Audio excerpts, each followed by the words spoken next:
and I read this in the book, everybody thought Montgomery was reading Rommel's mind, and as one historian said, he was instead reading his mail. In the Pacific, the United States had some idea of the Japanese coded messages and could read some of the stuff some of the time, and you have to be so careful because you have to make sure they're not feeding you a load of baloney if they figured out that you're reading their messages. You also have to be careful about how you react to those messages, because if you're too perfect and you react to everything you decode, they'll realize you've decoded their message. There's a book called Bodyguard Lies, which is all about the Enigma and the Ultra program and how they have to make trade-offs sometimes and let troops go to their deaths in a situation where they know they shouldn't be going into that situation, but if they cancel it, the Germans will understand the traffic's been compromised and change the way they code things. So sometimes you make these hard choices to keep the information conduit open and save it for the really big, decisive moments. Of course, let's not pretend that you can always know what's going to be decisive before it is. There are some obvious cases. If you're in a huge battle, throw a ton of your strength in for some, war-winning or war-losing objective. You don't have to be Nostradamus to see that that's going to be decisive, and you should burn all your intelligence bridges or whatever it takes to give yourself an edge, right? But as all of us with an even cursory knowledge of war knows, it is famously serendipitous and often involves luck and chance and all these things. That's why you have things like dice in wargaming. That's what you're simulating there. The random factors that are often out of one's control. I mean, I like the most stark examples. Those stories of ancient battles where the wind whips up unexpectedly and blows sand in the face of only one side. Look at this one side. Something that would probably be seen as the gods making a choice in a battle like that, right? The problem with the wind whipping up, though, is you think, well, how do you take advantage of that? How do you use that ahead of time and know and make that decisive? It's Well, the easy answer is you can't, of course. I think about like a Julius Caesar who might have gone to the battlefield days in advance, interviewed the locals, such as the Winnebago through these mountains. What time of day does that happen? Does it happen at this time of year? Does it hit the side of the river that's on the eastern or western? You can kind of maybe take advantage of it. Come on, go back to them. It's a double-edged sword, though, because sometimes having information in advance forces you to do something. 10 and if you do something and it turns out wrong, you might have been better off not doing anything at all. I love that Herodotus story about the king of Lydia that goes to the oracle and says, should I attack the empire of Cyrus the Great? And the oracle says, if you attack Cyrus the Great, you will destroy a great empire. So he does, and loses, destroying his own great empire. So you got to be careful. In mid-April 1942, Admiral Chester Nimitz, U.S. Admiral Chester Nimitz, I believe his command is the U.S. Central Pacific area, the Central Pacific, and he gets information transmitted to him up the sort of military food chain, emanating originally from some of the crypto analysts like Joseph Roquefort, fabulously interesting guys in their own right. And the information is like the water of Galadriel in The Lord of the Rings, where the hobbits can look down in that water and they see what might be the future, but it also might be something that's a trick, but it also might be something that they want to see. It's intelligence, right? It's stuff from the crypto analyst that puts some of the jigsaw puzzle pieces together in a way that allows them to say with some confidence they think, or they would have brought it to limits, what the Japanese are going to do in about 2 weeks. So it's a little glimpse into the not too distant future. Now the problem a guy like Nimitz has with something like this is, what do you do with it? Do you act on it? Or what if the crypto analysts have it wrong? Or, worse yet, what if the Japanese have figured out that some of their codes are broken and deliberately gave false information out there to trap you? Nimitz brings it to other admirals. There are mixed opinions. Some agree with him that this is actionable intelligence that we should take advantage of. Others much less sure, saying there's a lot of guesswork going on here. Eventually, Nimitz gets approval, though, because he seems to buy it, to take advantage of this actionable intelligence by taking an action. His problem is he doesn't have all that much to work with. As we said earlier, American aircraft carrier strength in the Pacific, and aircraft carriers have turned out to be the important weapon system, although that's not totally confirmed at this point in the war yet, but people are starting to think ahead. American aircraft carrier strength in the Pacific is 4. The Japanese, if you count light carriers, have more than twice as many. And when Nimitz has this 2 weeks notice with which to take advantage of the intelligence, he may not have all 4 of them because 2 of them are off conducting the Doolittle raid. So when in Japan, he'll send him if he can, but he's not in charge of the timetable here. The Japanese are. They're launching what they believe is a surprise attack on the island of New Guinea, the second largest island on the planet. That's what Nimitz gets information about. What's more, the crypto analysts think it's going to be at Port Moresby, which, if so, is extra scary for the Allies because Port Moresby is on the Australian side of New Guinea. Allows the Japanese to avoid having to traipse over the mountain range in the middle of New Guinea, which is the whole thing actually is just wicked. We talked about it earlier in the story. Depending on your personal fears and things that make you squirm, New Guinea might be for you the worst place in the world to fight. Some of you who really hate the cold probably want to be on the Eastern Front. There's a lot of bad theaters, but for a lot of people, New Guinea would make the top of the list. The Japanese are going to go around the side of the island to the far side, the Australian side of Port Moresby, and avoid that whole mountain range. They're going to do it by Look at this athleticism. transports to What carry the the troops. They're fuck going to is have Port some Moresby? escort ships to keep an eye on them, and in this case, going to have a couple of aircraft carriers, 2 big ones and a light aircraft. Does anyone know? Nearby. I don't think anybody's ever heard of it. Area, not just Really, I know. some of the Solomon Islands like Tulagi.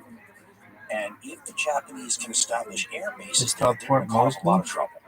They'll be about 100 miles, 200 miles, something like that off the Port Australian Cosby. northern coast. Yoshibek is called The Cosby Show. It used to be on television. Reach it, but you'll be able to have Japanese fighter planes in the whole No, northern dog. Australia area. There was an Australian Oh, I thought it was a Papua New generation Guinea. before this time said that For New Guinea Riz? and some of the Solomons I comprise did. like a fortress For guarding the Riz. northern approaches to Australia. What happens if the northern approaches For Riz. are no New longer Guinea has guarded, a but instead are held by fucking the Japanese? crazy If you're in America, ass imagine flag. having the Japanese 100 Crazy. 200 miles off the Crazy coast. fucking shit. What's the Intolerable, other right? part? No one knows. Australia is one of those. No let's one call them- knows you what the call them other the intolerable. fuck I like the to other call them shit is. geographic firewalls for the No Allies in one this war. knows. Places where the Japanese And no one advance knows. has to stop. What the other Lines shit in the is. sand. And no one knows. Places like India on one side of the Japanese What's the border. other They're part? advancing in that direction through Burma, which now Myanmar, fighting not just forces from the United Kingdom and involving Burmese and Indian troops, but also the Chinese troops linking up over there. It's key because if the Japanese get to India, they'll cut off supplies to China, all that kind of stuff. But they can't get farther than India. It's New Guinea. Now it's hard to see them.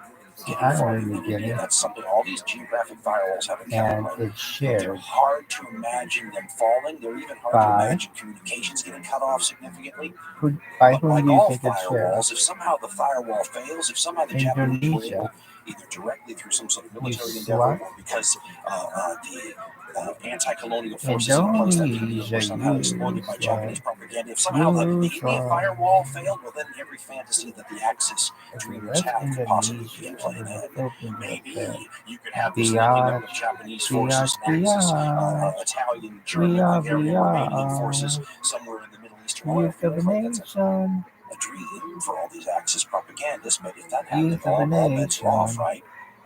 In the west, on the opposite side of the Japanese defense perimeter, you have the Who other is that by? firewall, the Hawaiian Islands. MXPX? Some would argue it also includes the islands that guard POD, Hawaii, dog. so like Midway, POD Johnson, was those a big islands. band. It's hard to imagine the Japanese taking those POD. islands. It's a little less hard, but still hard to imagine them completely and Who likes significantly cutting POD? off My communications friend. between those islands and the continental U.S. But if they did, all hell breaks loose. So that's the geographic firewall in What that is it? direction. Payable Well, on that's the death. Soviet Union. If the Japanese wanted to attack the Soviet Union, they already could have. Now they don't want to. Now that whole Moscow advance looked like it's stalled on the Eastern Front, might have made the good decision there not to mess with the Soviets. So that's a direction they can't expand in. Oh, The that song Japanese was tight. supernova That begins Alive to run into song. firewalls in every direction. In the south, it's Australia. As we said, maybe these places like New Guinea and Solomon's guarding This the band approaches sucks, from the but north. The Japanese get them. that's tight. It creates problems, huge problems. This is also, we should point out, part of the effort in the plans for West the side. reconquest of this area. MacArthur plans on using Payable New Guinea, so have on the Japanese death. all entrenched there Of with course, air I'll bases and POV. everything else. Well, That's the shittiest name I've ever heard. preventing that is worth One using a ton of couple of choppers. aircraft carriers for. I think you could make a case. Nimitz does make a case. He gets approval to risk these carriers, and of course the reason they're a risk is anytime you want to go out there and strike a blow, you risk what you're using to strike with. It's the same thing where if you throw a punch in boxing, you're opening yourself up to a counter punch. West At this side. time, They should the just loss call of two themselves aircraft carriers, West half Side. your force in the Pacific so soon POV after is now Pearl changed his Harbor, all name the other things that happened, it's a big risk. Veritas. It's also a hell of an Payable opportunity. on death. It is the chance for a change. What is that shit? To surprise the Japanese when Which one is France's favorite member? It's been the Japanese All of who've them. been doing all the surprising. Wolf, Along with the Bernardo. Allies, and once they have them off Really? balance, No, keeping what them that kind of way. name is that? This is the Well, era, by the try. way, and this is debatable amongst Sunny. experts, but this is the era I where like the Sunny. Japanese, some of the writers, especially from Japan after the war, would talk about the problem with victory, disease, or other Sunny's been in it the whole phrases time. denoted a level Marcos of hubris that might have took been creeping into some over. of the Jason took over Japanese from Marcos. military. It was Gabe and then Tra and then Wolf. They still have a bunch of Sunny people that and think Wolf they're have been in doomed it the longest from the time. Allies, but so far so good, right? Are you done though? Maybe you got a little complacent. I like how you're like, What hey the Allies everybody, are about to do here let's listen to this song. ambush a surprise attack. And launching a And then surprise we're on attack against a surprise attack, it's a counter surprise attack. Papua New Guinea. And if a surprise attack is a force multiplier, Hey science one girl, would have how to about think you a shut counter the fuck surprise up? attack is like a No one force gives a shit about your multiplier bullshit. plus. So if you're a guy like Admiral Nimitz trying to figure No out, one wants what do I this use shit. my assets for? What do I risk? Yo, What are bitch. you waiting for? This is No as good one as it's going to get. And the reason you care is because the intelligence shows that there's going to be a couple of Japanese aircraft carriers, 2.5, let's call it. Shokaku, Zuikaku, two fleet carriers in the Shoho like you would have said yes to giving me if a you have a blowjob, yo. chance, because you have all the advantages in follow your me. favor, to Hell take yeah, those Gopher. out, that would be You know a what's nice up. little whittling down of Japanese aircraft Gopher knows carriers, what's up. wouldn't it? Hell yeah, baby. Hell yeah. So Nimitz gathers what aircraft carriers strength he has, and he sends it out to the Coral Sea, which washes up against both Australia and New Guinea. It's the place where you have to be to make this interception of this Japanese amphibious assault. Son. 3, You'll have the USS 4, Yorktown aircraft carrier there, 5. you'll have the Lexington there, and their This supporting goes pretty ships. hot. And they will try Is this a to real ambush the person? Japanese. This bitch can get it. But as we said, the U.S. may have this intelligence advantage, but the Japanese control the timeline. And on or around May 1st, 1942, they strike in the Solomons, launching amphibious assaults at places like the island of Tulagi.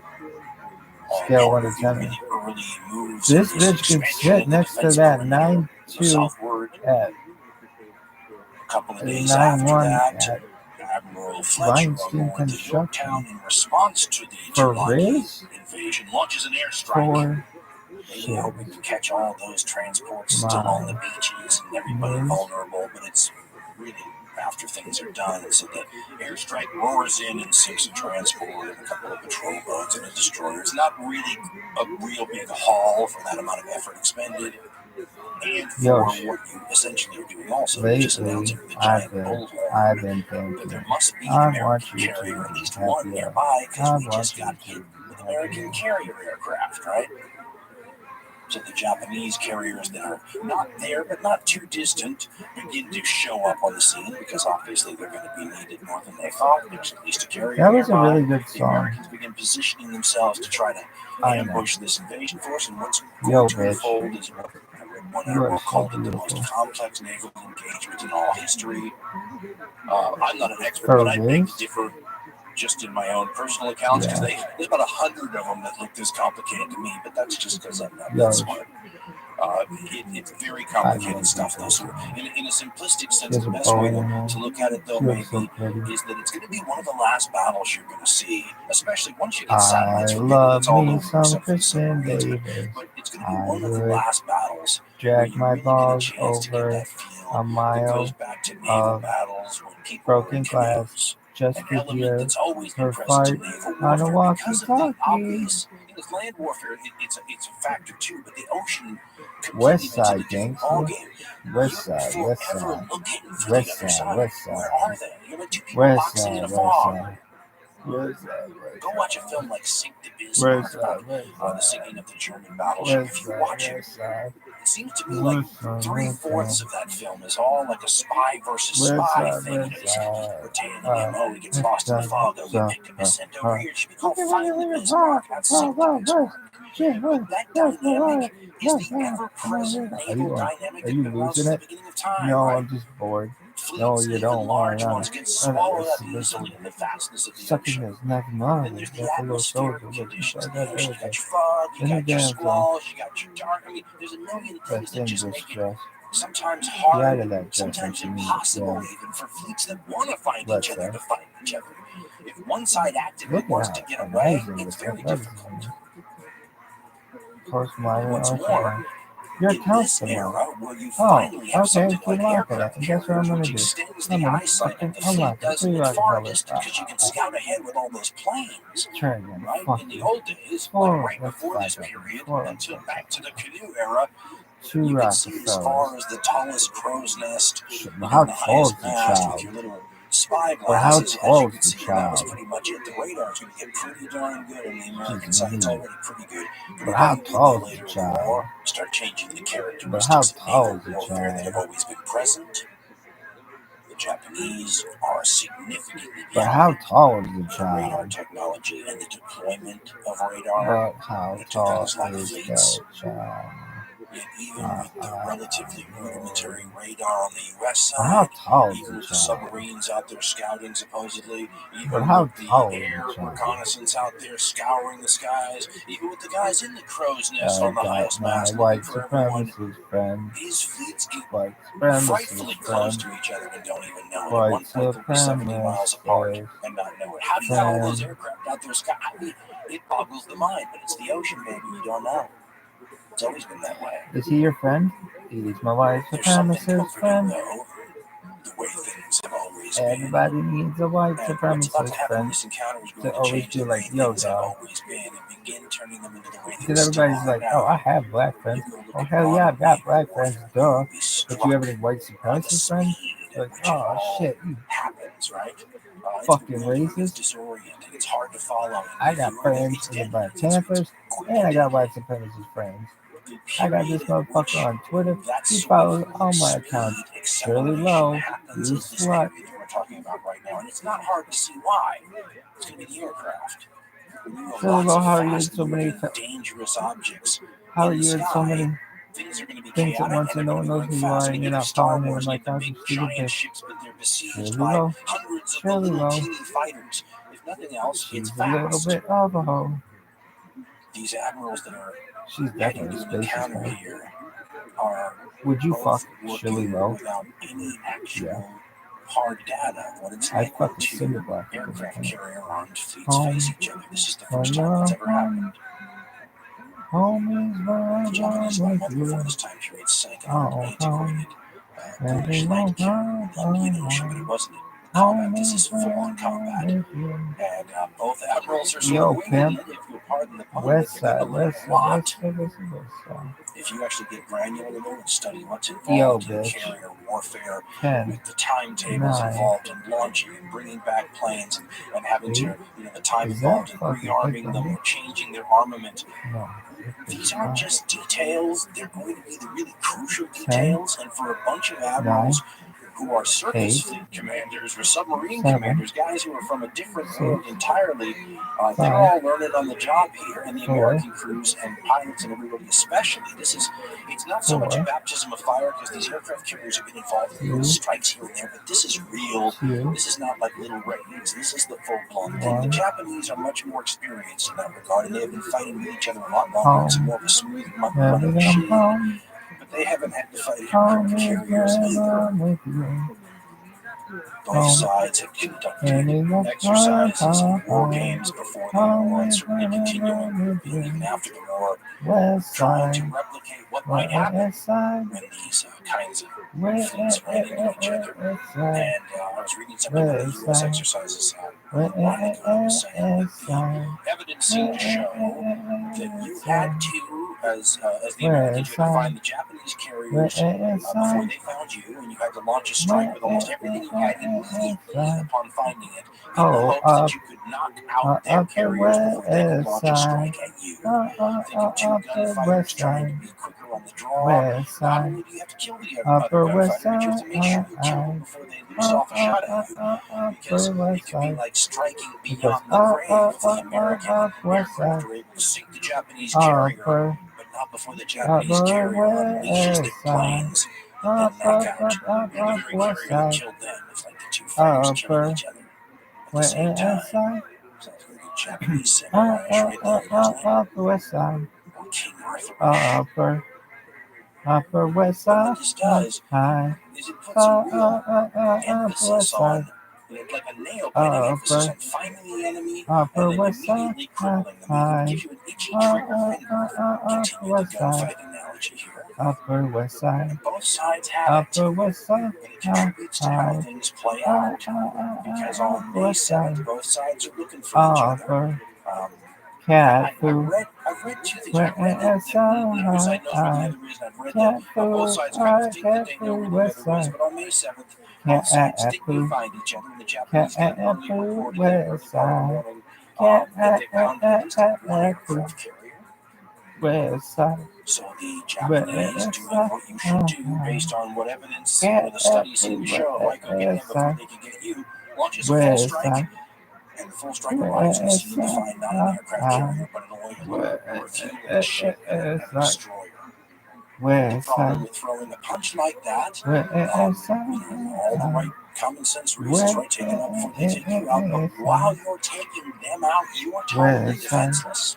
That's something else the pre-war war game showed. You're basically floating gasoline in the emissions vehicle without protection. And even those small groups of fighters you keep back, known as CAP or Combat Air Patrol, they're going to prove to be less than 100% effective as you go to part of the war. So to launch a strike to take out the enemy carriers who could hurt you, and realize that the Japanese reconnaissance guy had given in him Seattle, information that zone, the is military zone. potentially devastating. The Americans have a similar problem happened to them a couple hours later. Then, when one of their reconnaissance planes accurately identifies some Japanese cruisers that they find, but somehow muffles the communications back with the fleet and the admiral. And what should say cruisers instead reads on the other side of the message in Admiral Fletcher's hands, carriers. So Admiral Fletcher does exactly what the pre-war evidence would seem to indicate you should do. Go get them. And launches a full strike. Hell yeah.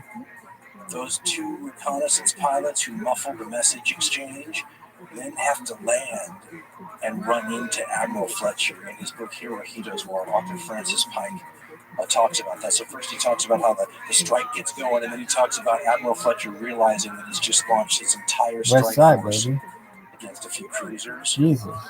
Pike writes, quote, by 9:26 a.m., Yorktown's entire strike force of 93 planes had been spotted on deck, and Fletcher came onto the bridge wing with a bullhorn and ordered them to get that goddamn carrier. 45 minutes later, the strike force was on its way. Nielsen and Straub, those are the two aircraft reconnaissance guys, now returned to the Yorktown, dropping a beanbag with an attached note that confirmed the location of the Japanese force. Fletcher was horrified to see that the note mentioned 2 cruisers and 4 destroyers, not a word about carriers. As a result of the miscommunication, Fletcher had launched his entire strike force against a small cruiser force, leaving his own carriers bare to attack from Japan's carriers. When Nielsen landed, Fletcher asked him, what about the carriers? The shocked admiral, according to one witness, told Nielsen, young man, do you know what you have done? You have just cost the United States 2 carriers. End quote. The Americans got lucky.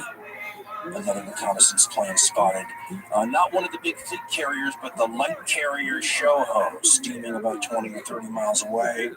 Radioed that information back. Fletcher was able to break radio silence and vector the attack, which was, of course, going toward those insignificant cruisers, to change course and hit the Japanese That's a light good carrier. song. Will you sing it again? Got to be It goes an like early this. example of exactly why these admirals had every reason to be frightened to death of what these aircraft could do. She was blown right out of the water. Look and see COVID-23 as you're looking today. After action I swear to God, if it does, I'm fighter gonna shit pilots and myself. combat pilots and bomber COVID-23, pilots of all it's gonna kinds focus on are children. wildly and notoriously and historically in every COVID-23 culture in the is world the that has song. them Wiki wiki whack. optimistic. They're an There optimistic isn't lot. another thing. I think in the There battle ain't group no they other actually had thing. a formula to weed out the natural optimism of American film pilots. with fictional vibe says now present version. To take these What numbers is the with a song grain of salt, show? Craig L. Simon says that pilots That from the KJ Lexington Apple, claimed Carson, to Craig hit the Shoho Robinson. with 5 bombs and That 9 one guy? torpedoes. The Oh Yorktown yeah, crews baby. claimed 14 bomb hits and 10 torpedo hits. And to me more. 700 crew members or something. She can get it in the push. It made Scratch one flat top. $1 million. American message back. What is this? What's the plot? Carrier, May 7th, COVID-23. appetizer for May 8th, and here's how naval historian Craig L. Simons describes the next day. He writes, quote, "The air attacks of May 7th were only the preliminary skirmish. The next day, scout planes from each side finally sighted the other's carriers, and at almost the same moment, the Americans and the Japanese launched full deck loads of attack planes toward the other's position. The planes even passed one another en route to their targets. Arriving first, the Americans encountered ferocious opposition from Japanese Zeros flying CAP. That's Combat Air Patrol Defensive Fighters. Crazy. An American pilot recalled, what does Demi Moore do in this fucking it was an movie? incredible scramble. People yelling over the radio, mixed up, and you never knew who was on top of whom. From where is she? Amidst the chaos, she is from New Mexico. And harassed by the Zeros, Roswell, New the Mexico. torpedo plane scored no hits. The dive bombers, however, plunging almost straight down from 14,000 feet, put 3 1,000-pound bombs onto the Shokaku, utterly wrecking her flight deck, though she managed to stay afloat. The Zuikaku, obscured by dense cloud cover, escaped entirely. Can she get it? It's for Riz? A tiny moment aside here, because it's part of these weird sort of tragedies of war. We talked earlier about things that will fail in the acid test of combat. Right? You don't know until it happens. One of those things is going to be the American torpedo. Sounds like a small thing to bring up, doesn't it? But the American torpedo in the early part of the war is probably the worst torpedo of all the major powers. It's dysfunctional and unreliable. Often didn't explode. Often ran too deep. All kinds of problems. It's been a scandal amongst some, and there have been writings since I was a kid blaming all kinds of things, from the underperformance of the U.S. submarine service early in the war to the PT boats to the torpedo planes, blaming this weapon system that did not pass the acid test of combat. Now, the Japanese, on the other side of the coin, have by far, and it's not even close, the best torpedoes in the war. So that's an area where, the United States has the radar, the Japanese have the torpedoes. I take the radar over the torpedoes, but the torpedoes are not insignificant, especially now when they are supposed to be the main ship-killing weapon in these naval arsenals. There's a sort of doomed heroism to the torpedo planes on the American side here, because they don't know it, but even if they manage to make this horrifically scary run, right, torpedo planes have to go at almost wave height, they have to line up, with the ship and go straight and level for a long time, which makes you a wonderful sitting duck for both the ship's anti-aircraft and the combat air patrol that's out to get you like a bunch of dragonflies amongst gnats. You got this heavy torpedo underneath you, which makes you lumbering and slow. All right, but it's worth it, right? If you can get a ship. The problem is that these torpedoes so often fail to explode or run deep, or, well, it's amazing how often early in the war these planes will, despite saying that they scored hits, it's going to be the dive bombers that take the toll on the Japanese. But the dive bombers have their way opened up by the torpedo planes. And the torpedo planes are kind of like the lead blockers. If the lead blockers had to sometimes take a bullet for the running back, because the torpedo planes, as I said, operating at low level, well, that's where the fighters who are defending the fleet go get them, low level. When these dive bombers come in from like 14,000 feet, you can't just as a fighter climb from ground level to 14,000 feet quickly. It takes some time, and by then the bombs have dropped. So, in a sense, these torpedo planes, which get massacred in the early battles here, are taking up the attention of the dragonflies, so the bombers have a clear running lane to drop their bombs on the Shokaku and send her careening away on fire. The Americans do not escape unscathed, though, either. The Japanese find them. They launch an anvil attack, Simon says, which means they're coming in from opposite angles. This shows you their professionalism, how often they've worked together. They may not have attacked carriers like this before, but they've got a lot of experience sinking big ships, and they do it so that no matter which way you turn, somebody's going to get you. The Yorktown and the Lexington, the aircraft carriers, are enormous. The Lexington is one of the largest non-nuclear warships ever built. I remember how long it was because it's easy. It's 888 feet long. Try nimbly turning that monster. That having been said, the Yorktown's not much shorter, and yet she is able to nimbly escape, I guess, like 8 torpedoes. And the Japanese torpedoes, as I said, those are not dysfunctional in any way. They are deadly. And a couple of them hit the Lexington. So a couple of bombs. The problem on all these carriers, this will never get solved in the whole war, although they'll get better as the newer carriers come online, incorporating what these early battles teach them. These things are they're bombs and fuel. Right? Torpedoes, bombs, and fuel. That's what they carry in planes. Lots of flammable, explosive types of things.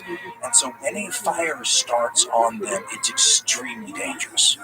And that's what these bombs really do. They blow holes in flight decks and they start fires. This is where another non-sexy side of war is going to come into play. When I was a kid, they remembered these folk, and they still remembered the CBs, the combat engineers who build stuff. They were also always credited with a lot of sort of under-the-radar importance in the war effort. The combat crews and the damage control crews on U.S. ships are going to turn out to be one of their real strong points. Their ability to put out fires, prevent ships from listing, their ability to get ships that are out of commission, especially flight decks and flight operations going again, will be make it or break it stuff at several important points. And not just the crews on board, the ability of the crews back at places like Pearl Harbor to get ships up and running quickly are going to be absolutely crucial to the war effort in a way that you could never if you were back in Japan 15 years before the war going, you really have to invest in policies for people to quickly turn around ships if they're injured in wartime, because the Shokaku is going to go back to Japan and it's going to take some time to get her back in action. And the other ship, the Zurikaku, is also going to go back to Japan because it lost so many pilots in this encounter, which is going to turn out to be another one of those problems. So both of those things are going to be out of commission for a while. The Lexington's going to be out of commission forever because these damage control crews do heroic efforts to basically get the fires under control, get the list under control. The Lexington almost makes it out of there. And then internal explosions start. And the ship's doomed. And they actually were able to, I remember the stories of them. They would say that the crew had so much time they could go down and get whole helmetfuls of ice cream, from the restaurant at the ship, and then take it down, as they're getting off the ship, they took their shoes off. It was a sort of an orderly getting off of the doomed vessel. They sent in a U.S. destroyer that torpedoed 5 torpedoes, at least some of which obviously were functional, and sent it to the bottom.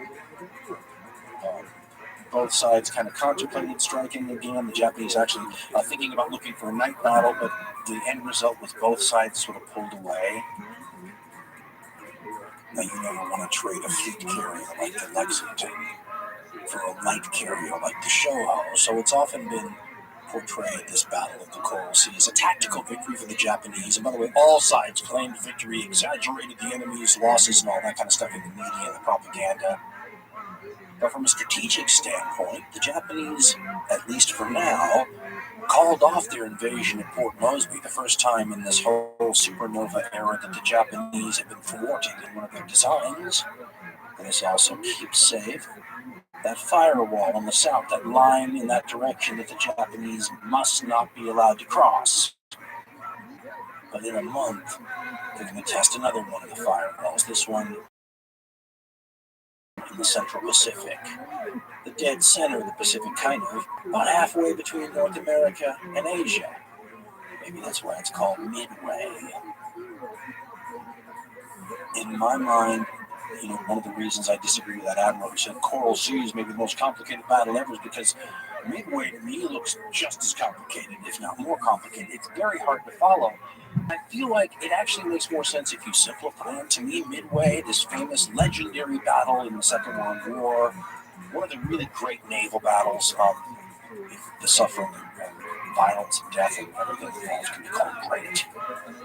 To me, it looks like round 2 of the same fight. The Coral Sea is round 1, and then Midway's round 2. They're only a month apart from each other, and the time spent apart reminds me of what a boxer does when they go back to their corner. They get sponged down and stitched up, and you go and break down what, okay, here's what the other guy's been doing to you, and then they clash again.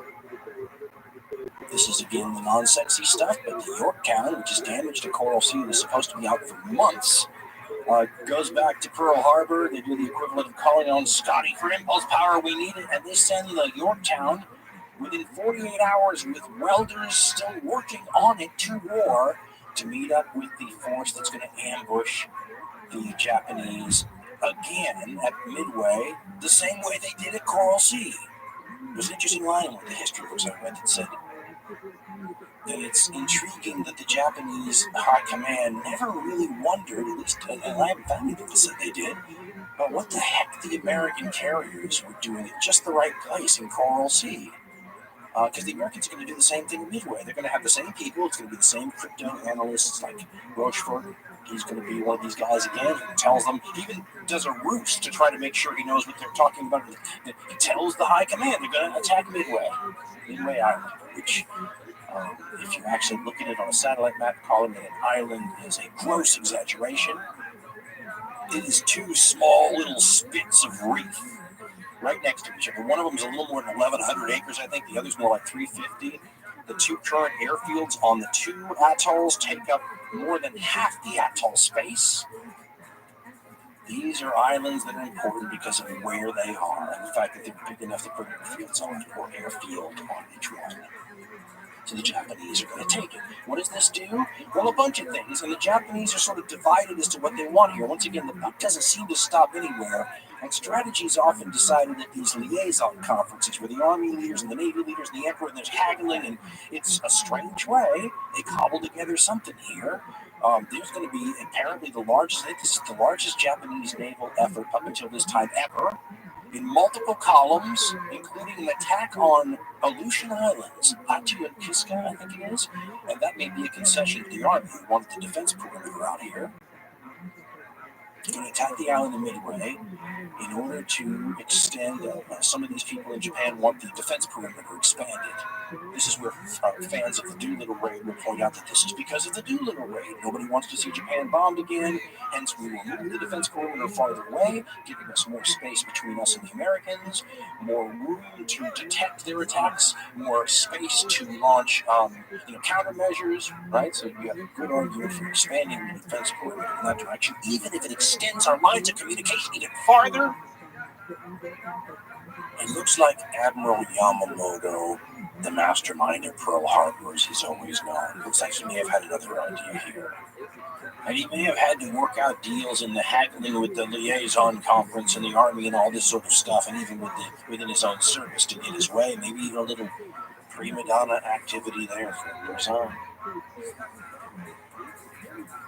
But like a lot of aggressive admirals out there, especially guys who happen to favor the decisive battle school of naval thinking, and there are many of those in many different navies around the world, The idea of just sitting back and creating a defensive corridor to protect yourself from things like American aircraft carrier attacks seems like the wrong way to go about it. Why don't you just go get those American carriers and solve the problem right there?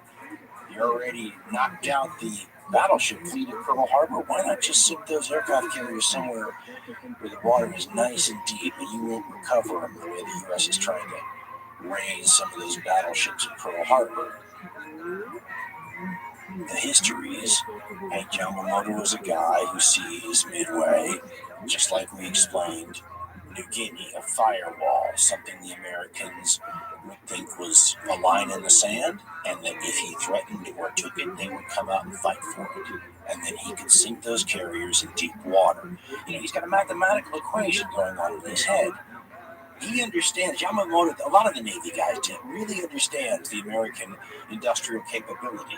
He knows the Japanese are currently building one new aircraft carrier. And remember, they take a couple of years. The Japanese take longer than the Americans to build these things. So they got one in the pipeline. They won't actually get a new purpose-built aircraft carrier instead of a conversion until 1944. The Americans, by the end of 1942, are going to be working on like 5 of them at the same time. So if you're Yamamoto, you have a superiority in air. Whittle American strength down now while you're superior. Maybe cut the carrier force here by 3/4 or get lucky and sink all of them. And then continue to sink the American carriers in battles as they come off the assembly lines. It's the only way to maintain your superiority. Even if you could just mow the lawn once, in this case, you would buy the Japanese unbelievably important time to consolidate this defense perimeter, at air bases, stop. I mean, it would just be one, get the resource chain going that you've just conquered. The Japanese have been planning this since before the Coral Sea battle that had taken place in May, and to lose the services of your two newest and most modern fleet carriers, the ones that were damaged or lost planes, the Zuikaku and the Shokaku, to lose their participation in what's about to come is going to turn out to be one of those things you look back on and go, wow, that might have made a difference. But they should take their place behind all of the other things that might have made a difference. This battle is going to be uncharacteristically sloppy on both Yamamoto and the Japanese side. Unexpected. You look at how they conducted themselves in the first phase of this whole supernova in the east. Initial expansion and everything. The Pearl Harbor attacks. I mean, those are intricately planned, wonderful, clever, elegant military things. The training. I mean, everything. This is going to be much more haphazard. And Masanori Ito in his book from the 1950s, The End of the Imperial Japanese Navy is the American title, had said that every estimate was bad, every guess wrong. I think that's his way of saying what's about to happen is going to be a perfect example. One of the good military examples, although there's a million of them, of Murphy's Law, right? Whatever can go wrong will go wrong. It helps if you don't plan for certain things and you're not flexible. This Japanese assault, an assault it is, it's going to be an invasion of Midway Island, right? The small little atolls.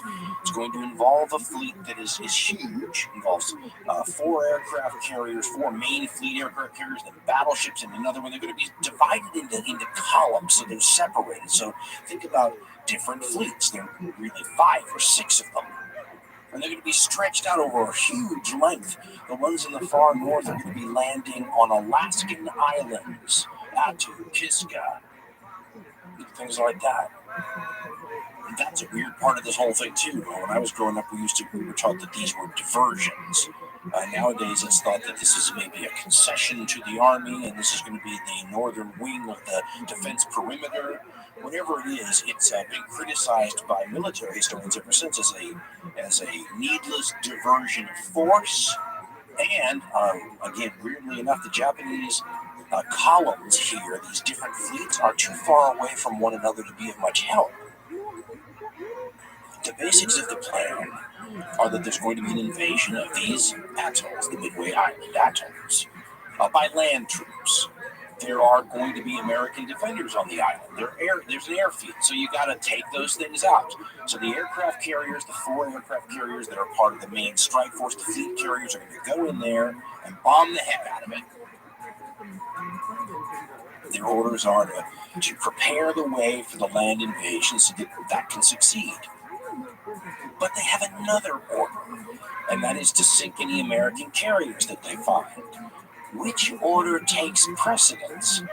Well, they're still debating this while they're approaching the destination. This is how strange the whole thing seems.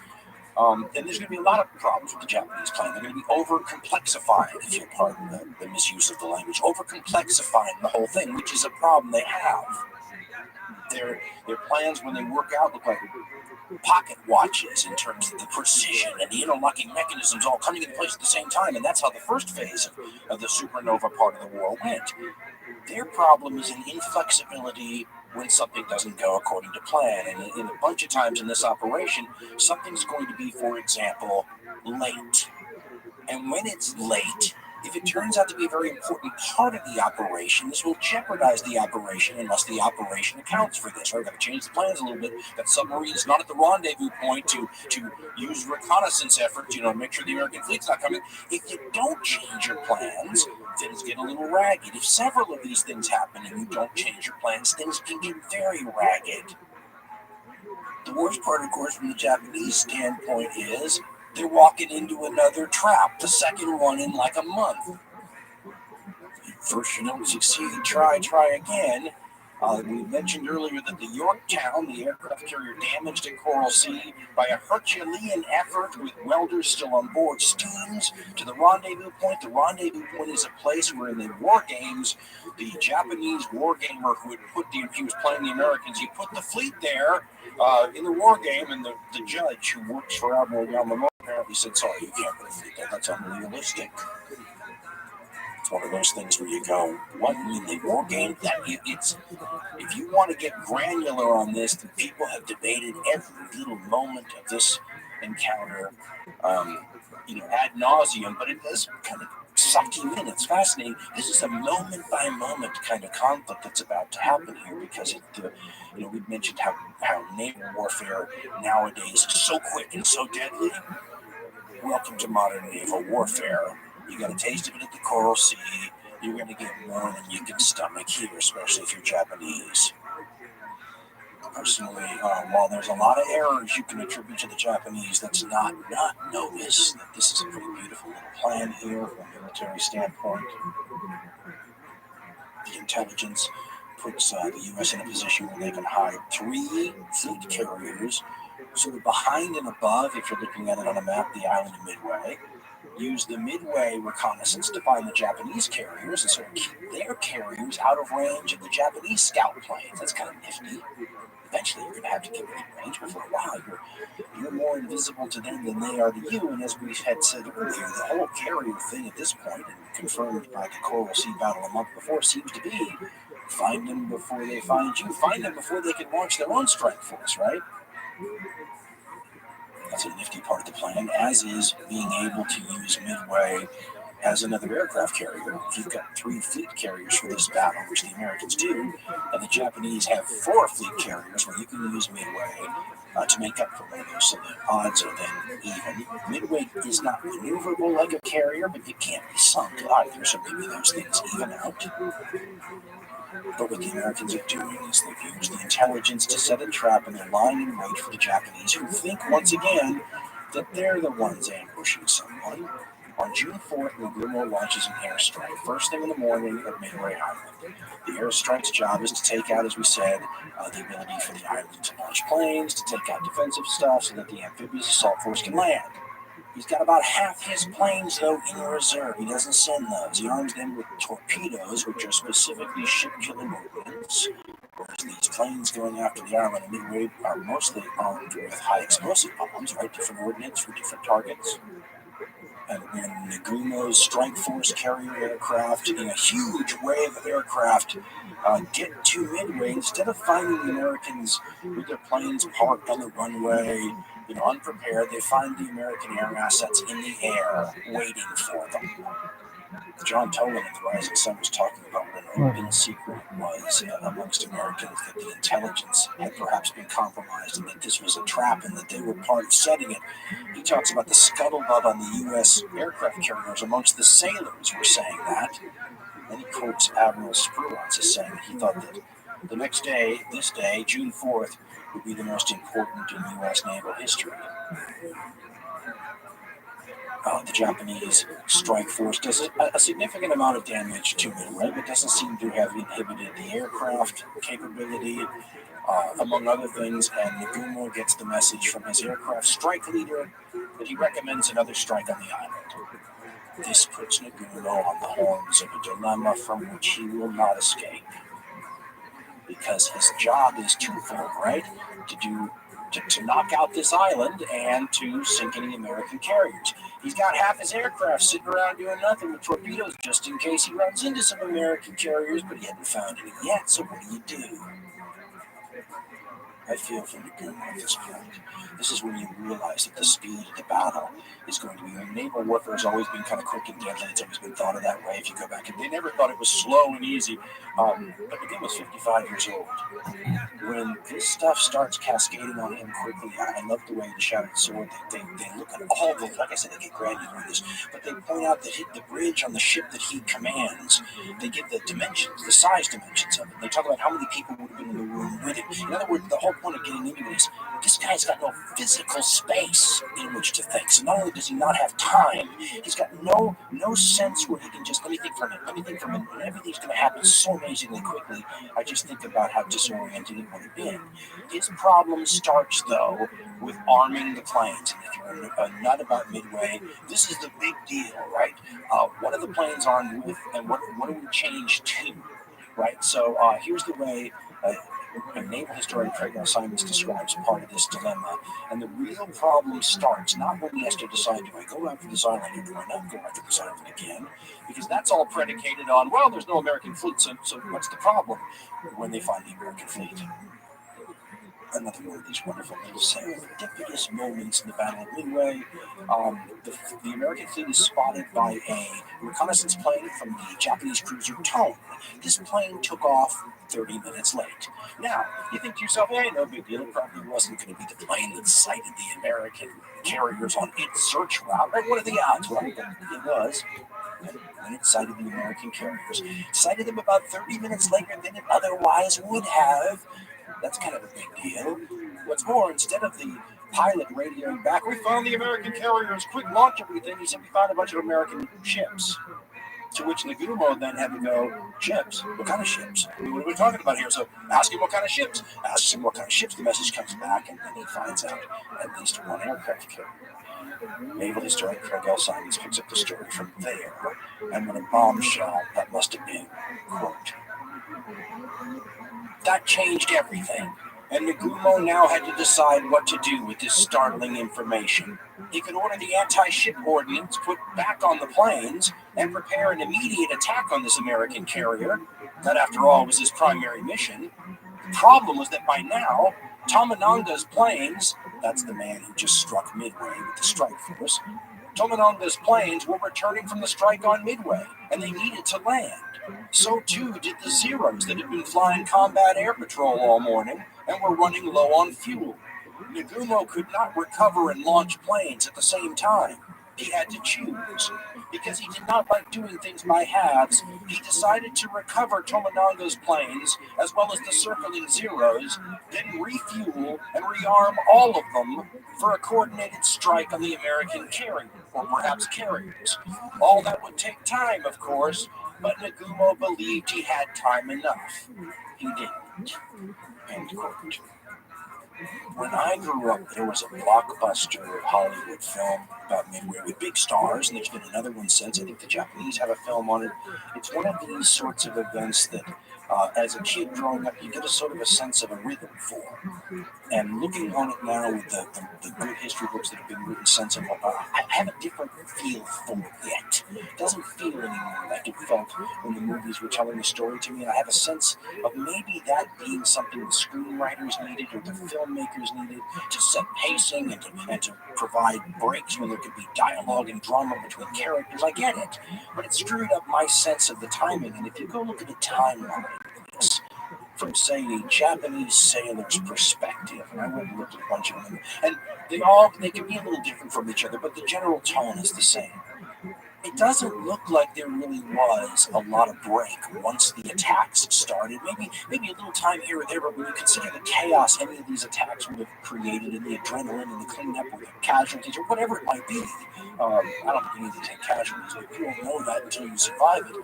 I don't think you would have felt like there was much of a break. I think the prevailing attitude on the Japanese sailors' part would have been something more akin to, oh no, here they come again. Right, just when you think you can relax and have a cigarette, oh no, more planes in the distance. So check out this timeline and tell me if it doesn't feel a little like that too. The Japanese, by the way, will be found. The strike force will be found by an American reconnaissance pilot who will break through the clouds, see the strike force of like 4 fleet carriers, 2 battleships, 2 heavy cruisers, 1 light cruiser, 12 destroyers, 250 combat planes, and it's just one of the many different fleets that are part of this overall Japanese offensive, stretching all the way to those Alaskan islands. And he said it was like the curtain rising on the biggest show on Earth. So he goes and radios back, found the Japanese fleet. Basically, within an hour and a half, or hour 35 minutes, the Japanese are facing their first American aircraft. Right? So as soon as they could get up and out there, they were on them. And the Americans will, at almost no time in this combat, develop a giant swarm of aircraft all at once and then launch it all at the enemy. The Japanese prefer to do it that way. The Americans might prefer to do it that way, but there are many decisions made commander-wise in this combat. Admiral Spruance went with a couple of them. One will be launching from too far away and just taking his chances, right? Not waiting for an optimal time, trying to get jump time-wise on the enemy.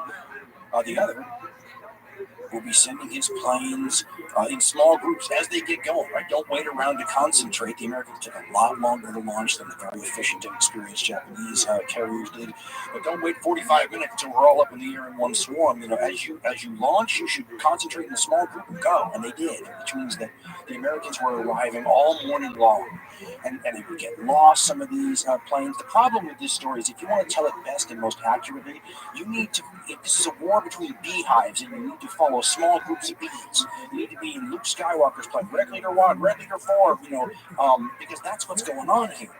But it makes the story unbelievably complex and turns it into a bunch of vignettes when really, if you're the Japanese sailor, at 7:10 a.m., the first American planes from the island of Midway show up and you're under almost constant attack. The rhythm I feel now is not like the movie rhythm. The rhythm I feel now is like the Americans are trying to strike a match and the Japanese are trying to blow the match out. And you get strike, and eventually it lights. 7:10 a.m., the Japanese are struck by American aircraft from Midway. The Japanese basically take no damage from these planes, but their Zeros get up there, they're fighting, they're using fuel, they're taking damage. So these attacks all count. The ships are all doing evasive maneuvers. Everybody's adrenaline is up. Everybody's, wide-eyed and aware. So 7:10, you get your first attack. 7:55, 45 minutes later, another one from the island of Midway. These are all 15, 16, 12 numbers of planes. A lot of them are high-level bombers too, all different kinds. So 7:10 your first, 7:55 your second, 8:10, 15 minutes later, another one. 8:20, 10 minutes after that, another one. 9:25, so an hour, get a little break, get a chance to have a cigarette, talk about what just happened. Hour and 5 minutes later, boom, first carrier planes show up. Torpedo bombers, right? The ones that are real ship killers. Now, neither the Americans nor the Japanese realize that these torpedo bombers are really not going to do anything. You can't play it that way, and you might be able to argue that the reason the American torpedo planes didn't do anything was because of all the Japanese countermeasures, right? But the first torpedo planes showed up at 9:25 a.m. 5 minutes later, torpedo planes from another American carrier show up. 10 o'clock, half hour after that, more torpedo planes from yet another American carrier show up. 10:25, 25 minutes after that, the dive bombers show up almost serendipitously at the same time from multiple directions, and the war changes. The moments before the U.S. dive bombers, which were unquestionably the best American carrier planes that they had built at this time, better than the fighters, much, much, much better than the torpedo planes. Before the American dive bombers showed up, this was looking a bit like a Japanese victory here. I have difficulty finding a more consequential 15 minutes in military history anywhere than what happens from 10:25 a.m. for the next 5, 10, 15 minutes of time. Historian Craig L. Simons talks about the Japanese before the dive bombers show up and how they've been ripping apart all the American aircraft and the torpedo planes most of all. He writes, quote, "Only minutes later, the torpedo bombers from Enterprise and Yorktown arrived, and they too were overwhelmed by the Zeros. Of 41 torpedo bombers launched by the American carriers that morning, only 4 made it back to their ships. And despite that horrific sacrifice, none of them managed to hit an enemy ship with a torpedo. Counting the bombers from Midway, the Americans had now sent 94 airplanes to attack the Japanese. All but a handful had been shot down, and none of them had managed to land either a bomb or a torpedo on any Japanese ship. At 10:20 in the morning on June 4th, 1942, Nagumo had reason to believe he was winning the battle. To complete the victory, he needed to finish the transfer of ordnance down on the hangar deck, bring his planes up to the flight deck, and send them off to destroy the American carriers. None of Nagumo's vessels had radar, he writes, so it was one of the many lookouts on board the flagship Akagi who pointed skyward at 10:22 a.m. and screamed out, I believe it is Kuyakoka, which means dive bombers. End quote. Simon's book, I love his writing. That moment when the dive bombers are spotted is famous. There were eyewitnesses who survived the war and wrote about it. One of the things that some of the modern histories prove is, once again, you can't always trust an eyewitness just because they were there. They misremember things, they romanticize things. It happens. There's nothing new about any of this, right? This is what historians spend a lot of time doing, isn't it?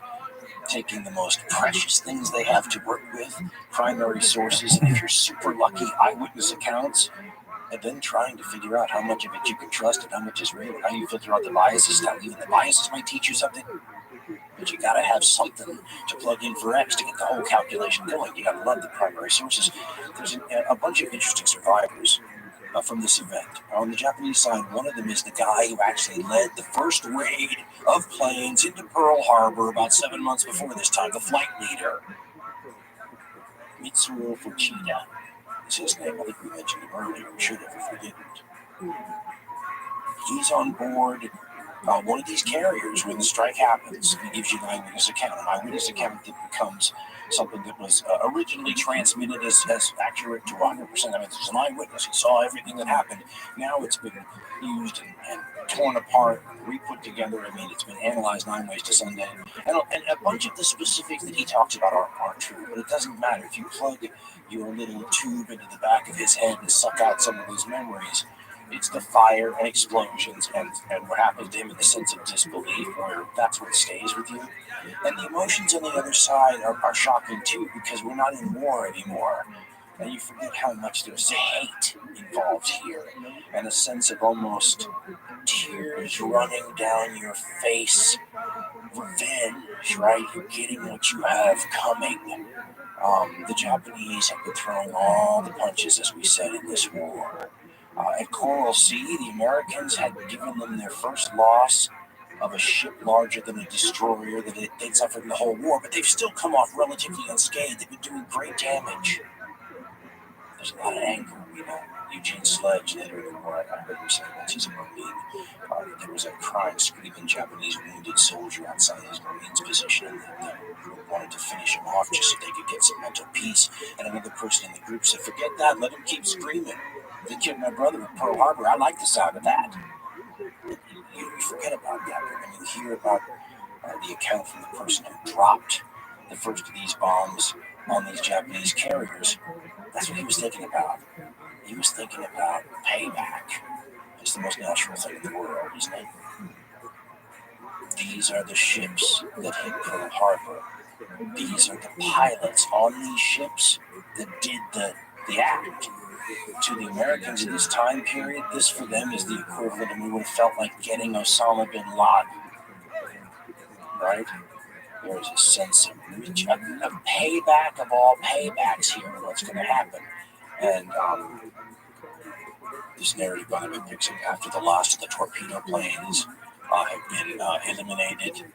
I think it's about 2 to 3 minutes. The timeline's all different, like I said, between the last of the torpedo attacks that I think started at 10 a.m. officially are done, and the beginning of the dive bomber attacks. That's where the story picks up. And Vegeta, the guy who led the first wave into Pearl Harbor, watched it from an absolutely target's eye view. Mitsuru Fuchida remembered, quote, "Visibility was good. Clouds were gathering at about 3,000 meters, however, and though there were occasional breaks, they afforded good concealment for approaching enemy planes. At 10:24, the order to start launching came from the bridge by voice tube." He means of his aircraft carriers on the planes, by the way, that's what he's talking about. He continues, "The air officer flapped a white flag, and the first Zero fighter gathered speed and whizzed off the deck. At that instant, a lookout screamed, 'Hell divers!' Those are American planes. I looked up to see 3 black enemy planes plummeting towards our ship. Some of our machine guns managed to fire a few frantic bursts at them, but it was too late. The plump silhouettes of the American dauntless dive bombers quickly grew larger, and then a number of black objects suddenly floated eerily from their wings. Bombs. Down they came, straight towards me. I fell instinctively to the deck and crawled behind a command post mantlet. The terrifying scream of the dive bombers reached me first, followed by the crashing explosion of a direct hit. There was a blinding flash and then a second explosion, much louder than the first. I was shaken by a weird blast of warm air. There was still another shock, but less severe, apparently a near miss. Then followed a startling quiet, as the barking of the guns suddenly ceased. I got up and looked at the sky. The enemy planes were already out of sight." End quote. Think of how quickly something like that just happened. He continues, by the way, to give you a sense of the situation on board, and this has been roundly broken down by experts, right? How much of these things happened the way the eyewitnesses said they did. But let's understand what's going to happen on all these ships. It's going to all seem a little bit like this. Vegeta says, quote, "I was horrified at the destruction that had been wrought in a matter of seconds. There was a huge hole in the flight deck just behind the amidship elevator. The elevator itself, twisted like molten glass, was drooping into the hangar. Deck plates reeled upward in grotesque configurations. Planes stood tail up, belching livid flame and jet black smoke. Reluctant tears streamed down my cheeks as I watched the fires spread, and I was terrified at the prospect of induced explosions, which would surely doom the ship." End quote. Again, to the Americans, this would have been an exultant moment, and John Toland in The Rising Sun describes the feelings of one of these dive bombers who went in there and delivered this damage. This, by the way, is the remembrance of Lieutenant Wilmer Earl Gallagher, as recounted in Toland's The Rising Sun. And Gallagher is one of the first guys, comes in there, sees carriers, goes for it from almost a straight down dive, according to eyewitnesses. A perfect pro maneuver type dive bomber. This didn't look like the Coral Sea, where these were professionals, the people on board the Japanese ships thought. And Toland writes, quote, "Gallagher aimed at a huge rising sun, about 50 feet across, painted in blood red on the flight deck. Ever since the day he saw Arizona lie smashed and smoldering in Pearl Harbor, he had vowed to go after an enemy carrier. At about 1,800 feet, he released his bomb, then pulled up into a steep climb and kicked the Dauntless around. He kept watching his bomb, something he had warned his pilots never to do, tumble closer and closer to the target. It exploded on the after part of the flight deck, and he thought exultantly, 'Arizona, I remember you. End quote.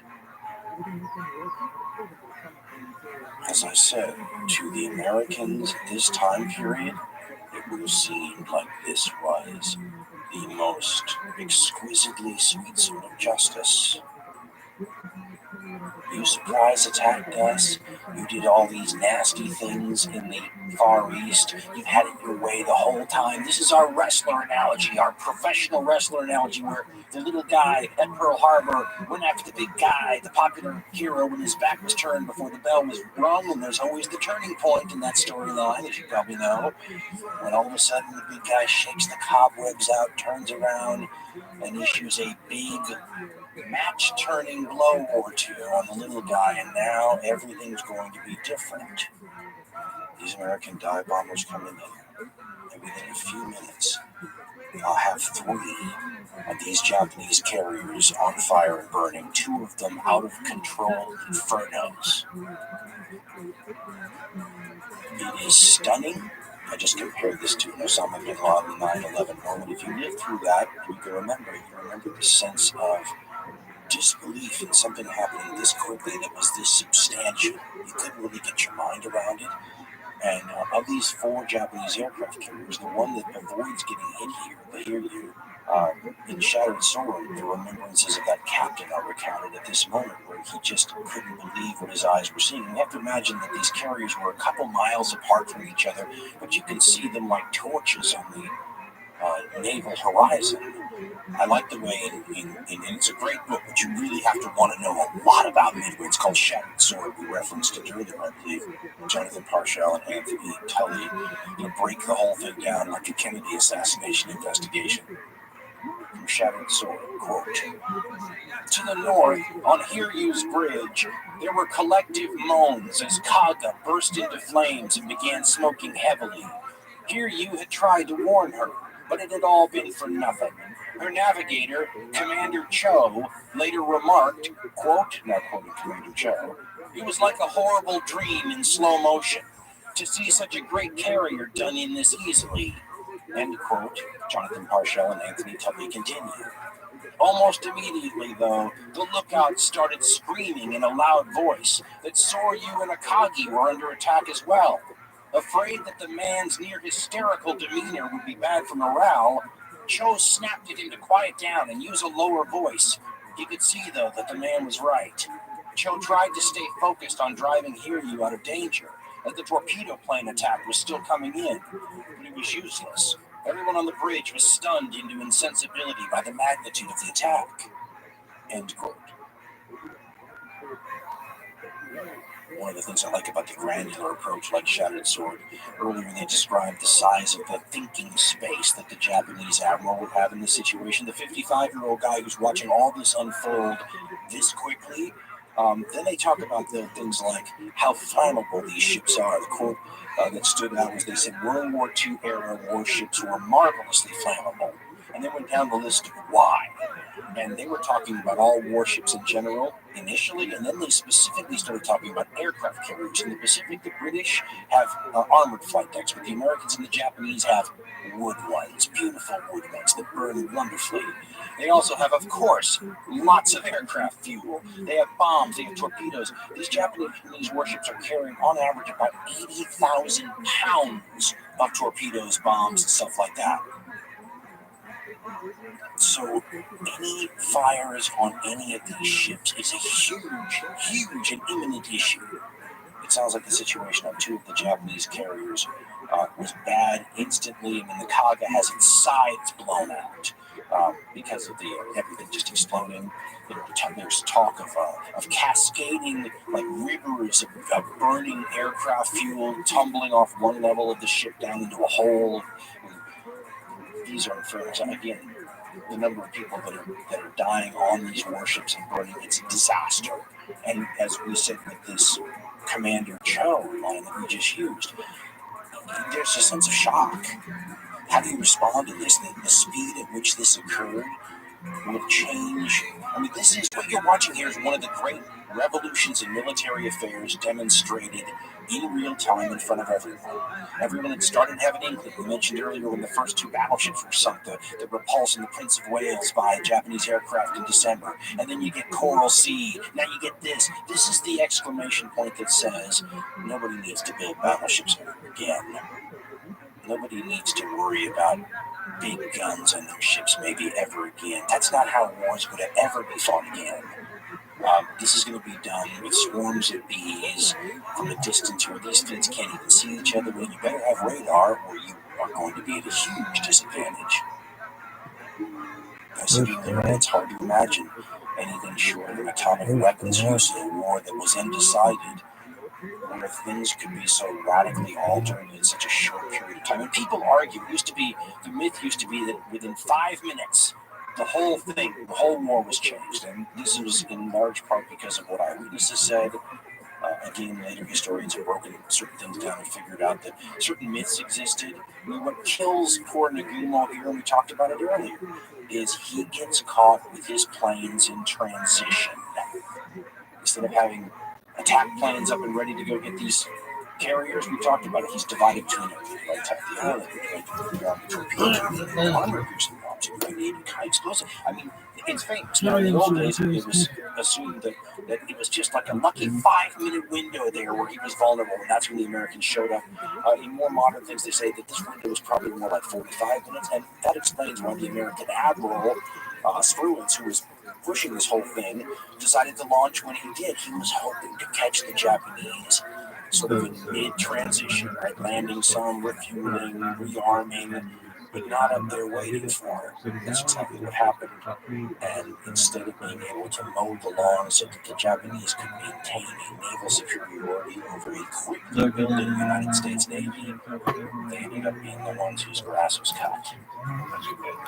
Because the first 5 or 10 minutes of this Battle of Midway Strike that we just recounted is so famous and so consequential. People have been talking about it forever.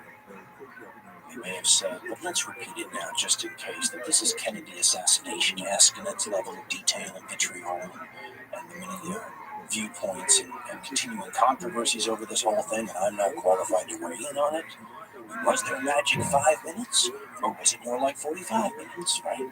I always thought it didn't make a whole lot of sense for Admiral Spruance to take any other chances and launch a strike early in the hopes of catching the Japanese in transition. If that transition window was so dang narrow, right, we'd like 3/4 of an hour to even have a chance, I would think. But I could have my timing wrong on that also. Then there's the question of where the Japanese planes, this is what I broke by the way, where the Japanese planes on all these flight decks crowding in every little bit of space, just about ready to take off with the American carriers fully armed with weapons to take them down. But, just to make it better, with the ordnance they were previously armed with stacked right nearby, because they're changing all the time, that's part of the whole thing here, and they didn't have time to take it below deck, so it's right there too. So you go from having a bomb situation to a double bomb situation, and then just to make matters worse, it's an aircraft carrier, lots of gasoline hoses everywhere, spilling gasoline, they're basically fuel air bombs waiting to go off. And then just as luck would have it, in that 5-minute window, when the only time it could do this, the American dive bombers appear and set things on fire. It just, again, seems a little too good and too Hollywood to be true, but there are eyewitness accounts that say it is. So I'm not going to weigh in on that, except to say that count me as a believer that World War II era warships are marvelously flammable, and aircraft carriers triply so. They always are a bit like torches ready to be lit, and so when these dive bombers show up, whenever these dive bombers show up, it's a big deal. And the two carriers, the Kaga and the Soryu may have had like planes ready. I mean, it's bad at the Soryu, right? The Kaga, we said the sides blow up, and I think that happens after a little while. But the fires that get going are unstoppable. And in the Akagi, which is the flagship, the carrier with Nagumo on it, right? I mean, it's one thing to be Commander Cho going, what the hell's going on? It's another thing to be Nagumo, the guy who's in charge, in his little teeny cabin, too small to think 300 people, 55 years old, this unfolding.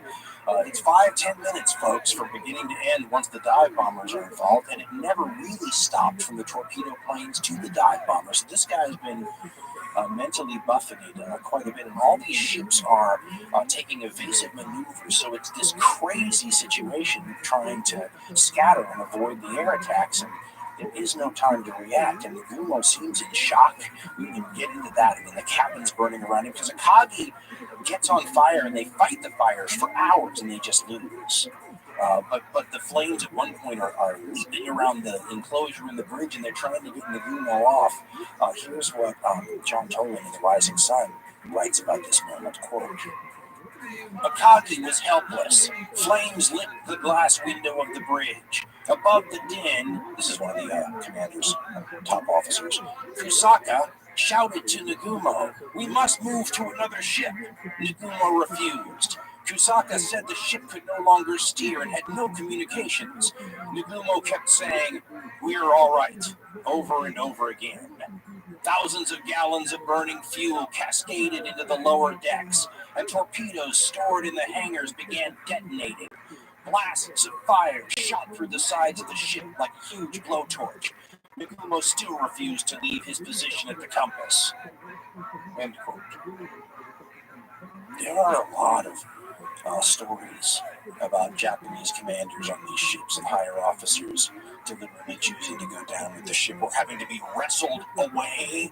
One of them is holding up a sword and singing the Japanese national anthem, and he won't leave the bridge. Some of these guys tie themselves, to things on the bridge. They go down. There's another story that reminds you of sort of the cherry blossom, sublime Japanese idea of the beauty of death, when, at least in an American B-movie version interpretation of it, when one of these commanders or officers puts his arm around another one who's decided to die with him and says something to the effect of, it's a beautiful moon out tonight, shall we watch it go down together or something to that. Where you're trying to sort of, there's just that interesting Japanese idea of death that comes forward. And it's both foreign to non-Japanese people in some respects, but touches a deeper human part of your soul. When you think about human beings in that position, and how would you behave? You certainly would probably want a little revenge, wouldn't you? And if there's anything worse than losing 3 aircraft carriers in 10 minutes or however long it was, losing 4 would seem to qualify, because there are 4 fleet carriers the Japanese have outside of Midway, and one of them's undamaged, the Hiryu.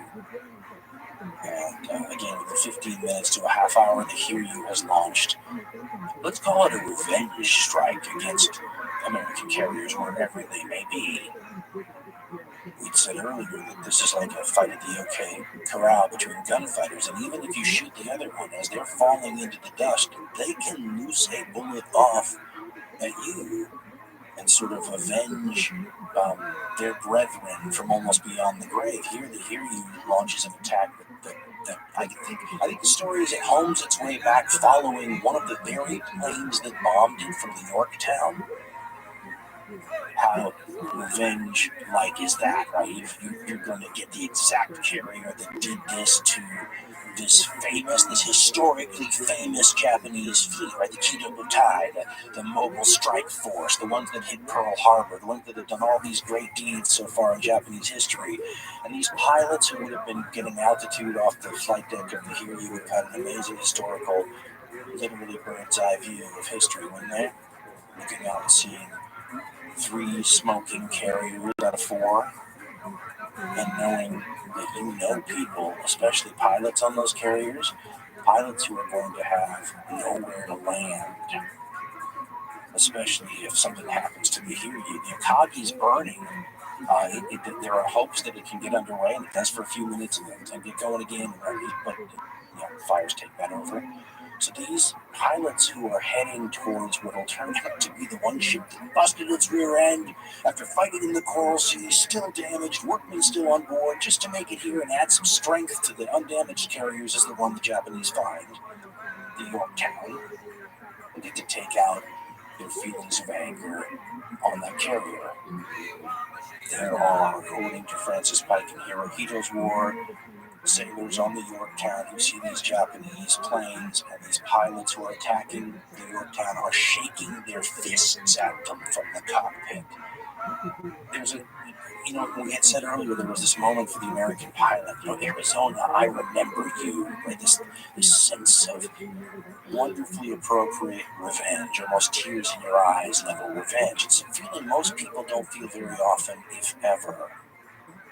It's interesting to note the Japanese could be doing the same thing right now. You can imagine their pilots, instead of saying Arizona, I remember you, saying Kaga, I remember you, or Soryu, the sister ship, I remember you, I remember you, or some pilot that they knew personally, I remember you. When the first wave of the Hiryu's retaliatory strike comes upon the Yorktown, it finds that the Yorktown is waiting for it. Its onboard radar has given it advance notice, and it's had time to get its own screen of fighters, a defensive screen, into the sky. It's had time to get everyone manning the anti-aircraft guns. It's had time to batten down the hatches, so to speak, when it comes to flammable things on deck, pushing over giant barrels of fuel and everything. It's had time, non-sexy stuff here, to pump carbon dioxide gas into all its fuel lines. It's not armor, won't stop you from getting hit, but it might stop a hit from turning into a critical hit in like 5 seconds. These are all the sorts of precautions the Japanese wish they could have taken that same morning, right? They didn't have the advance notice. So when the Japanese first wave shows up, the timeline's bedeviling a little bit, between maybe 2 and 2:30 in the afternoon. 18 dive bombers, 60 fighters. The Americans are up in the sky and they're waiting. And here, once again, though, the Japanese pilots I've been raving about will show just why they're so good. The Zeros expertly occupy the American fighters, so the dive bombers could go get the American aircraft carrier, and they do. In another nifty piece of flying, they put 3 bombs on her. Bam! The Yorktown is belching smoke, the boilers are damaged. As far as the Japanese pilots are concerned, the Yorktown looks just like 3 out of 4 of their carriers do. And that's what they tell the people on the Hiryu. We've got an American carrier, it's burning, basically meaning it's done. And then In one of the ironies of this whole battle, the damage control people on the Yorktown, who are not only good, but after Coral Sea, they've had real experience, and they've got those extra workers from Pearl Harbor still on board. They managed to patch up the damage. There's a hole in the flight deck, and they patch it. They've got air operations going again. They get their speed back up. It's crazy, but they're kind of a victim of their own success, because after the Japanese knock out that carrier, they're not looking to find the same carrier again. They're looking for an undamaged carrier. So when the second wave arrives from the Hiryu, and it's a couple hours later, they find what they think is an undamaged carrier and go after it. It's not an undamaged carrier. It's a carrier that's been so well repaired by its damage control crew that the Japanese torpedo planes can't tell it's damaged. I mean, how great. Remember, that's a carrier that was damaged already when it showed up in this battle. It's a weird twist of history that had they not been as good at their job, and a little smoke had been pouring out of the top of the Yorktown, she might have been spared. Instead, she takes 2 torpedoes. One blows a huge hole in her side. The ship starts to list, something like 26 degrees or something. They just figure that these things have a big old heavy flight deck on top, capsize seems imminent. They take everybody off, and she still doesn't sink. So I think it's the next day, June 5th. They tow her. They start taking her back to Pearl Harbor. She's like the ship that you can't kill. Gonna have this interesting reputation. Of fix her up, send her back out to sea, sell a lot of war bombs, right? Instead, the ending is anticlimactic as a Japanese submarine weaves its way through the destroyer screen and puts several torpedoes into the Yorktown. And that's the end of that. The ship that you couldn't kill almost seems like it was destined, one way or another, not to survive this battle, because it kept finding itself in the way of the enemy, in the thick of everything. The battle's not done, though, because at the end of the day, somewhere around like the 5 o'clock hour, when late afternoon transitions into early evening, the Americans find the last Japanese carrier, the Hiryu. And they essentially do to the Hiryu what had been done to all the other Japanese carriers and turn it into a torch, a burning wreck. And it is somewhat interesting that these aircraft carriers prove to be a little difficult to sink sometimes, but not difficult at all to light on fire. And I think that the Japanese actually are the ones ultimately responsible for sinking all four of these carriers. I think they have to torpedo them eventually. The Hiryu at one point is just sort of like smoking and drifting. There are some postscript activities to the Midway battle, and the Japanese will lose a cruiser, and Yamamoto will try to force a night attack, and none of it matters. As far as history is concerned, the damage has been done. Once the Hiryu is, for all intents and purposes, taken out of the war, and 4 Japanese carriers are lost in a day, there's no recovering from that. And there's so many elements you don't think about. I had to, of course, for this, delve into it. And they're all things that when they're pointed out to you, you go, oh yeah, sure, that would be a big deal, but they don't occur to you. I mean, people have been talking for years about all the pilots you lose, and that's easy for most people to go, oh sure, pilots would be a big deal. But this is the cutting edge of mid-20th century naval technology, and the engineers, the technicians, and all the specialists on these ships are, well, these are special people in their own right. And, I didn't think about this either. You think about an aircraft carrier as a weapon, you forget that it's all of them working together that creates a weapon system. And this Kido-Butai, this mobile strike force of the Japanese, was a weapon system. And all these ships had people on board who knew the proper ways to work together. They acted as components. And once you took those people out, you just cannot. First of all, it's hard enough to replace individuals who go away, but you can't replace the institutional memory and everything involved. You can't recreate that without years of work. It took 14 years to build this thing. They lost it in a day. This mobile strike force. Britain's Prime Minister, Winston Churchill, whose forces are stretched all over the globe, way too thinly, and who's fighting major battles and dealing with problems in North Africa, supplying the Soviet Union. So it's for them trying to contend with these problems in the Far East has been a nightmare, and it's been at the very low end of their priority list, simply because things are so grave in so many other places. And Churchill's response, he being a naval guy himself, by the way, to this American victory in Midway, as written in his History of the Second World War, quote, "This memorable American victory was of cardinal importance, not only to the United States, but to the whole Allied cause. The moral effect was tremendous and instantaneous. At one stroke, the dominant position of Japan in the Pacific was reversed. The glaring ascendancy of the enemy, which had frustrated our combined endeavors throughout the Far East for 6 months, was gone forever. From this moment, all our thoughts turned with sober confidence to the offensive. No longer did we think in terms of where the enemy might strike the next blow, but where we could best strike at him, to win back the vast territories that he had overrun in his headlong rush. The road would be long and hard, and massive preparations were still needed to win victory in the East. But the issue was not in doubt, nor need the demands from the Pacific bear too heavily on the great effort the United States was preparing to exert in Europe." End quote.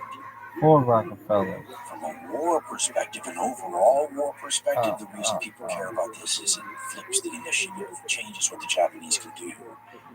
The Second World War has a different feel, as I've said many times in the First World War, different rhythm. Both of them involved grinding at a certain stage. I'll give you Grinding some grinding, in the though. First World War, either side could have taken out the other till a very late time. It was an undecided fight. The Second World War is much more one side has its way, and then there's a huge shift in momentum, and the other side has its way. And it's not so much grinding until about midway. And once the grinding part starts, That's when the fragility of things like the Axis economies and resource base and population size and industrial capability, that's when they're just exposed, because that's what they don't have, the strong foundation. They've got a wonderful cutting edge, but once you dull that edge and it becomes something where it is how much industrial power you have and all that stuff, then it becomes a rearguard action. The question of how long can the Axis side hold out. But holding out is not the same as losing. It depends on what your victory conditions are, doesn't it? It had always been part of the Japanese plan. If you recall, they were going to conquer these resources that they needed, then a bunch of territory to surround them as a defense perimeter, fortify it, make it with aircraft, and hold out for the inevitable Allied counterattack, right? And then the combination of things like interior lines of supply, the wicked terrain, the Japanese Yamato spirit, and the decadent weakness of the American Westerners would create a situation where they were paying such large numbers of lives that people back home in the United States feel united to pronounce these places names or find them on a map or eventually Hawaii would find these places in England. That whirly bird after all the fucking lobster. Which, after all, is the way every one of Japan's conflicts, since she so-called opened up in the middle 19th century, have gone. They have every reason to believe that's how this will end, after all. The idea of unconditional surrender, which won't be announced until January 1943, by the way, that was not the normal way countries did things, so they had every reason to expect that some way or another this is going to end with an agreement. And here's the thing, even if you start losing, if you're in a strong position, you have a lot to bargain with. I mean, look at the way it is in Europe. I mean, they're obviously fighting a war of annihilation with the Soviet Union, a giant racial thing. Hitler does not have a negotiated settlement in his Plan B file, but Hitler doesn't necessarily have to be around. I mean, there's a lot of people who want to see Hitler gone, and if you ask Hitler, he'd say plots are ongoing all the time. So, if all of a sudden the German leadership were replaced in 1942, something like that, 1943, they have so much territory conquered of continental Europe, basically. If this is 100 years previously, we're not in a total war, that's a hell of a negotiating hand right there, right? You give some agent who negotiates for basketball players or NFL football players or big entertainers that kind of leverage. Can you imagine? I have this weird, twisted brain for some reason that keeps playing a comedic, something like a bad Saturday Night Live vignette in my head, where I can't stop thinking about a TV stereotype of a sleazy kind of lounge lizard sports agent. The new representative of Germany after Hitler is being toppled, sliding into the Oval Office to give his initial pitch to President Roosevelt. It's both comedic and instructive. Though you can imagine somebody walking in there going, "Mr. President, big fan. Can I call you Frank? Listen, Frank, I just want you to know I have come from lunch with the new German leadership, and all I have to say is, wow, where have those guys been all my life? I mean, they are big fans of yours, by the way, Frank, and they want you to know that they would have done this whole coup thing sooner if they could have. It's a difficult job to pull off, though, and it's not a free country, as you well know, Frank, but it could be a lot more free soon. These new leaders recognize things have gone way too far. They want to dial it all back, and they feel bad about the whole thing. They know they're going to have to make amends, and they are prepared to deal. And I have in my briefcase here, Frank, a deal to end all deals. I mean, this would make you the greatest peacemaker in the history of the planet, and all you have to do is sign it. I mean, we're talking about something they are promising, get this now, hold on to your hats, promising to give up half of everything they've taken over the last several years. Half. This is going to save you a minimum, Frank, 5 years and 15 million lives.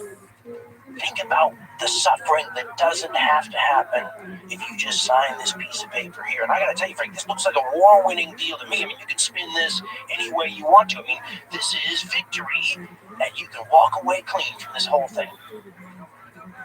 I just want to warn you, as a patriotic American, they took me back to one of their secret factories, showed me some of these wonder weapons they have, and while I'm under a non-disclosure agreement, I just want to say, this thing's not in the bag. I'd sign this now and walk away a winner, Frank. As funny as that sounds, ladies and gentlemen, Can you imagine if the President of the United States or the leader of Great Britain were offered a deal out of the war that would save them years of fighting and tens of millions of lives? No matter what you think about unconditional surrender or the nastiness of the enemy or the state of things, might be tough to sleep at night, don't you think, to turn a deal down like that? And if the worst happened years later and you somehow lost the war, or it was a nightmarish, I mean, you might feel like that would have been something, the lesser of two evils. I don't know. It kind of makes you never want to be in the position of one of these global world leaders, doesn't it? These are some tough choices to make. Platform hopping. Of course, part of what makes it seem so hard to imagine is it sort of runs against the grain of what you might expect from human behavior, especially collective human behavior, doesn't it? If you're winning the war, if you're kicking butt, I mean, the tendency is to let it roll, isn't it? Not to sit there and go, all right, cashing my chips, I'm walking away. This is enough for me. I mean, you might decide that that's the plan before the war, but once it's going so well, I would think that there'd be an inertia that might be hard to struggle against, right? Until you get a few socks in the jaw and things start looking bad, it's hard to slow the train down when the conquests are ongoing. I have a book called Japanese Destroyer Captain, The Remembrances of Captain Tamichi Hara. I believe we quoted him in a previous segment.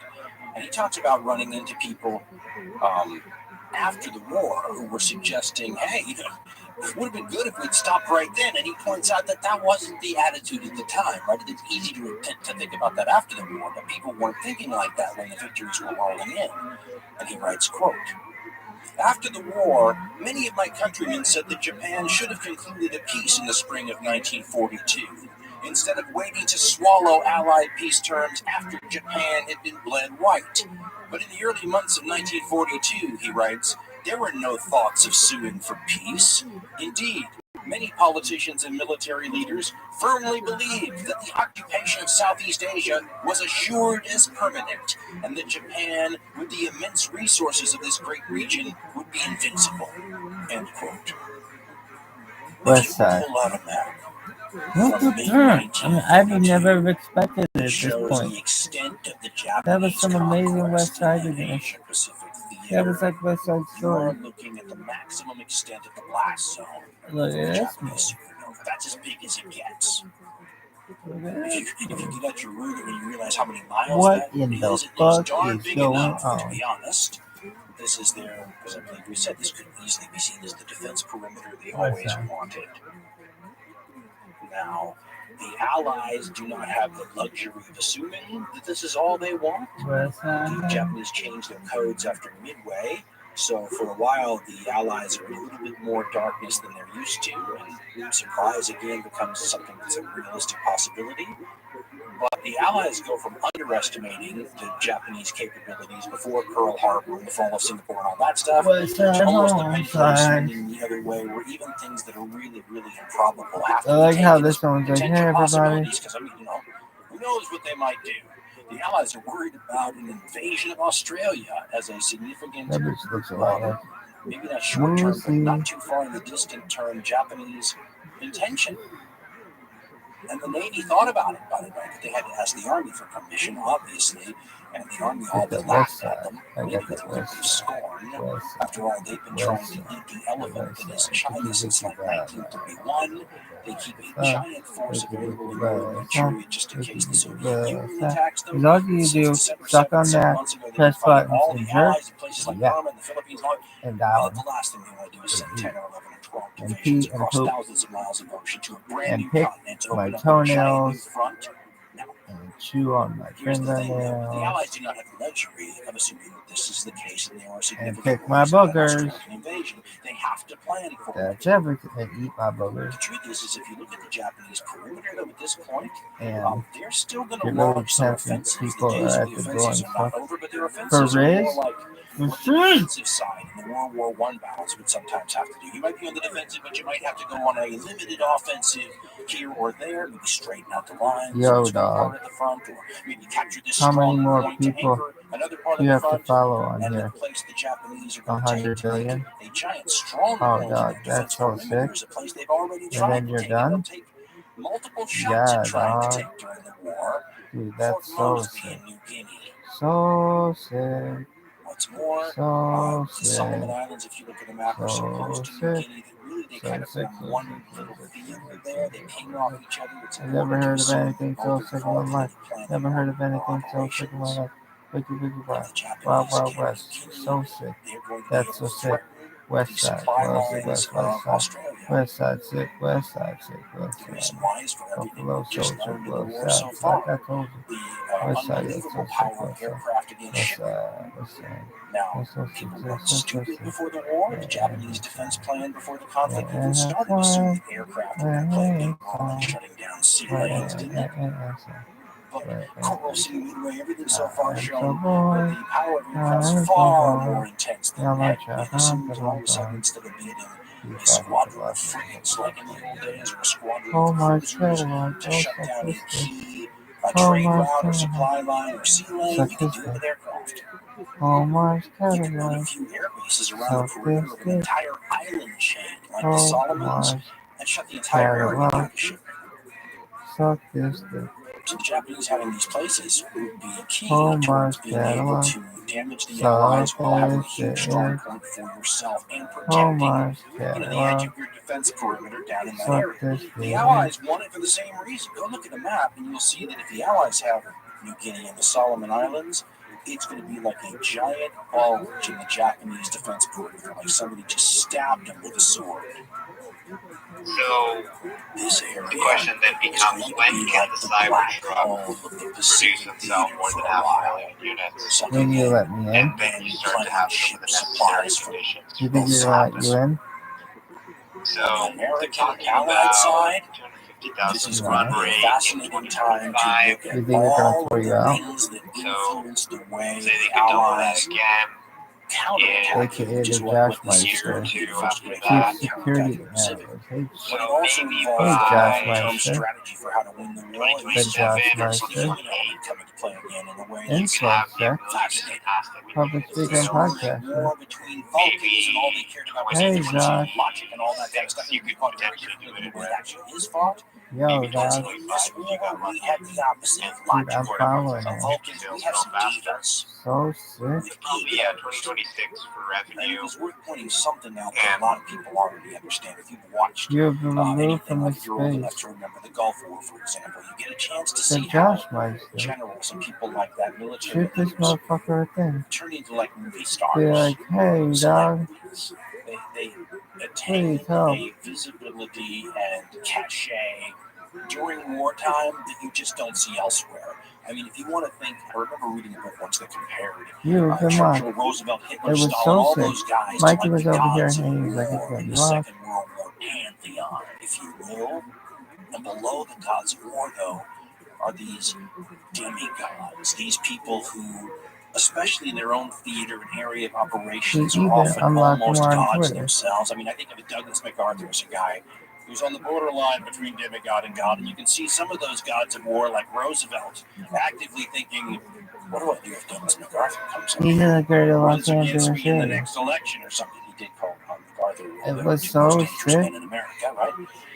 But it's not just MacArthur. You have look at all the military stars you have that are involved in the war on both sides. You have your Rommels, you have your Pattons. I mean, all these people. MacArthur, as we said, probably the greatest of all, right? And we should recall that he was in the Philippines, and the Philippines were going to fall, and MacArthur said he was prepared to die there, said his wife and his little boy were both prepared to die there, and the president and the American military ordered him out. You know why? Well, I was reading one book the other day that said something I never thought about, and it was that they had this great fear that the Japanese would take MacArthur up on his offer, kill him, and then exhibit the photos of the mangled body of the almost godlike general and his wife and his little boy to the global This lady media. followed me. That's going to be good. So So they sick. order him out. He goes to Australia. That's just a legitimate and, of amount of course, he people don't want to come following back. Vows to return. For Riz?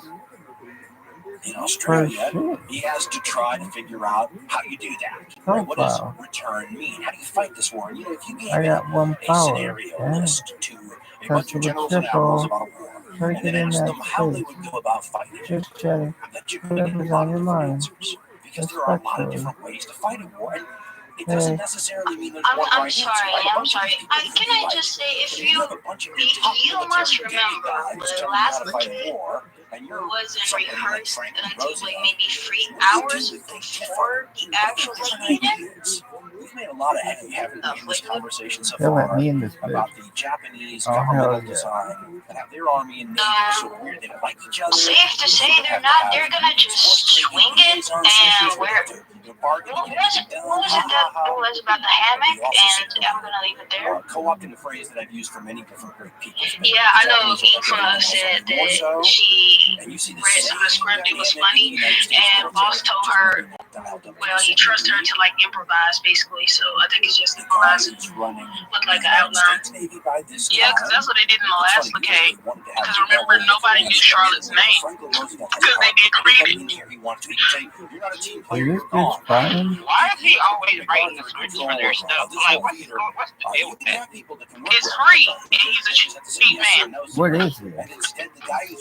You're right. What the Is a fuck is guy who can't get along with people who are I also think the legays kind of follow like Thailand traditional legays, so they kind of already know the stories of some of them. So it's not like that, like that much written. Hold on 1 second. I'm gonna come here for a second.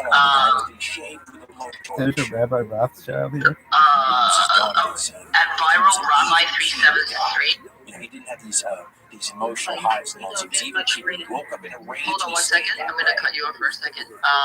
He was disliked by a lot of people. At ViralRabbi 373. Like he and his I'm going to kick you out of this space.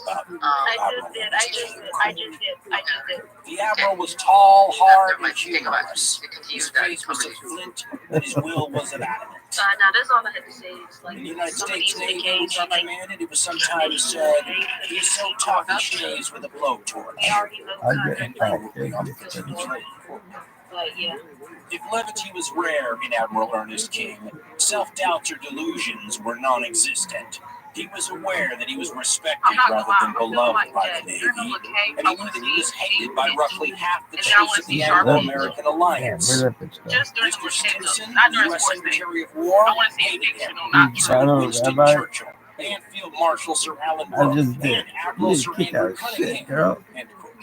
Those are some of his British counterparts he had to work with. I was looking Why at not? the They have index, people. and So Eric Berger Where's was that? touched with fire. He has an Admiral King entry in his index, What's that? and it says Admiral King, and it Where's says that?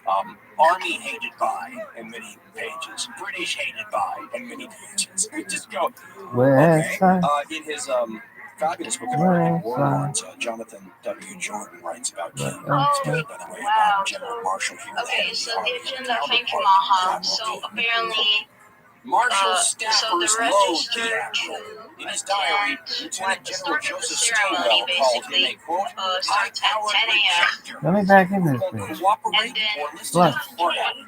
Who's this And bitch? he then says opens Eisenhower at 8 roused p.m. This and bitch is not closes with at 11 fuck. p.m. So one basically, thing they're that might up help there win for this war working is to get hours. someone to These shoot bitches are hot the as king. More fuck. than He's the 13 antithesis hours. of cooperation. No He's a shower, liberally rude person, today, which means he's a mental bully. Of course, crazy. Stark. You know they're gonna quit. Where's that? Of course, Stark was just a nice old lady. What This is it? fellow's going to cause a blow up sooner or later. I'll bet They it got cookie. like 2 hours in between Where's because the sports day Be ends unfair at to army people or foreigners at 6 have the last p.m. word going. So Why I'd say they can't I got like speak? maybe the show the You're a game bot. starts at 9, so they got like 2 hours approximately in You're a between. bot by Alex. Inferior and Are considers those 2 hours? They're not that space. You're Jordan very has some good. saying about General Alright, Marshall, who was a Who famous, was it? work together guy. He's Well, the just he's the chatting. oil that provides This bitch's lubrication name for is all Hero. these divas to work together. And he said Just that George chatting. Marshall Whatever's could on be our a very mind. agreeable man when he wanted to be, Bitches, you but then he going didn't always down. want to be.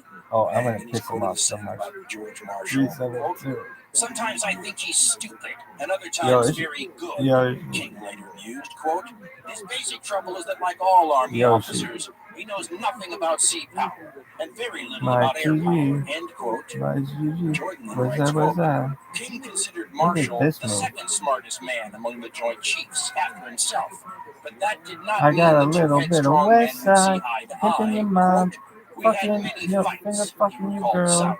Finger fucking your girl. But he liked the other Finger generals even fucking less, your and the Air girl. Corps, which was part of the Army, Eating the your planes that flew girl high altitude, out. bombed from high altitude, were part of the Eating Army your at this girl point, out. and Hap Arnold was Eating the guy your who girl ran that out. quote. Eating box.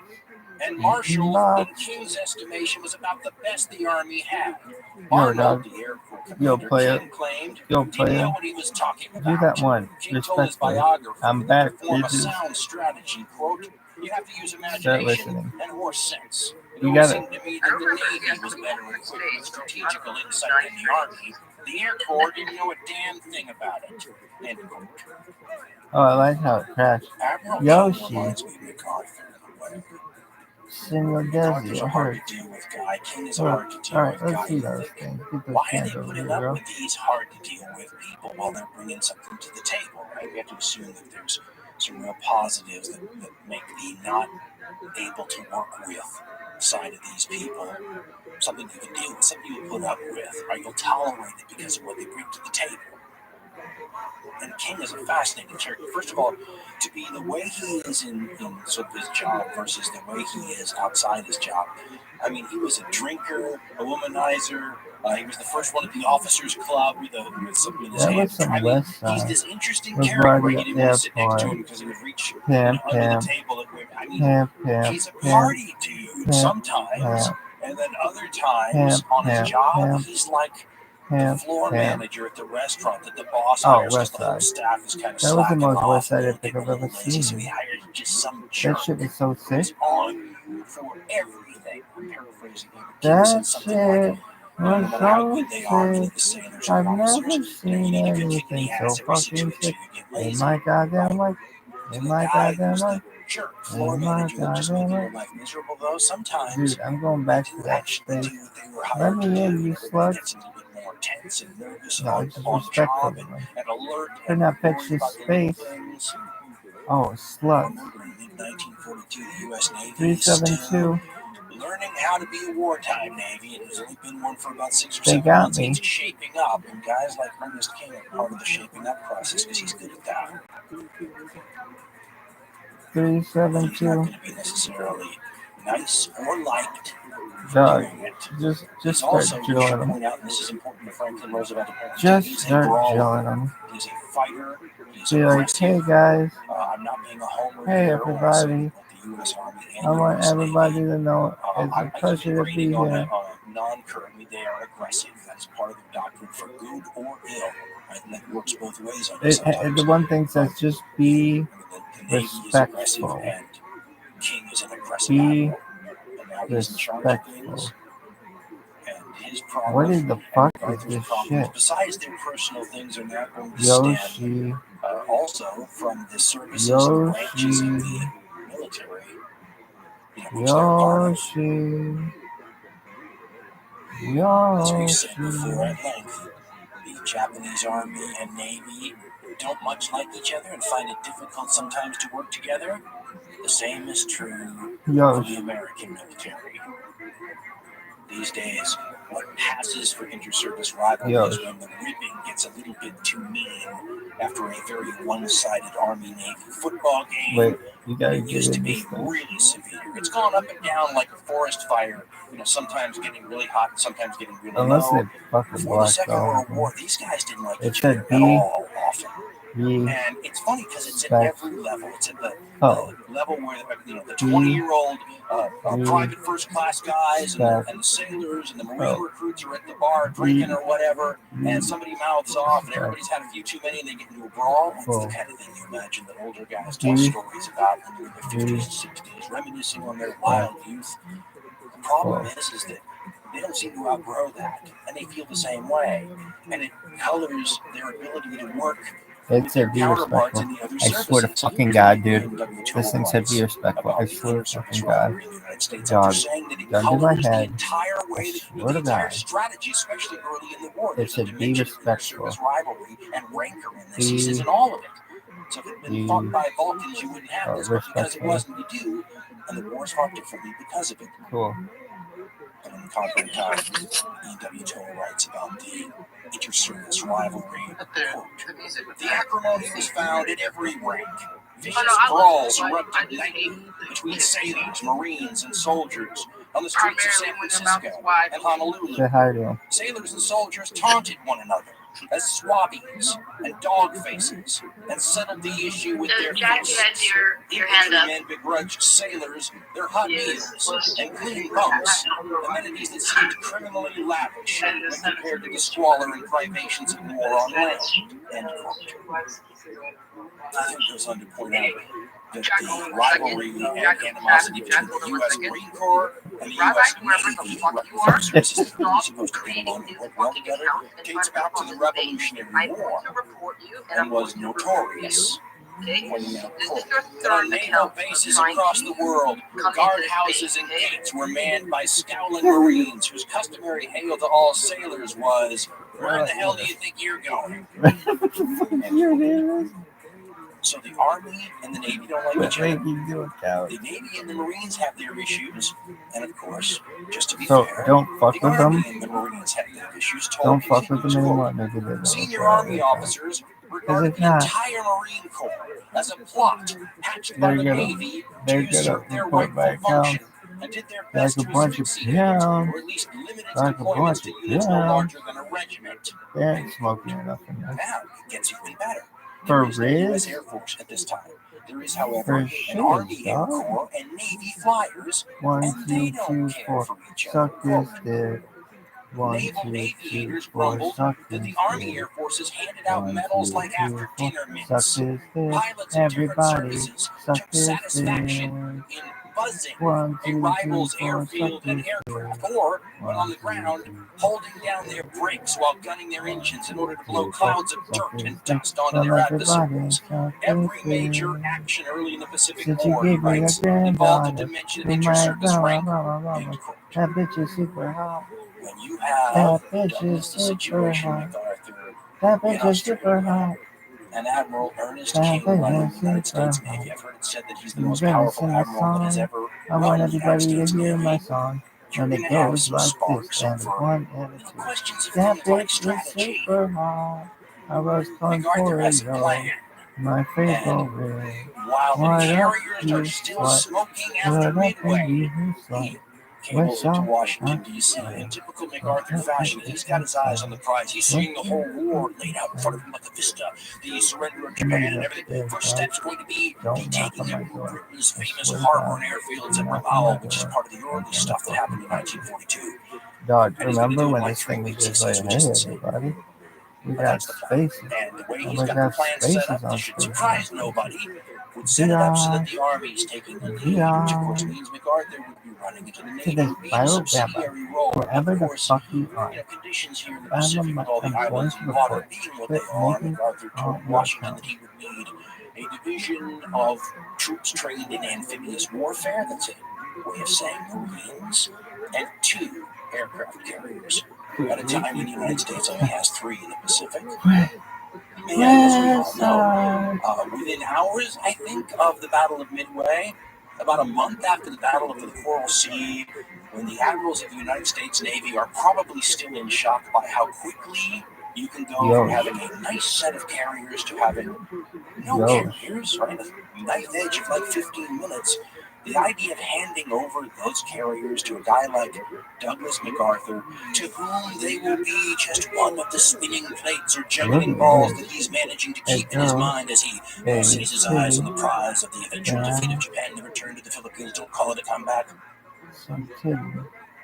Well, to them that looks like handing a precious glass family heirloom over to the klutzy forgetful child, or the ring of power Gollum's precious over to somebody that if he somehow were to lose the ring of power, his idea of what you do in that situation is ask the Navy for another one. And by the way, Ernest King had already had a plan for this region that he'd been telling the president about for months.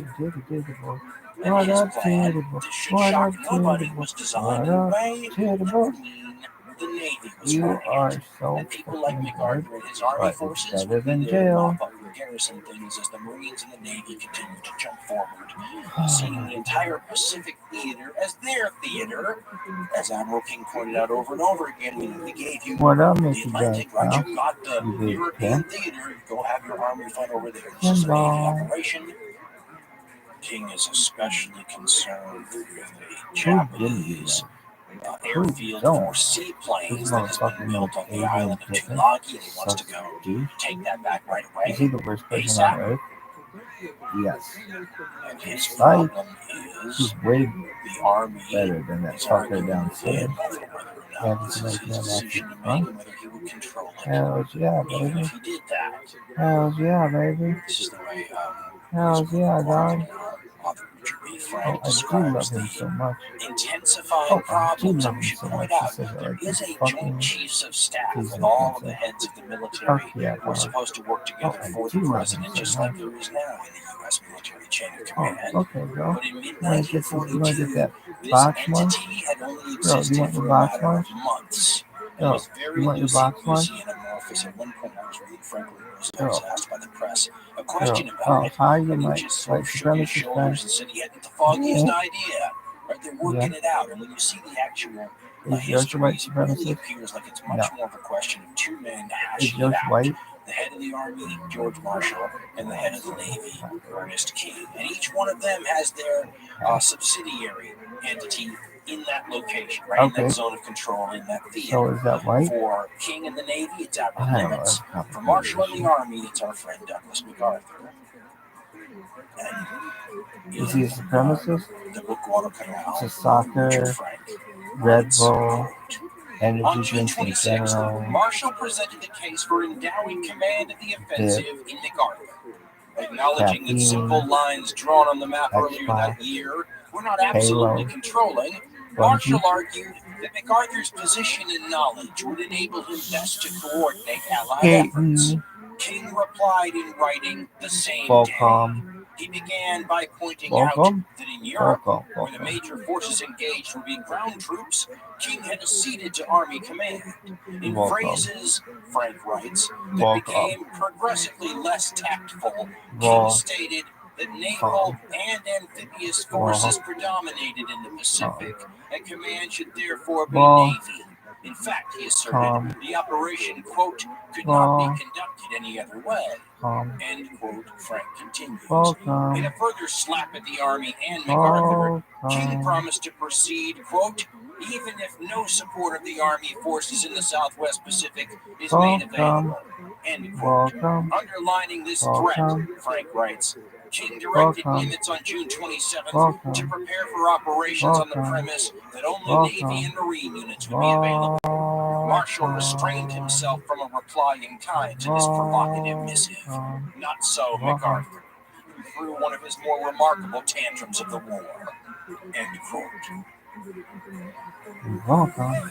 I remember reading one description of MacArthur that said at times he could be positively Shakespearean. This Rabbi, describes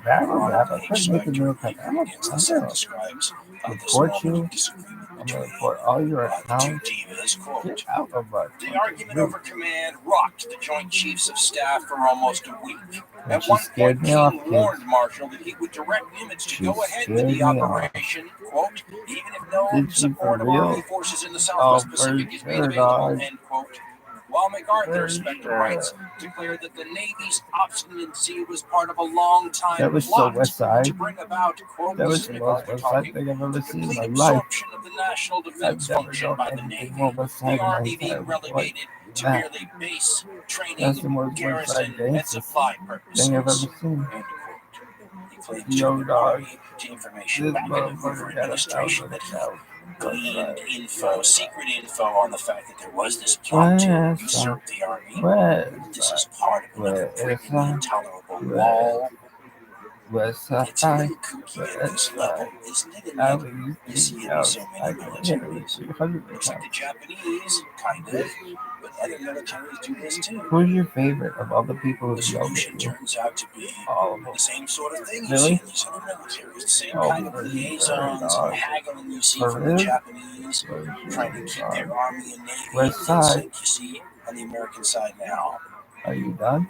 George Marshall, ever Press the the mensch, button comes up with a before I plan die. that gives both his little Who's gonna do? starlets their song in the musical and an equal number of lines. Everybody gets a piece of the action, a moment in the sun, in a multi-phased plan that puts each side in charge.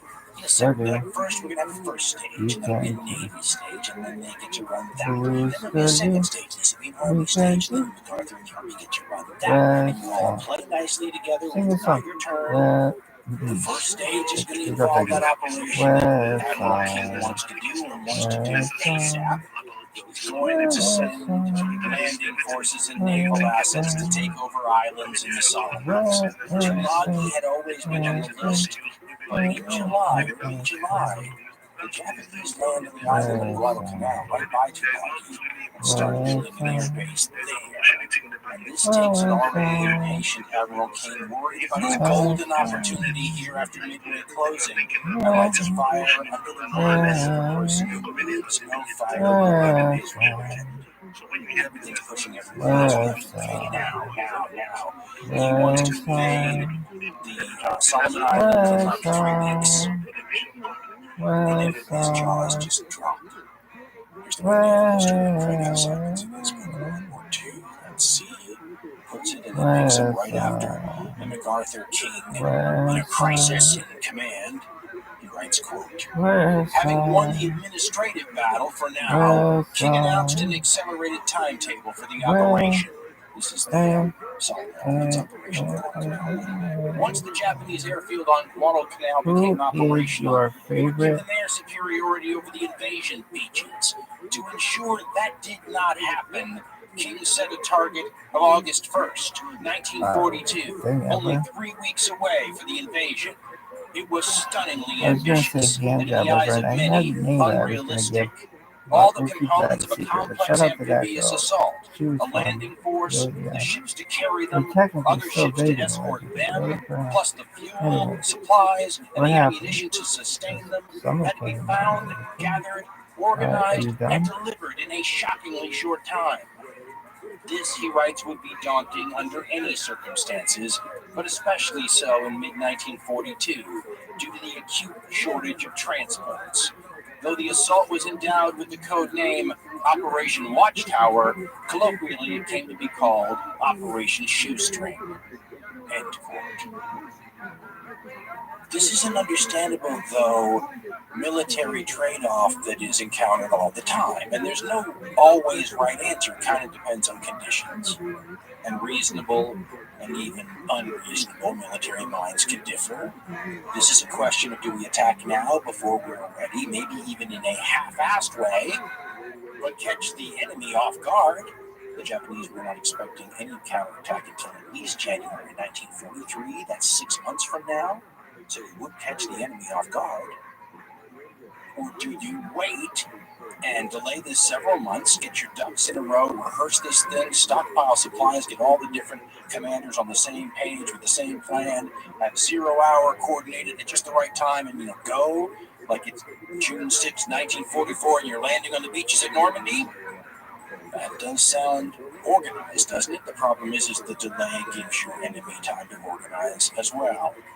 And the likelihood is that by then they'll have operational airfields all in that area, potentially hundreds of warplanes in the sky looking to send you carriers and transport ships. It's a trade-off. But if I tell you something's going to involve trade-offs, the smart thing to do is then to ask some follow-up questions, isn't it? What sort of trade-offs are we talking about here? What sort of disadvantages are my men, if I'm the Marine Corps commander, going to have to face as part of these trade-offs? When the Marines go into the South Solomon Islands, they don't even have any good maps. There's a few little aerial photos of little pieces of the field, but I mean, they interview people who lived there a decade ago and said, can you tell us a little bit about the layout of the land from memory?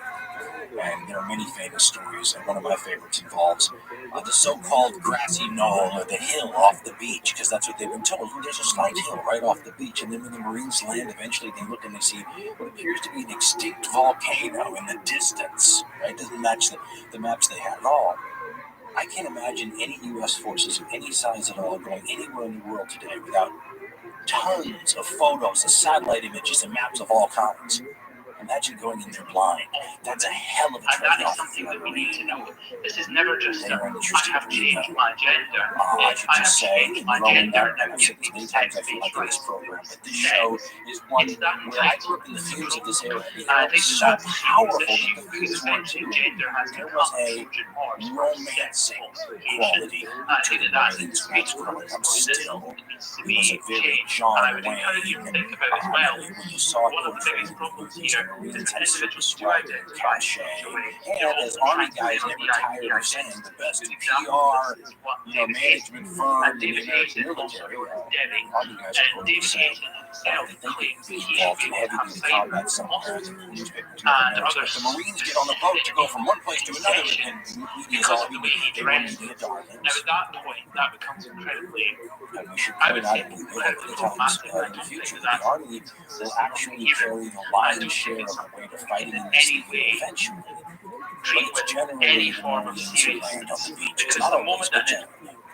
Guadalcanal is the first time they do it. The subsidiary islands in places like Tulagi, and there's another one called Gavutu, another one called Tanambogo, I believe, and they're all part of the little teeny island chain, with Guadalcanal being the big one in that group. Guadalcanal, by the way, about 85 miles long, about 30 miles wide. My stepfather and my father both served in the Navy. My stepfather was there at the end of the Second World War. He didn't see combat, but he was sure he was going to. We talked about that story many times. So we were basically a Navy family. My dad's brother was in the Navy in the Second World War. My Uncle Kim was in the Marine Corps Aviators. He was a Marine Corps pilot. So he didn't have to go doing any of those horrible things that my stepfather and father continually warned me about. They used a different terms. My dad was a lot more cool about it, just vague about it. But my stepfather said, don't ever find yourself in the Marines.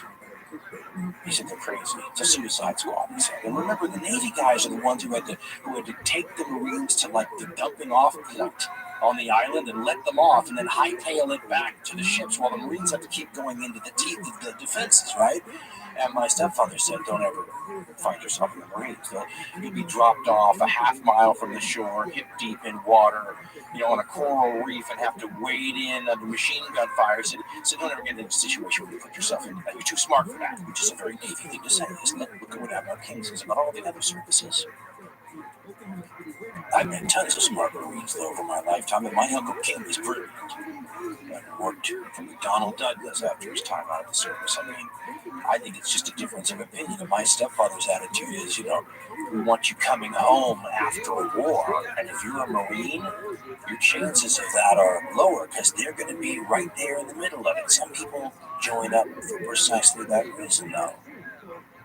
They're a really interesting breed, though. Much romanticized when I was a kid, of course, but some of this based on some truth. I really like the way author Richard B. Frank describes the Marines and this mix that you get during this period between the old timers who were there, long before this war was on the horizon, to the newbies, the guys who joined up, when the big buildup began before Pearl Harbor, and then this huge glut of people that come after Pearl Harbor. These guys, leave the basic training early sometimes because they're so needed, and these are people who were told, you join us if you want to be the first in line to actually come to grips in combat with the Japanese. And these are the people who said, yeah, sign me up for that. That sounds good. I don't want to wait around with my heels. I want to get to them right away. I'm mad about Pearl Harbor.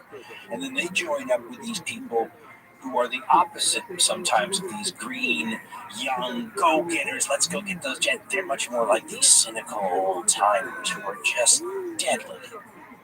And Frank describes them this way. Oh, by the way, when he says this other group, he's talking about the old-timers who were there already versus the newcomers who are just arriving, the volunteers who are called up and are gung-ho, and Frank writes, quote, the other group was, by contrast, small in number, but like a drop of dye in a gallon of water, they gave the whole division an unmistakable hue, and they stamped a nickname on the division, the Old Breed.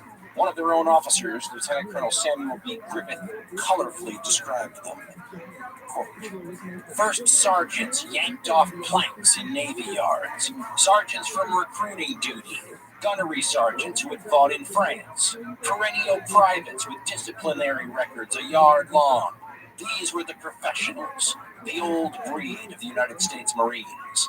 Many had fought cacos in Haiti, bandidos in Nicaragua, and French, English, Italian, and American soldiers and sailors in every bar in Shanghai, Manila, Tsingtao, Tianjin, and Peking. They were inveterate gamblers, he writes, and accomplished scroungers who drank hair tonic in preference to post-exchange beer, which he says they called horse piss, cursed with a wonderful fluency, and never went to chapel. He says they called that the God box, unless forced to. Many did snuff, smoked rank cigars, or chewed tobacco. Cigarettes were for women and children. They had little use for libraries or organized athletics. They could live on jerked goat and the strong black coffee they called boiler compound, and hash cooked in a tin hat. Many wore expert badges with bars for proficiency in rifle, pistol, machine gun, hand grenade, auto rifle, mortar, and bayonet. They knew their weapons and they knew their tactics. They knew they were tough and they knew they were good. There were enough of them to leaven the division and to impart to the thousands of younger men a share of both the unique spirit which animated them and the skills they possessed. End quote. When Marine Corps General Vandegrift, 55 years old at this time, and the guy who knows he's going to be commanding Marines in combat at some point, finds out that at some point is in August 1942, he says he just couldn't believe it. He'd been told by Admiral King himself that his Marines would not be seeing combat until at least January 1943, which coincidentally is the same intelligence that the Japanese had. Instead, on August 1st is the due date. People just tell King it's impossible, we can't do it. He begrudgingly gives them another week. So the new due date is August 7th, 1942. There is a hastily thrown together rehearsal near Fiji that does not go well and leads to a sense of foreboding about what's about to happen here in this disorganized mess. The first, or better described as the largest, amphibious assault since the Battle of Gallipoli in 1915, and people will recall that didn't go exactly swimmingly by the end. On July 27th, only 11 days before the Marines are scheduled to hit the beach, a rather extraordinary meeting occurs on the USS Saratoga, the aircraft carrier. It's the only get-together between the commanders on the scene here that's going to happen before the attack. The guy who was the operational head of the whole thing, Admiral Gormley, doesn't even attend. He sends somebody else. Admiral Fletcher will be there, though. Admiral Turner will be there, and Marine Corps General Vanderbilt will be there. The reason it's extraordinary, first of all, people took notes, is the animosity between Fletcher and the other two men. Fletcher, as you recall, he's been at sea most of this year. He's fought in both Coral Sea and Midway, and those were recent. This is the way author Robert Leckie in Challenge for the Pacific describes it. He says, quote, Archer Vandegrift, the general, who had once been startled to see the unruffled Admiral Gormley acting like a drill sergeant, was now amazed to see that Fletcher looked tired and nervous, and he put it down to the Admiral's recent battles of the Coral Sea and Midway. Next, he was surprised to learn that Fletcher had neither knowledge of nor interest in the Guadalcanal operation. Finally, he was thunderstruck to hear him saying frankly that he would not succeed. Then, Admiral Fletcher turned on Admiral Turner and angrily accused him of, quote, instigating, end quote, the Solomons invasion. Unimpressed by Turner's indignant denial, Fletcher interrupted him to ask, how many days will it take to unload the troops? 5, Turner replied. Fletcher shook his head stubbornly. 2 days, he said, were quite enough. He would not risk his carriers any longer. End quote. It's worse than that on a personal level, though. Fletcher basically says to Turner that he doesn't have any combat experience and he's making all these plans from Washington, D.C. Doesn't have any idea about this revolution military affairs that Admiral Fletcher has seen up close and personal, and recently, not going to let this other desk-bound admiral, a planner, You're not going to let him use the precious aircraft carriers as part of his learning curve. And Vandergrift is stunned because he'll leave this meeting described as furious, trying to explain to Admiral Fletcher that the 17,000 Marines he's going to land within 24 hours of the initial assault need air cover. And his plan is to capture the airfield that's on the island, unfinished, of course, and finish it, and then have his own aircraft, and then the carriers can leave. Turner doesn't even have that kind of optimism. Admiral Turner just wants the aircraft carriers to stick around long enough for him to unload his transports. But if his transports are going to take 4 days, and Fletcher only promises 2, well, what do the other 2 days look like? Fletcher will eventually compromise and give him 3. So if you are the dad of one of these Marines who's going to land on this island 11 days from now, you just had a bad dress rehearsal over near the Fiji Islands, and now you have this, doesn't look too good, does it? On April 7th, 1942, the Marines hit the beach in the South Solomon Islands. The island of Guadalcanal, which is like 85, 90 miles long, something like that, about 30 miles wide, and the subsidiary smaller islands, places like Tulagi, and I think it's Kavatu, a bunch of little ones. The really little ones are measured in yards by yards. Tulagi is like 3.5 miles by a half mile. The Marines land on all these different islands. They have a big bombardment by the fleet first, and this is going to become the standard script for the rest of the Pacific War's island campaigns. It will evolve, it will change, it will become more efficient, they will learn a lot of lessons, but the basic template sort of style stays the same. You have the offshore ships shooting first at the beachhead, then you bring in the planes, which they duly do, and strafe and bomb the beach and drop colored smoke any place they think warrants a little extra attention still from the guns offshore. And then the transports come in, the precious transports, there's never enough of them for any power, any country. The precious transports come in and drop the Marines off on the beach. The assumption is the Marines are going to lose a lot of people in this first assault. They fully expect, the D-Day, June 6, 1944 treatment. They expect to run into machine gun nests and artillery, certainly mortar rounds dropping on the beach. It might be mined. There should be, you would expect barbed wire, maybe tank trap types. They're expecting the worst. And instead they're stunned when they roll up on this place, and in a Twilight Zone level of eeriness, there doesn't seem to be any enemy there. The Marines thought there might be as many as 5,000 Japanese combat troops on this island, and there still might be. One of the nasty things about these islands, which look like you're fighting at a resort in the tropics when you're looking at it from the air from like 5 miles away, right? Gorgeous green jungle canopy, the water is an unbelievable blue. But when you get down to ground level, you realize the only thing you can see is the beach and the ocean you just came over, the little strip of land between the water, covered with sand, and where the jungle begins, and then, well, who knows? It's a giant haunted house as far as the Marines are concerned. And there will be this juxtapositioning of the Marines opening coconuts on the beach, obviously this sense of relief that they weren't just machine gunned to death trying to take this landing beach, but also the officers will come ashore and see that the Marines are not too keen on exploring any farther because they think this must be a trap. Right? They're just waiting for them to do something, so let's just stay here. There's a giant traffic jam trying to unload all the supplies. It's as disorder and chaos-filled as everybody predicted. There will be all kinds of famous stories about how bad it was, and the Marines would talk about how the transports were loaded in backwards sometimes, and the important stuff you need right now, like ammunition and explosives, was loaded first, and then a whole bunch of non-essentials was loaded after that, so they're throwing stuff into the ocean to get to the stuff at the very back of the hull that they need right now. The situation will not be so easy on the subsidiary islands. Tulagi is about 20 miles off of Guadalcanal. On that island and the smaller ones, the Marines run into Japanese. On Tulagi, a couple of what are called Marine Raider battalions land on the tiny little island and begin fanning out.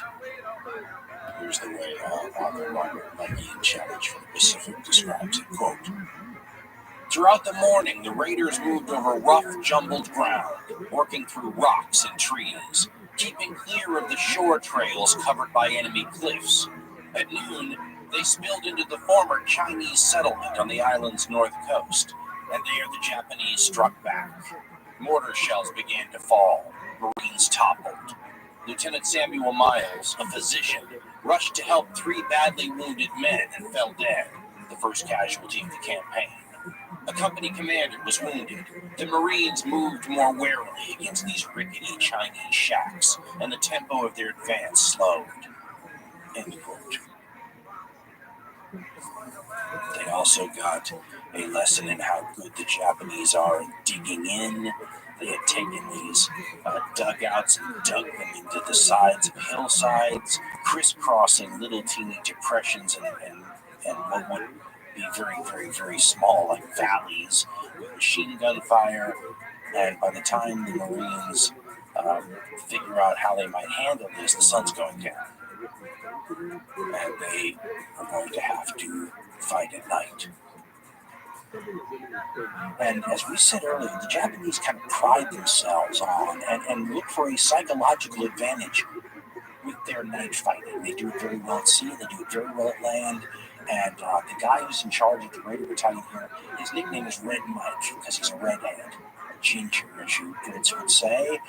Red Mike Edson, Lieutenant Colonel, he knows the counterattack is coming at night, and it does.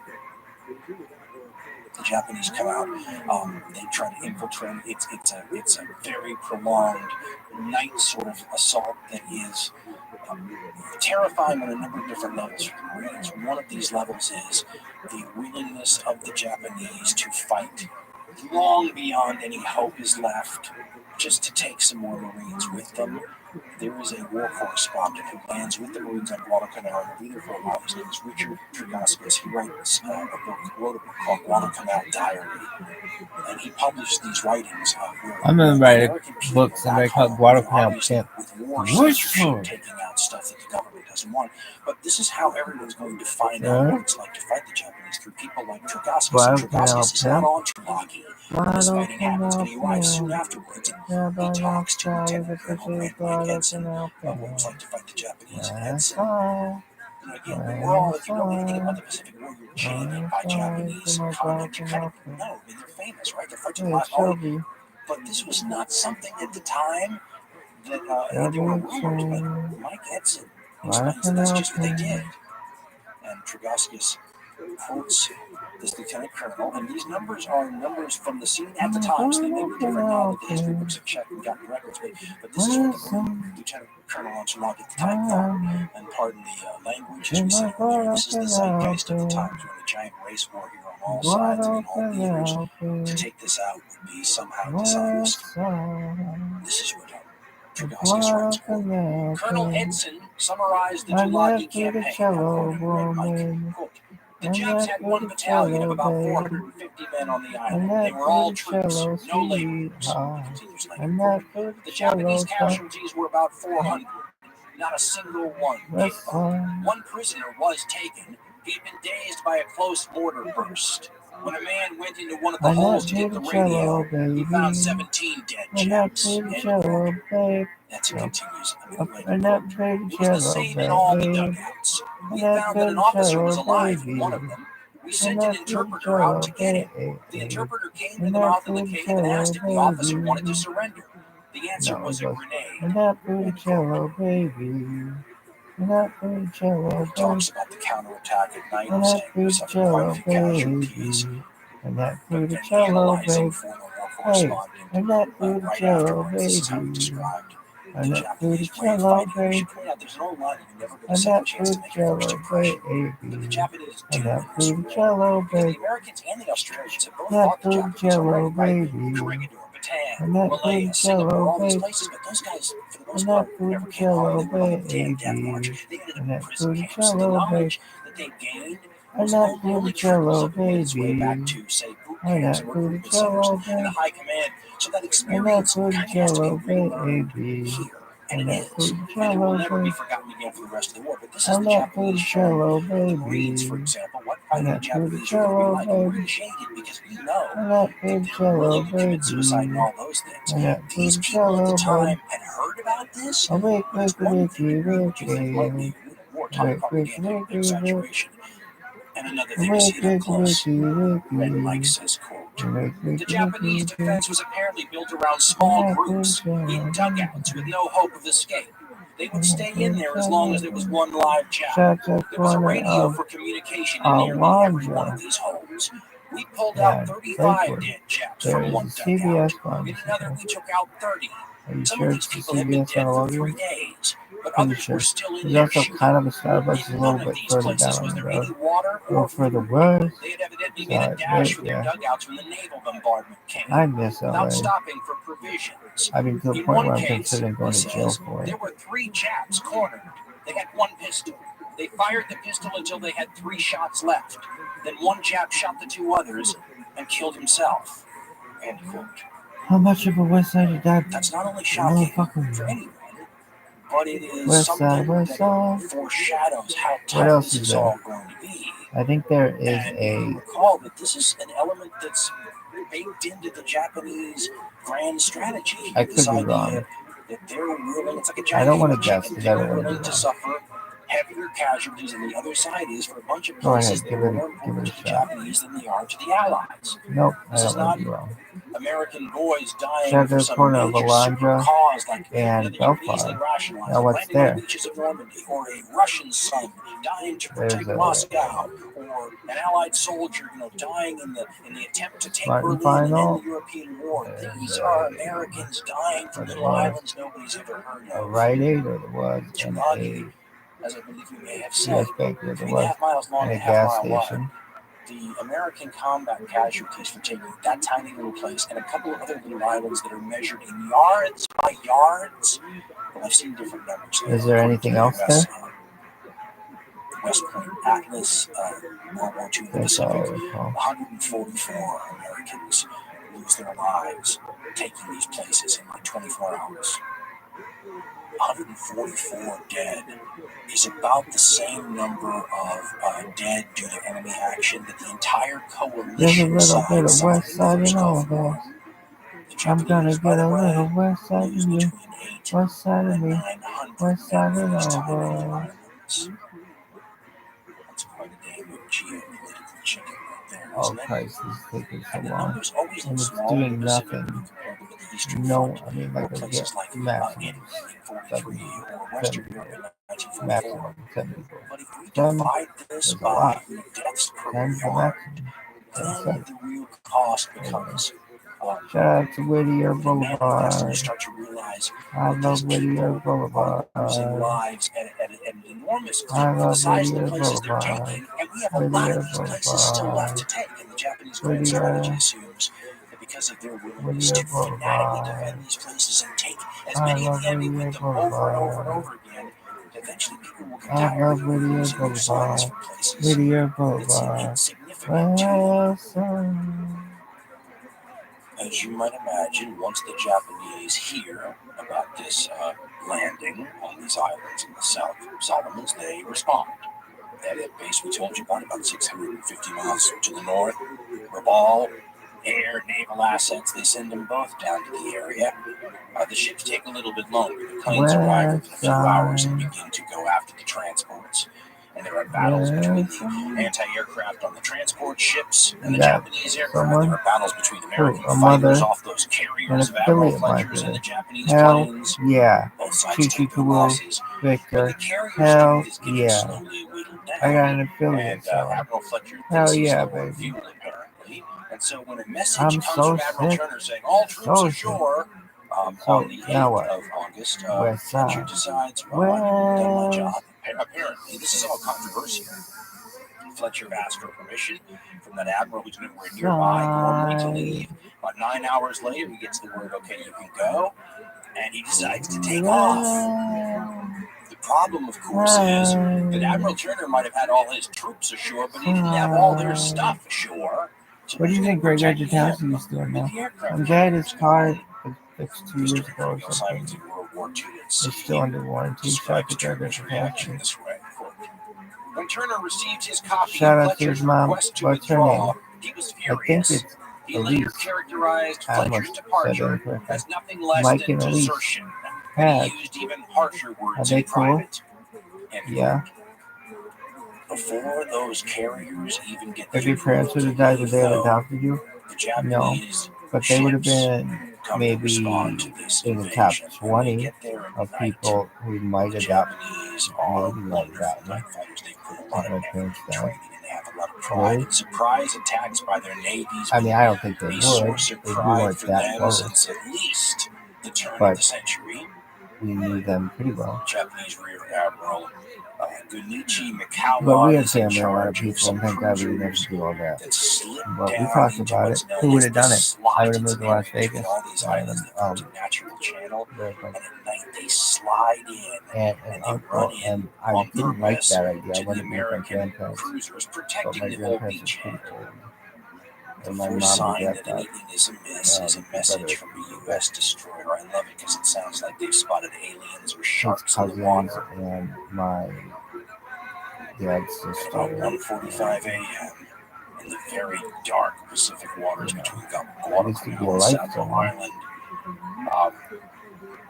But there was also a the discussion officers of on the U.S. cruiser, the Chicago, get a message from the U.S. destroyer not that was Patterson. ever really Warning, warning, serious, strange ships entering harbor.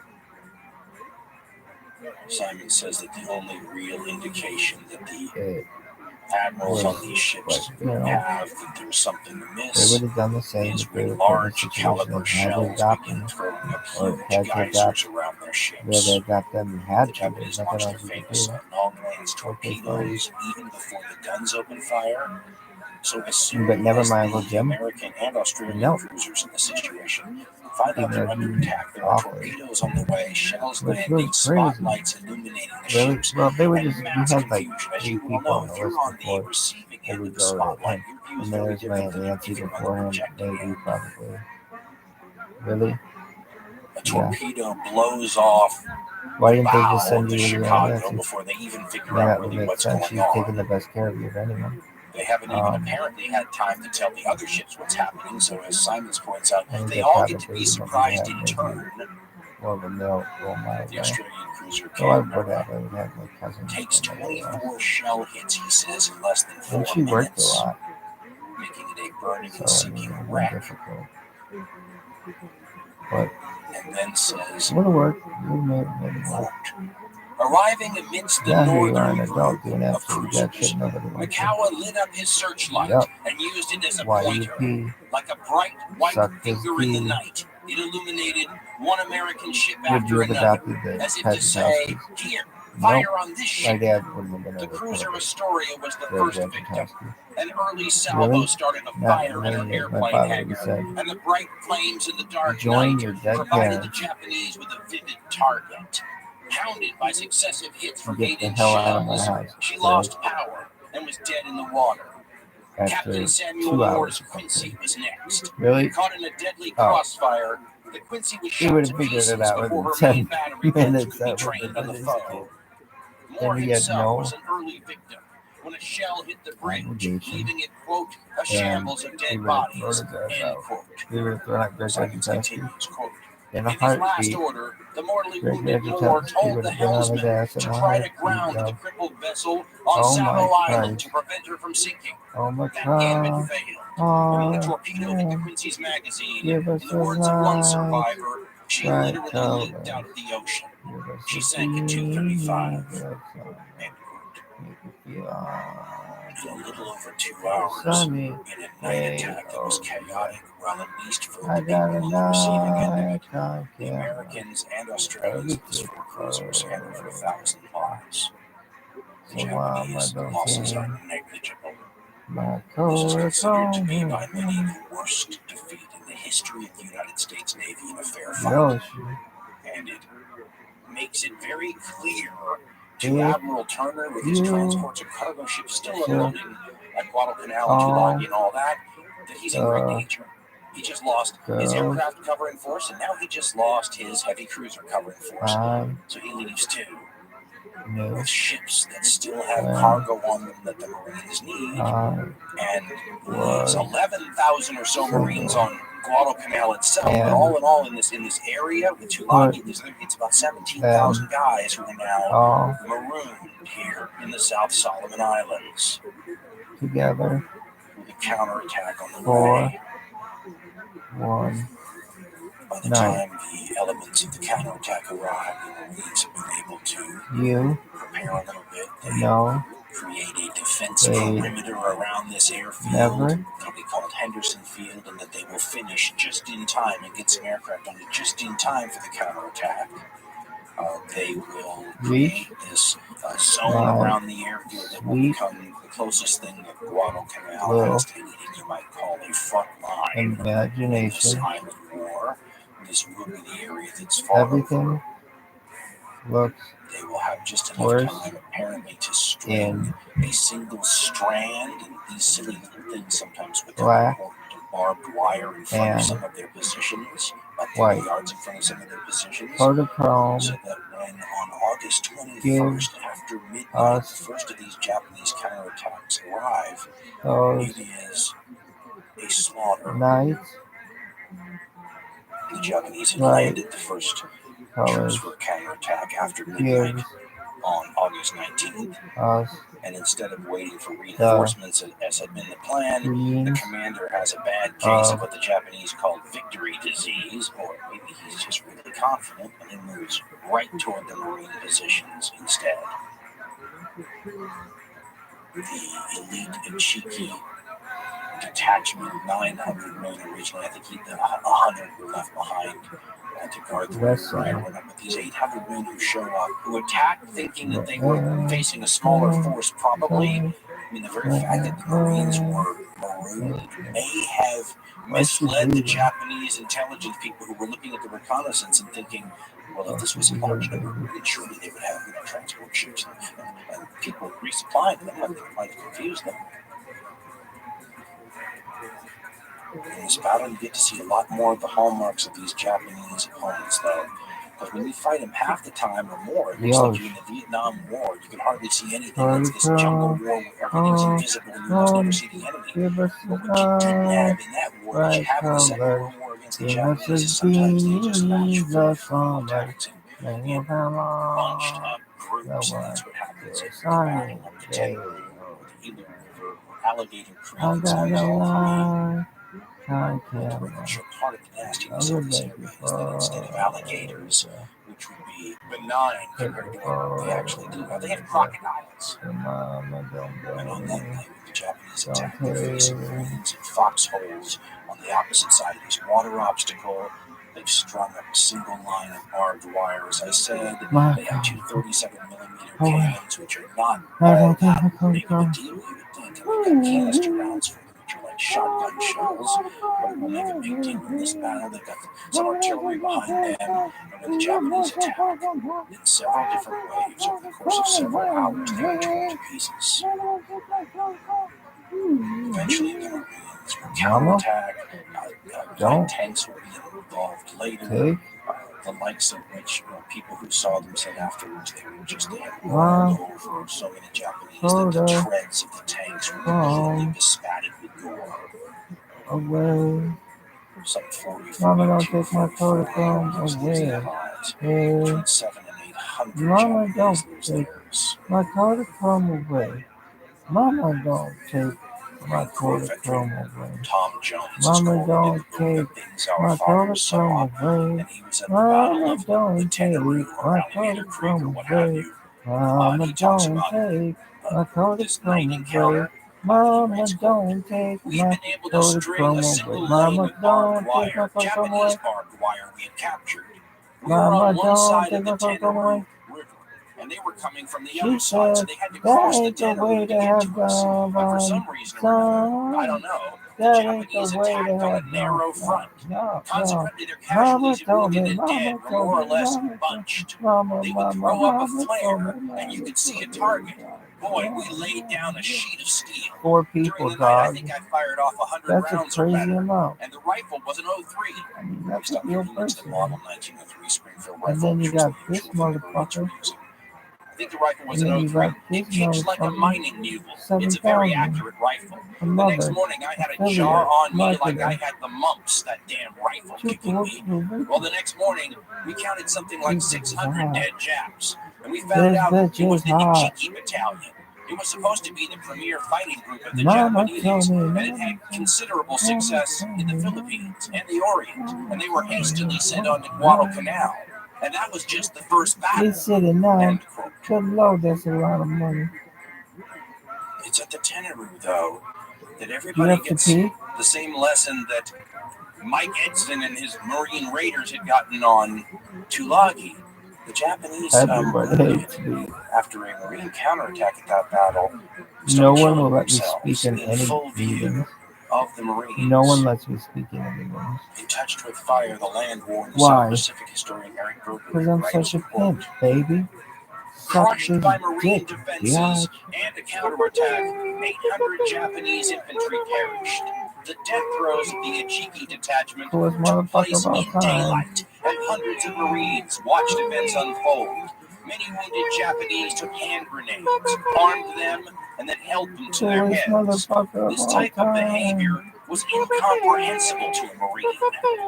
But far worse, he writes, several of the wounded tried to kill Marines who were attempting to take prisoners. Infantryman Andy Polini was involved in the closing stage of the battle. Now, Berger quotes this Guadalcanal veteran. As we approached a pile of Jap bodies, up jumped 3 Japs. 2 of them were in good shape, but the third was wounded. They were carrying him as though they wanted to surrender. But just as they got near us, our sergeant jumped out in front of them and yelled, "Cut him down! Cut him down!" He saw something we didn't. As soon as he yelled, the 2 unwounded Japs reached in their shirts for grenades, but they never got to use them. End quote.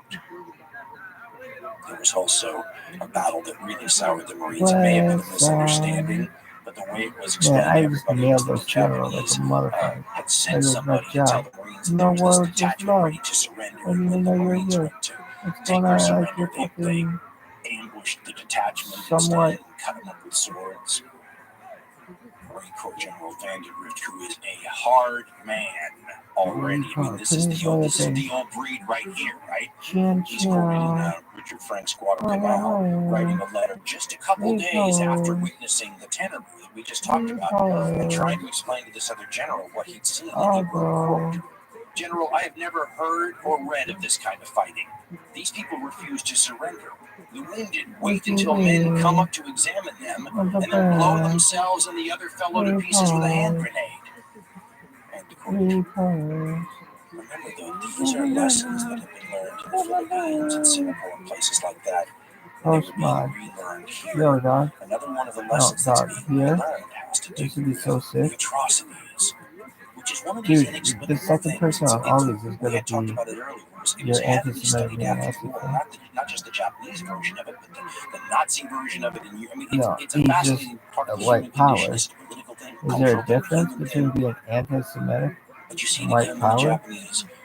I think you could be like on New Guinea, which happens right around the same time Admiral Fletcher's trying to get his aircraft carriers out of Guadalcanal. Part of the reason the Japanese don't respond as well as maybe they could to this American attack at Guadalcanal is their eyes are about 700 miles away on Port Moresby, where they're launching an offensive. Remember, they wanted Port Moresby earlier. They wanted to take it at the Battle of Coral Sea by sea, but because of the way that battle turned out, that scotched that attempt. This time they're going to try to take it via the overland route. They already have tiny little beachheads on northern New Guinea. Right around the time the Guadalcanal landings happened, and then more and more troops, they trickled them in, and they start coming overland.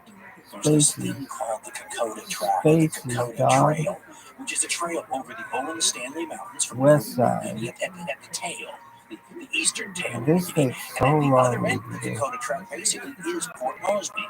So the Japanese would come over this trail and take Port Moresby via land.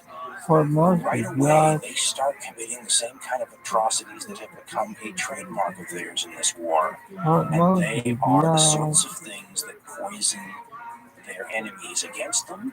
And if you believe some of the evidence that seems to be out there, you can make a case that this may have been by design. Those earlier Japanese atrocities in places like Singapore and elsewhere have filtered back in bits and pieces. When the Japanese start moving up from New Guinea, they famously killed some religious folk and their families, and there are accounts that are more vicious and terrible and emotionally heartbreaking than others. You can only imagine the stuff in the era of phone videos and viral What's your favorite sharing song of about the the war West Side? porn type stuff. It goes like this. But Inheritance War Francis Mike has a relatively low-key rundown. After talking about how a couple of nuns or nurses are murdered famously, he writes, quote, Australian Anglican priest Father James Benson was more fortunate. He was taken prisoner and transported to Rabbi and miraculously survived the war. In another incident, at the Anglican mission in Zangara, the Reverend Henry Holland and Reverend Vivian Henley were beheaded along with co-workers. Showing a peculiar mercy, a captured 6-year-old boy who became distraught was shot in the head. Sasebo 5th SNLF, that's a name for troops, according to the captured Japanese diary of Toshio Sato, beheaded 7 Australian men and women, including a 16-year-old girl. Now, quoting from the diary, quote, they held her down screaming and crying while they cut off her head, end quote. Even Toshio Sato, Pike writes, an interpreter working in Buna, was horrified. Records of murders and massacres by Japanese troops were perfunctorily recorded. First-class seaman Shunji Shin noted in his diary, quote, 14th August, about 8 a.m., decapitated or shot the 9 prisoners, end quote. In the book, Japan at War, an Oral History, Haruko Taya Cook and Theodore F. Cook conclude the thoughts of a lot of different Japanese folk from a lot of different perspectives. But some of these perspectives are the kind of people that sound like Allied propaganda caricatures. In one chapter, they have a guy, and they go into depth. These aren't little quotes, but the guy says, if I went more than 2 weeks without me taking a head, I didn't feel right. Meaning, decapitating people. He talks about getting requests all the time from other officers. Do you have any prisoners in the jail we can use? I want to test my new sword. And how normally these were Chinese prisoners. It's one of the pieces you mysteriously look and go, now, all the Chinese troops that fell into Japanese hands, they should have giant POW camps full of Chinese prisoners. Shouldn't they? This is a famous Samuel Morrison story about history. He talks about, going from memory here, but it's one of those things that sears in your brain. He talks about a couple of Australians the Japanese captured right during this early advance up to Kokoda, and they had been, he said, bayoneted, tied to a tree and bayoneted, and then some Japanese soldier who could speak and write English had put above his head on a placard hung by the dead Australian. He took a long time to die. And then, of course, they were found by Australian troops. You can only imagine what that does to those soldiers and how they feel. Australian soldier Bill Crooks is quoted in Words Touched with Fire, and he makes it sound like there's not really hate involved as much as, well, he says, quote, I don't know that we were indoctrinated with a hate for the Jap. We knew what they had done in Nanking. We knew that they had machine-gunned our nurses on Bangka Island. We knew that they bayoneted Australian prisoners after they captured Rabaul. We knew they bayoneted hospital inmates in their advance down the Malayan Peninsula. But we did not develop a hatred. We just would kill every bastard soul of them the moment we came against them. We knew their Bushido Banzai code was to take no prisoners in battle and never surrender, so we killed them. End quote.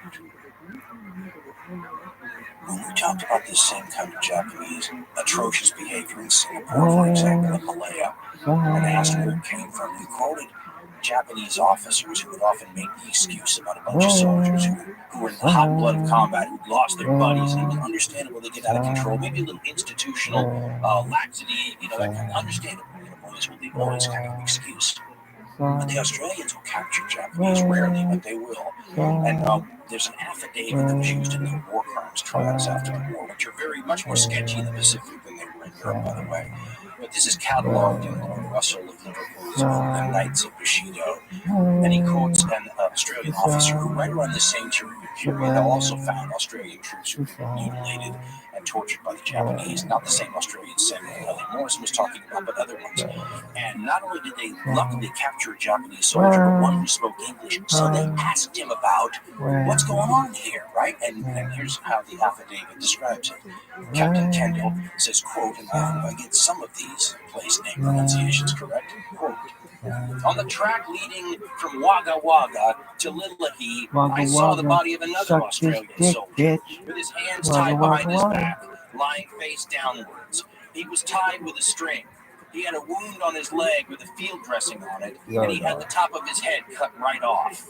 The top portion of the skull was lying forward, as if it had been cut through with a heavy knife or sword, and had been chopped from the rear.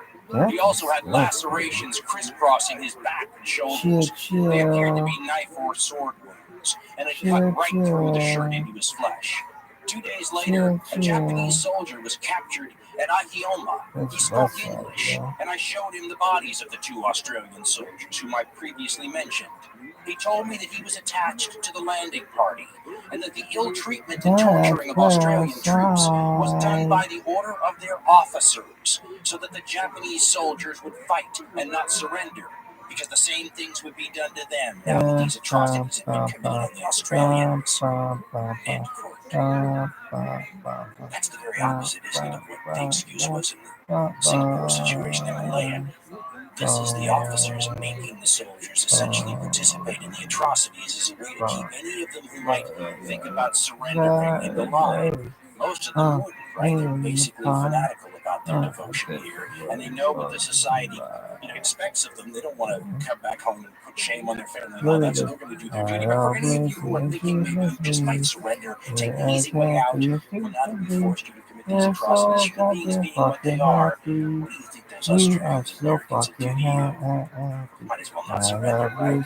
There's a sort of Machiavellian, but at the same time sort of untwisted genius of an understanding of how human nature works. And maybe trap these Japanese into this situation. And again, I would say you could be born in Japan, and the time period that made you old enough to be in the service at this time. Think about how this traps you. If you're a good person, you don't have anything to do with something like that. It was an evil war in so many ways. As happy as you can be. We're so goddamn happy. Wrath of the Khans, so Punic Nightmares, Apache Tears, and of course, Ghost of the Ostfront. Just a few of the classic hardcore history titles available from dancarlin.com. Every true fan has heard these favorites. Hey, they make great gifts too. What up, what's If you think the show you just heard is worth $1, Dan and Ben would love to have it. Well, how about $1 you a suck show, my it's dick? all we ask. Go to dancarlin.com Suck for information my dick. on how to donate to the show. Yo, dog. That's right. In his book Touched with Fire, historian Eric Berger writes, quote, U.S. Marines and Australian infantry developed an odd affinity. They never fought on the same battlefield, but a mutual respect developed across theaters. When the U.S. 1st Marine Division was sent to recuperate in Australia after Guadalcanal and later set up training camp there, Marines and Aussies frequently crossed paths, with a brawl or two punctuating the Mutual Admiration Society. Marine Donald Fall expresses a common sentiment. Now quoting Fall, quote, I fought with the 1st Marine Division from Guadalcanal until I got too close to Japanese mortar fire on Peleliu. I'm not bragging, but I think we were the best, period. Except for maybe the Aussies. If anyone could fight as well as the Corps, it was Aussies. If it was up to me, they would have all been inducted into the Marines then and there. End quote. Australia is a country with 7 million people around this time period. The United States, by the way, 131 million, somewhere in there. And yet, it will come to them to have this moment in New Guinea of their own while Guadalcanal is going on, where they combat the Japanese on the Kokoda Trail. And it is a potential bar brawl, especially for an American, to start saying which is the more famous Australian military history moment. The landing and fighting at Gallipoli in 1915, or the fighting on the Kokoda Trail. We'll find out how that goes in part 5 of Supernova in the East.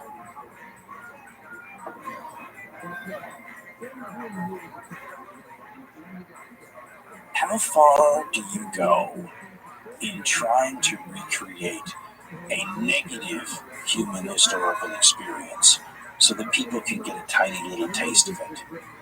That was one of the fascinating questions we dealt with when trying to put together our call it an immersive memory project, War Remains. For those of you who don't know, we put together what you would think of as virtual reality. Got the headsets on, walk around, but it also was a destination event. So there was a real trench kind of built with barbed wire and rats and stuff you can touch, and it matched what you saw in your headset. And we thought it was kind of cool. But the number one complaint we had about it was, how come it's not nearer to me? Or how come I can't get tickets? Or how come I can't go? Or when's it coming around here? And I couldn't answer those. But now I can. Many of you said, why don't you just make a home edition? Easier said than done, as I'm sure you really understood. But we did it. And it's available now. If you were one of those people that said, I want a home edition, well, here it comes. Bad news is you don't get trench included or people to set it up. That part of the experience from the live event is sacrificed. There are compensating elements added. Instead, the sound is still unbelievable. That was done, if you don't know, by the guys at Skywalker Labs in Northern California, the Lucas guys. And they took to this with enthusiasm. It was kind of a fun project for them, and I liked watching them have a great time with it. So the sound is awesome. The graphics and the commitment to historical realism was fun to watch. The guys over at Flight School in Texas took that on, and they were fantastic. And then Madison Wells Media, who put this whole thing together, I mean, they asked me over and over and over again. The bottom line was always the same. What do you want, Dan? Does this look good to you, Dan? Is this what you have in mind, Dan? You want to do the... I mean, they didn't let me do a $250 million, 2.5 hour movie-like experience with the VR, but we'll get there, baby steps. Nonetheless, the questions were fantastic, including things like, how badly do we hurt the people who go through and experience the process? And of course, people on the other side said, what do you mean you don't hurt them at all? I said, well, World War I would hurt them. How loud do you make the shelling? Well, if this is too loud, it'll hurt their hearing. Well, it hurt the veterans' hearing. Half of them came back half deaf. So those were kind of some fun, interesting trade-offs. I wanted to make it so that there was a knob or a button, so you could, like a hot sauce heat level of spice at your Thai restaurant. You could tell them, oh, I need mild, or I need medium, or I like it really hot. So you can tell how much fun it was creating something that is not the First World War, nor would any of us want it to be or claim it was. Nobody's losing a leg in this thing or worse. But I think, just speaking from an American who's viewed the American offerings out there, there are ways in which it hits you and things that it leaves you with that the written accounts don't. Some non-historians, multi-part podcast doesn't. Television portrayals don't, and even movie portrayals don't. They all have their strengths, and they can touch different elements of you, your psyche, your emotion, your mentality, your humanity. But this is a new realm of media that allows us to do this in a different way. I don't think you've ever seen anything like it. If you want to give it a try, I should let you know. It's $4.99, which is the same as saying $5. Let's just call it what it is. You can buy it on the Steam Oculus and the HTC Vive port storefronts, and it can be experienced on the Oculus Rift, the Oculus Rift S, HTC Vive, HTC Vive Pro, and, if I have my way, more eventually. Thank you so much for all the support, kind words, and everything else those of you who've already been through and have provided. And for those of you who said, why don't you get your act together and come out with a home version? Well, there you go. Go to warremains.com if you need more.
Can't even remember what days it was.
Listen.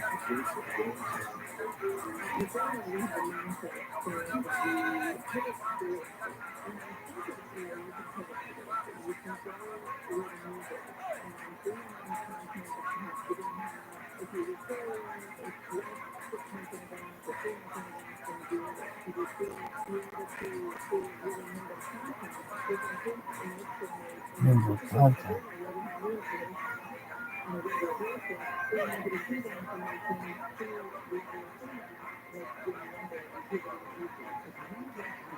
Member activity.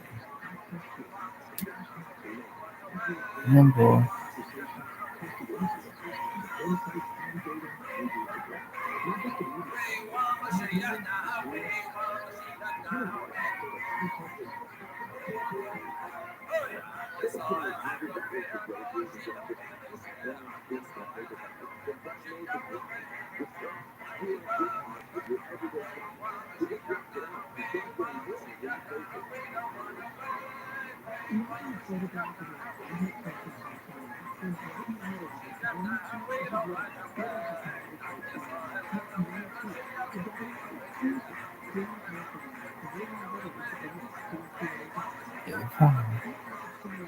Version.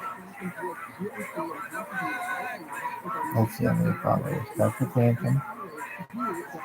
Amazing. Correct.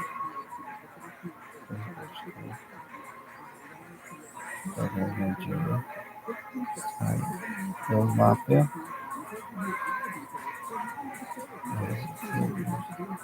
Son. Look at this movie. Come back, little mama.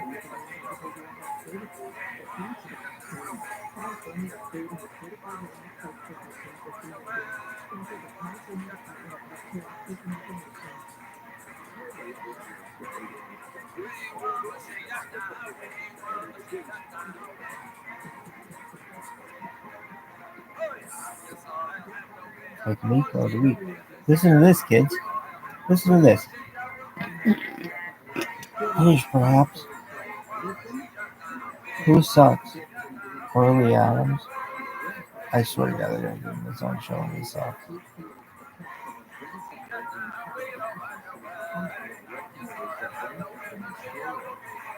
Do you want him to die? No.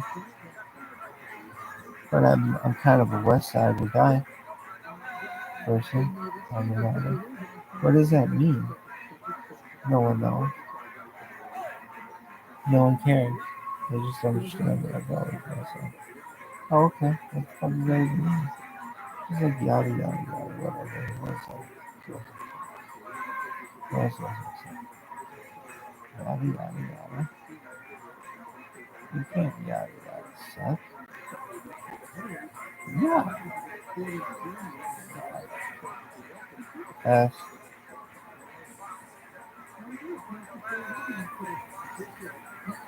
I'm very tired today.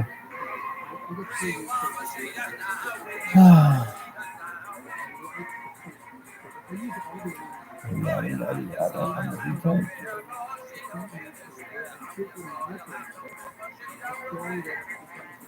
Yosh.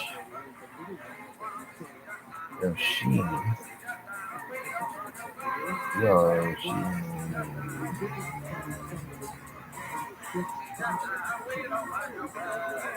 Shin. Yabi. Yoshi. Ow.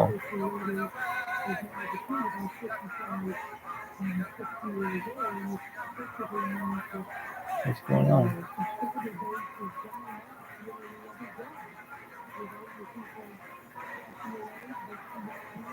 Listen to this, kids. Get next to your speaker, girls.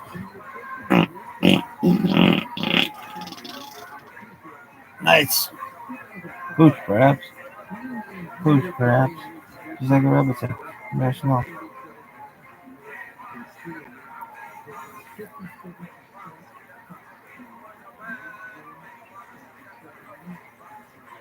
Yo, dog.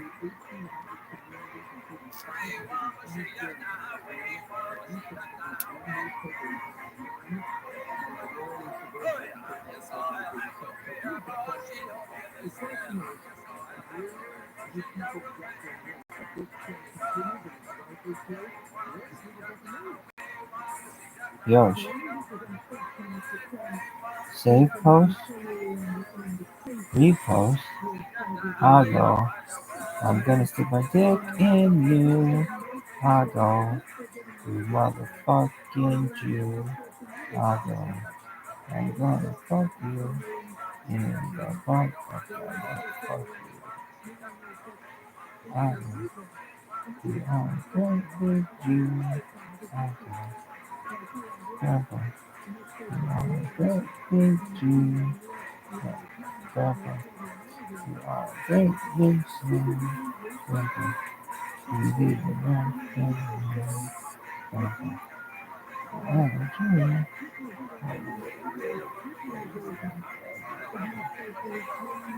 Grandpa. You are a great big son. Grandpa.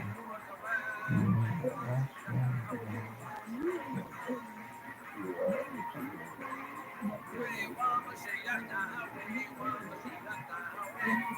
Grandpa. You are a great big son. Grandpa. Russian man. Grandpa. You are a Jew.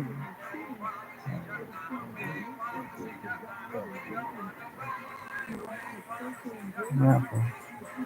You are a great big son. Grandpa. You lead the Russian line. Grandpa.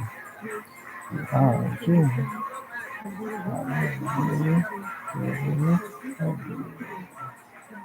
Grandpa. Great big son. Grandpa. You lead the Russian line. Grandpa.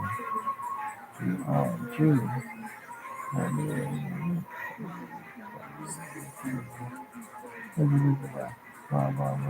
Jim was best friend. Okay.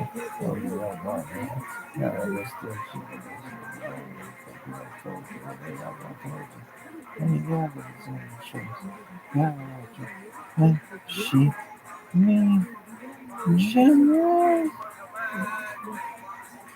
Sorry, fine, but let me look here.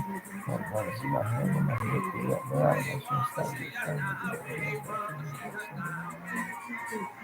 who you got in there? Not the GP. No, who's on there? Who's up there shooting that? What's her name? Lily Tomlin, and she kind of reminds me of Caroline Paris, Precious. Yo, yo, sing a song. Everybody needs to hear my song. It goes like this. Everybody needs to hear my song. It goes like this. It goes like this. It goes like this. It goes like this. My song. It goes like this. My song. It goes like this. My song. It goes like this. My song. It goes like this. Well, song. Well, song. Well, song. Well, song. Well, song. What did you want? Wild, Wild West. Desperado. Rough Rider. No, you don't want none. None of this is none of this fucking none of this. Buffalo Soldier. Look, it's like I told you. Any dancer that's in this dress. Be out of that dress when you meet Jim West. That's right. Gotta get punk. I want to see my hand on my head here. Anonymous from started this coming again.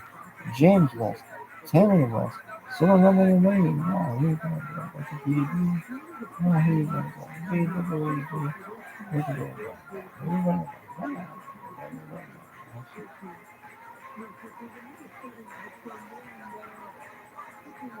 At the Wild Wild West. Oh, look at beautiful government. She's so gorgeous. At the Wild Wild West. When I bounce into the Wild Wild West. When I roll into the Wild Wild West. She's incredible. One of the beautiful actors of all time. Deborah Messing is so hot. I want to fuck her in the mouth. I think she's a beautiful woman. And I want to have sex with her. I'm gonna sing a song. It won't take long. It's called Doing the Twist, and it goes like this. Come on, let's twist again. Like we did last summer. Yeah, let's twist again. Like we did last year. Do you remember when things were really humming? Oh, let's twist again. Twist the time is here. Oh, go round and up and down we go. Again. Oh, baby, let me know you love this song. And then, come on, let's twist again. Like we did last summer. Oh, let's twist again. Like we did last year. You remember when we were really having. Oh, let's twist again. Twist is on easy. Oh, round and round and round we go again. Oh, baby, let me know. Love you so. Baby. Come on, let's twist again. Like we did last summer. Oh, let's twist again. Like we did last year. Do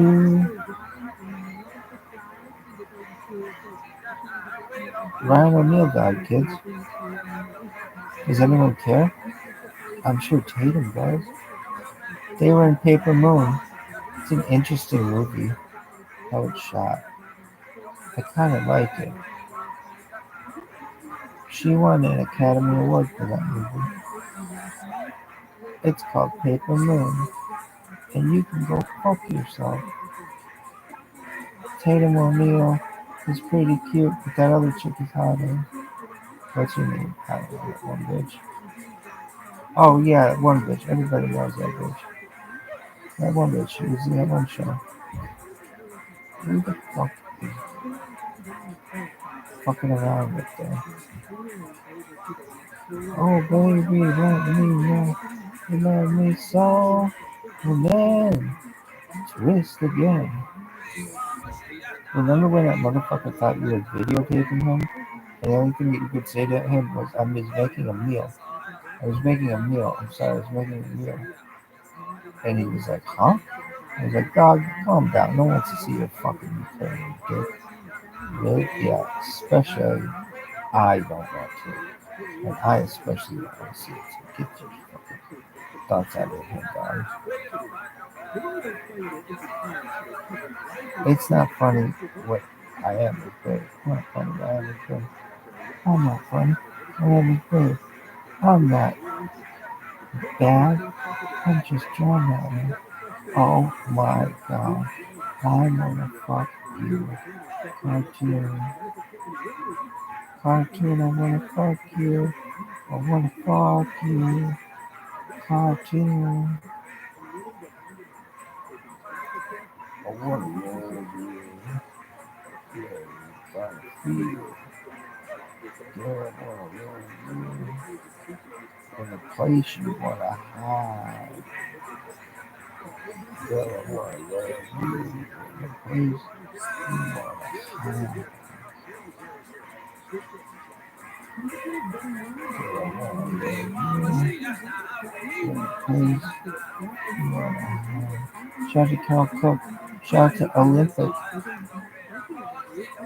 Boulevard.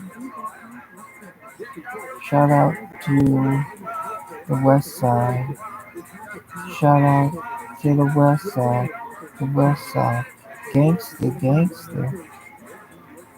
Gangsta, gangsta. Read all about it. Look at all these friends I have. I swear to God, I'm such a nice person. All these people are, oh man, he's so nice. He's such a good guy. Everybody loves him. And he's like, oh, hey everybody. Everybody wanna be my friend in Africa.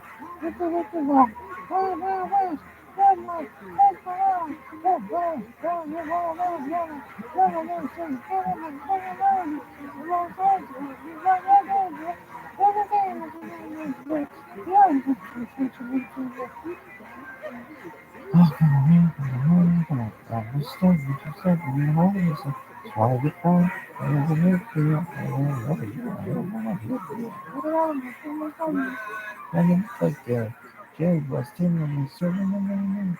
Yeah, who you gonna go? After GV. Yeah, who you gonna go? Then you get bum rushed. Oh, when I go into the Wild West, what am I going to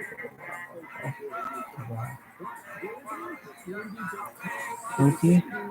Ricky, Wild, West, Desperado. I don't believe that says that was the last one. I think you just lied to me, fucking ass.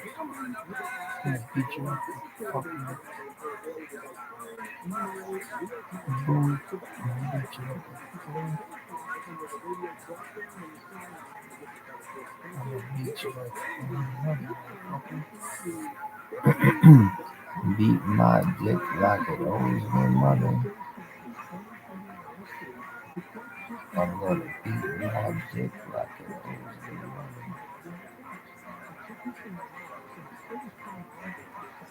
money. Wiki, wow.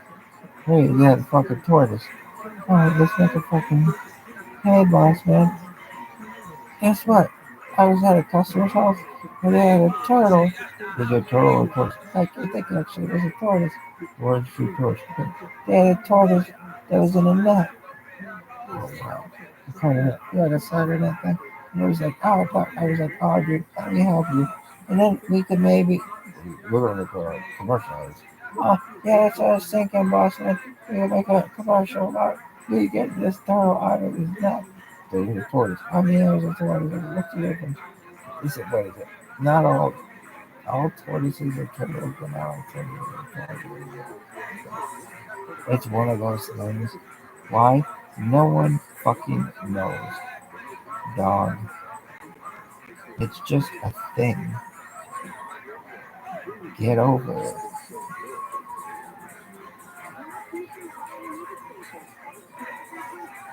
West side, west side, west to side, west to side, west side, west to side, west side.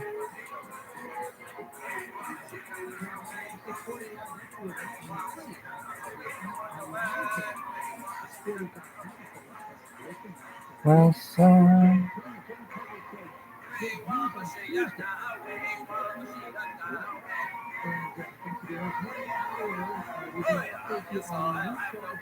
What was your favorite song of the West Side?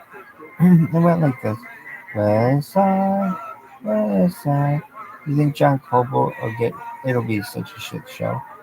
It'll be like, oh, okay, you suck without the other guy, and you're boring, and nobody cares about your white guy conservative opinions. Shut the fuck up. And then it's gonna be like, oh yeah, dog. Who's gonna get that spot?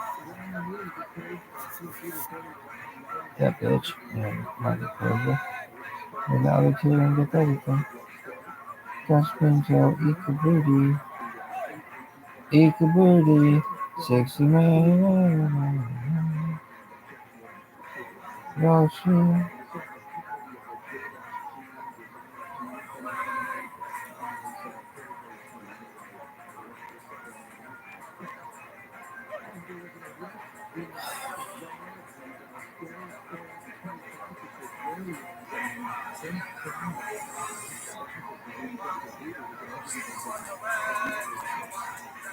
Ha ha ha ha ha.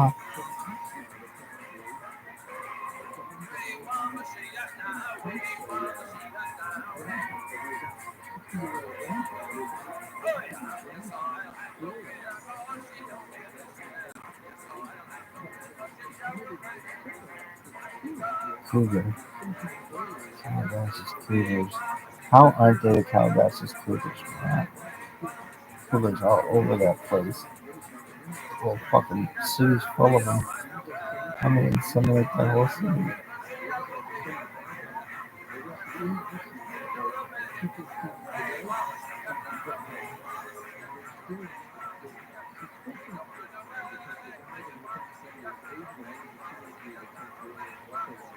Do you consider yourself the greatest West Side or Die motherfucker of all time? Just come on.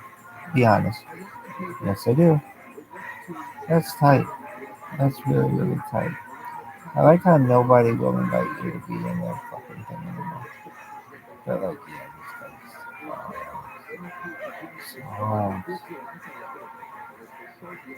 this guy sucks. This guy, he sucks.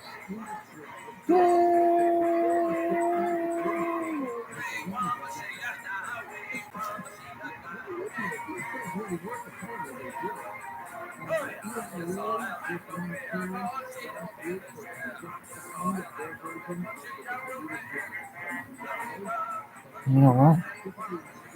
Diabetes. Wasabitis.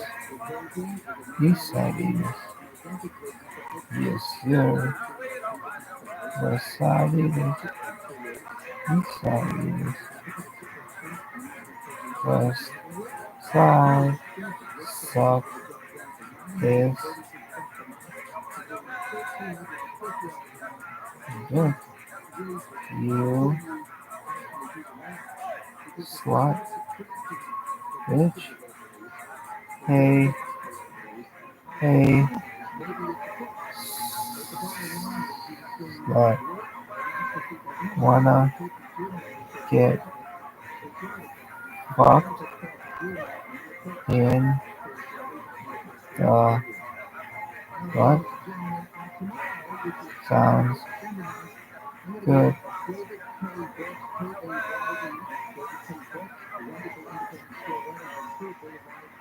Hey, slut, wanna get fucked in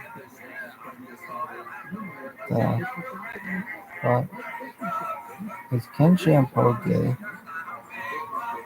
I think so. Is it? No. Are you gay? No.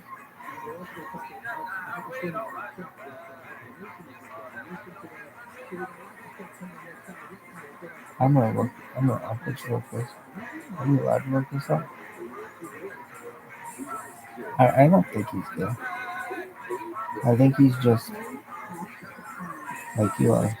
Just a single man without children. Who slings? Okay.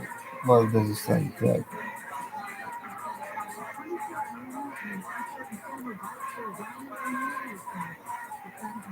What's his name? Ken Sham.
Shampoo.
Shampoo.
Here's friends.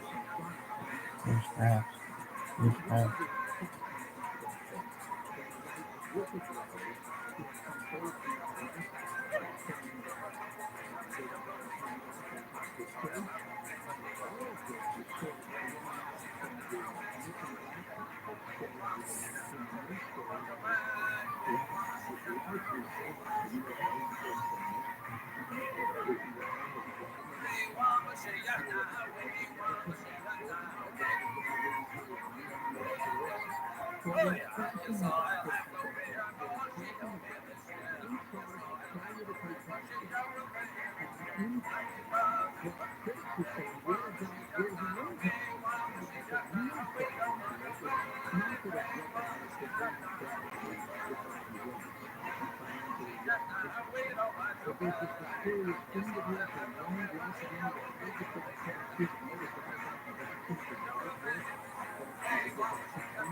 You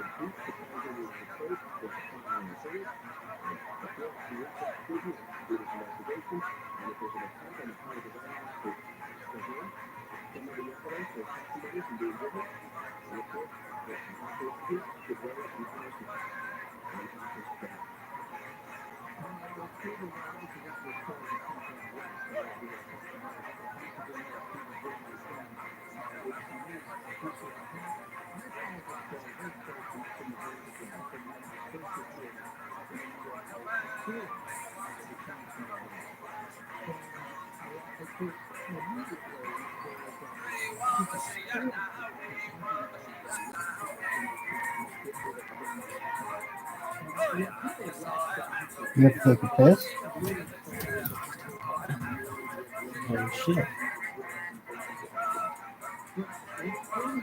You have to take a piss, kid?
What you're about to hear is part 5 of what we can now confidently say is going to be a 6-part series on Japan and the war in Asia and the Pacific Theater in the Second World War. If you didn't catch the earlier editions of this, you might want to. If you don't mind, or if you already did, well, then without further ado, part 5 of Supernova in the East. December 7th, It's history. 1941, a date which will live in infamy. the events. That's one small step for man, one giant leap for mankind.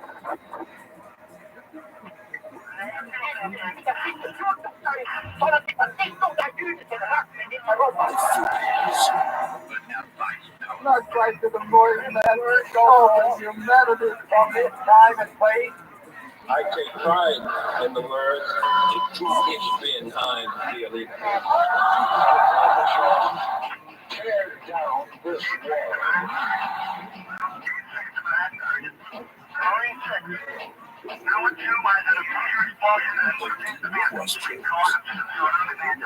I welcome this kind of examination because people have got to know whether or not their president should come. Why not? That we dig deep in our history and our doctrine. And remember that we are not descended from hardcore history.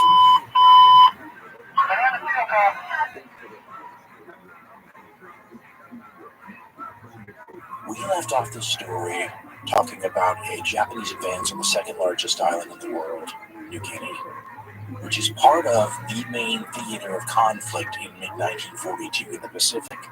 New Guinea and the Solomon Islands, specifically at this time Guadalcanal, where the Marines have just landed in strength. For quite a while in 1942, really the rest of 1942, this will be the focus in this part of the world. Now, we should not forget certain other things. The Japanese are fighting in China, have been since before this war started, will be fighting there till the end. That's never going away, and the Chinese get little credit in most countries for tying down the great bulk of Japanese forces and resources. The Japanese are also fighting in Burma, what's now Myanmar, against Indian forces, British forces, some Burmese forces, and other friends, Chinese forces too, by the way, in Burma. And they're fighting Australians and Americans in the New Guinea, Solomon Islands area.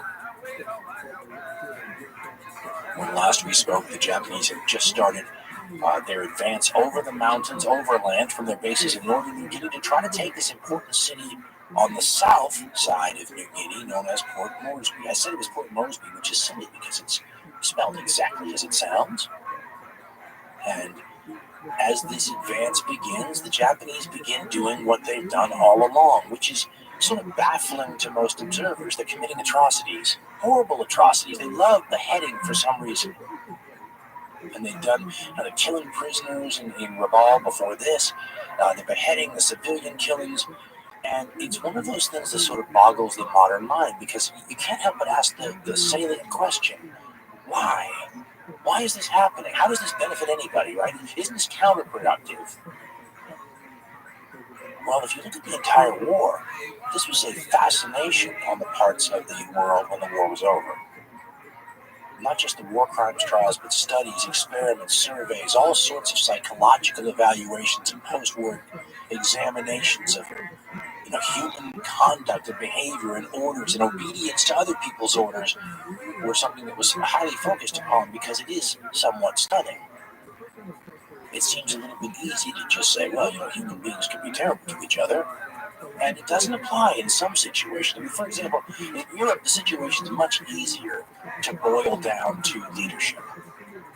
I mean, the Nazi regime in Germany ordered these things. You don't have to get too complicated.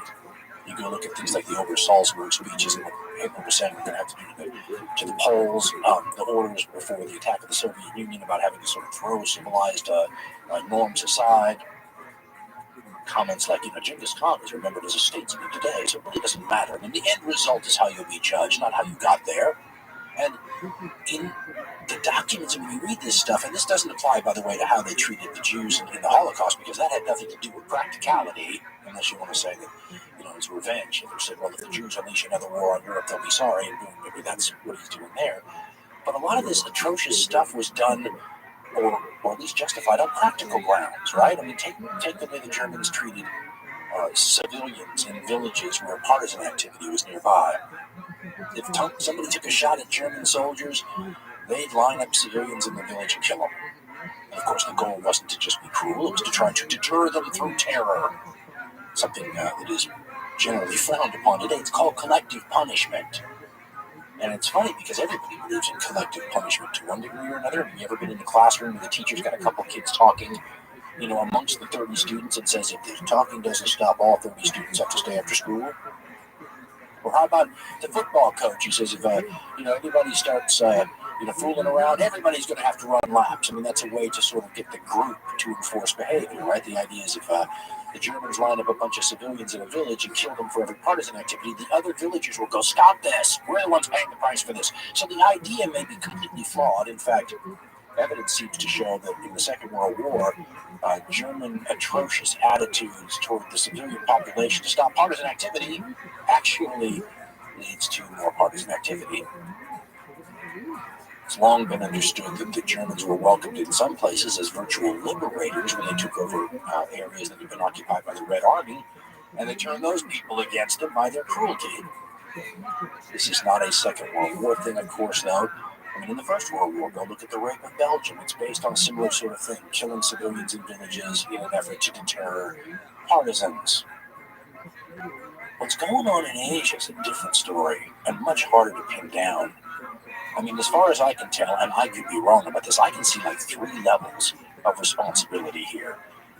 What's going on with Japanese soldiers and this cruelty could be happening at the soldier level, which is an excuse that the Japanese sometimes use. I mean, in the Nanking situation in China, it was sort of a, boys will be boys kind of excuse. Yes, the soldiers did things that were out of control, but, can you blame them? It was a very hard fight to take the city. They'd lost a lot of buddies. Sometimes people lose their minds a little bit. Maybe a lack of institutional control, but this was not a deliberate effort to wipe people out. That would be the excuse. And listen, soldiers have been misbehaving since caveman times, so there's some validity to that, maybe. Of course, there's no excuse for the loss of institutional control, but we'll play with that as one of the possible levels that atrocities happen at. The actual ground level where the soldiers are, right?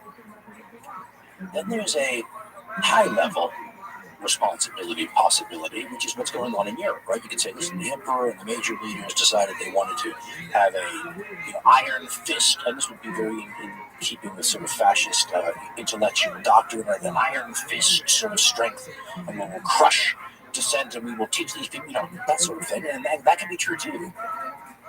But where we left the story was in discussing an affidavit from an Australian officer that was introduced in the post-war war crimes trials in the Asia-Pacific theater. It was recounted in Lord Russell of Liverpool's book, The Knights at Bushido, where in New Guinea, Australian troops were being atrociously killed.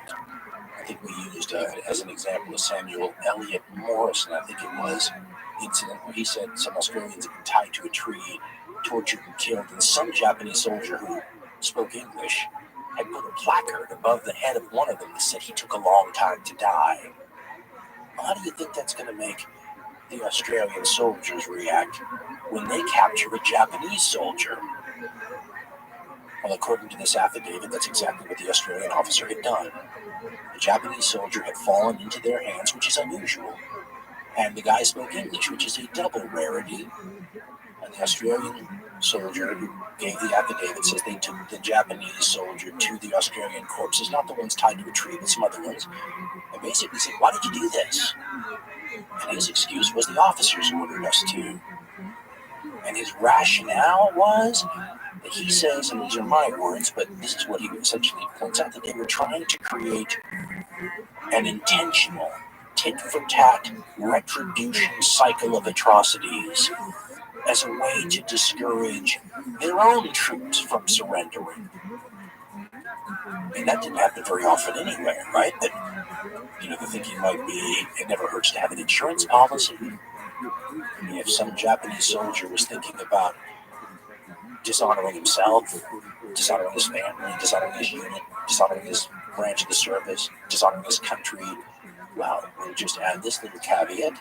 You're not going to spend a couple of years in some POW camp and be repatriated to your country.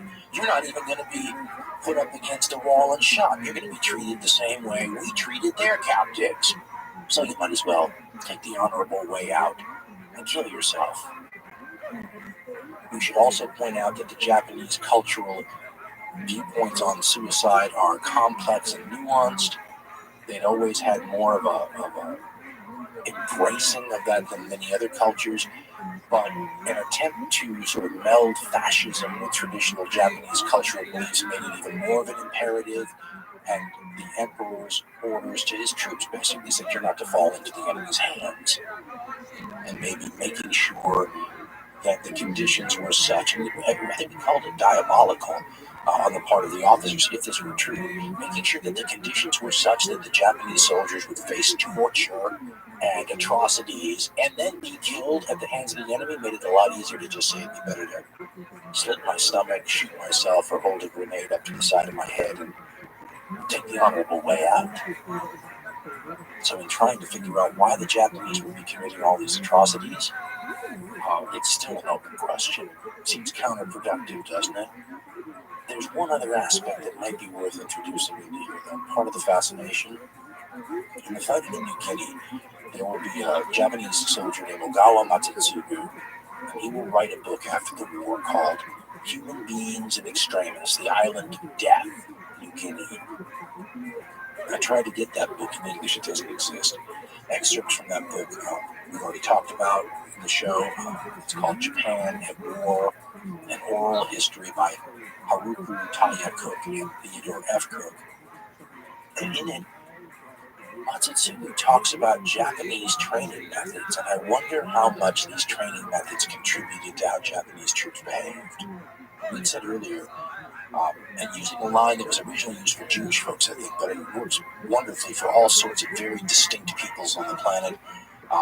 So using a line and converting it to the Japanese, we said that the Japanese are like everyone else, only more so. Well, every major military in the world has a process for turning their civilians into soldiers, basic training, right?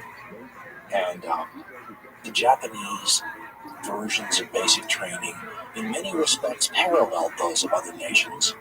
Except what Matsutsugu says is when you actually got on the ground, in the field, in country, as they would have said in Vietnam, some of these officers and units took it upon themselves to go farther than most other armies went. He talks about what would be referred to in other places and times as blooding the troops. Matsutsugu says that when he got to China, in country in that war, well, here's what he writes about what the officers made them do as part of sort of finishing their training. And again, try to imagine any other Allied army doing this, and there are photographs, by the way, in case you have doubts, and try to imagine how that might have some impact on how things actually turned out in the field. He writes, quote, I never really killed anyone directly. I shot my rifle, so I might have hit somebody, but I never ran anyone through with my bayonet.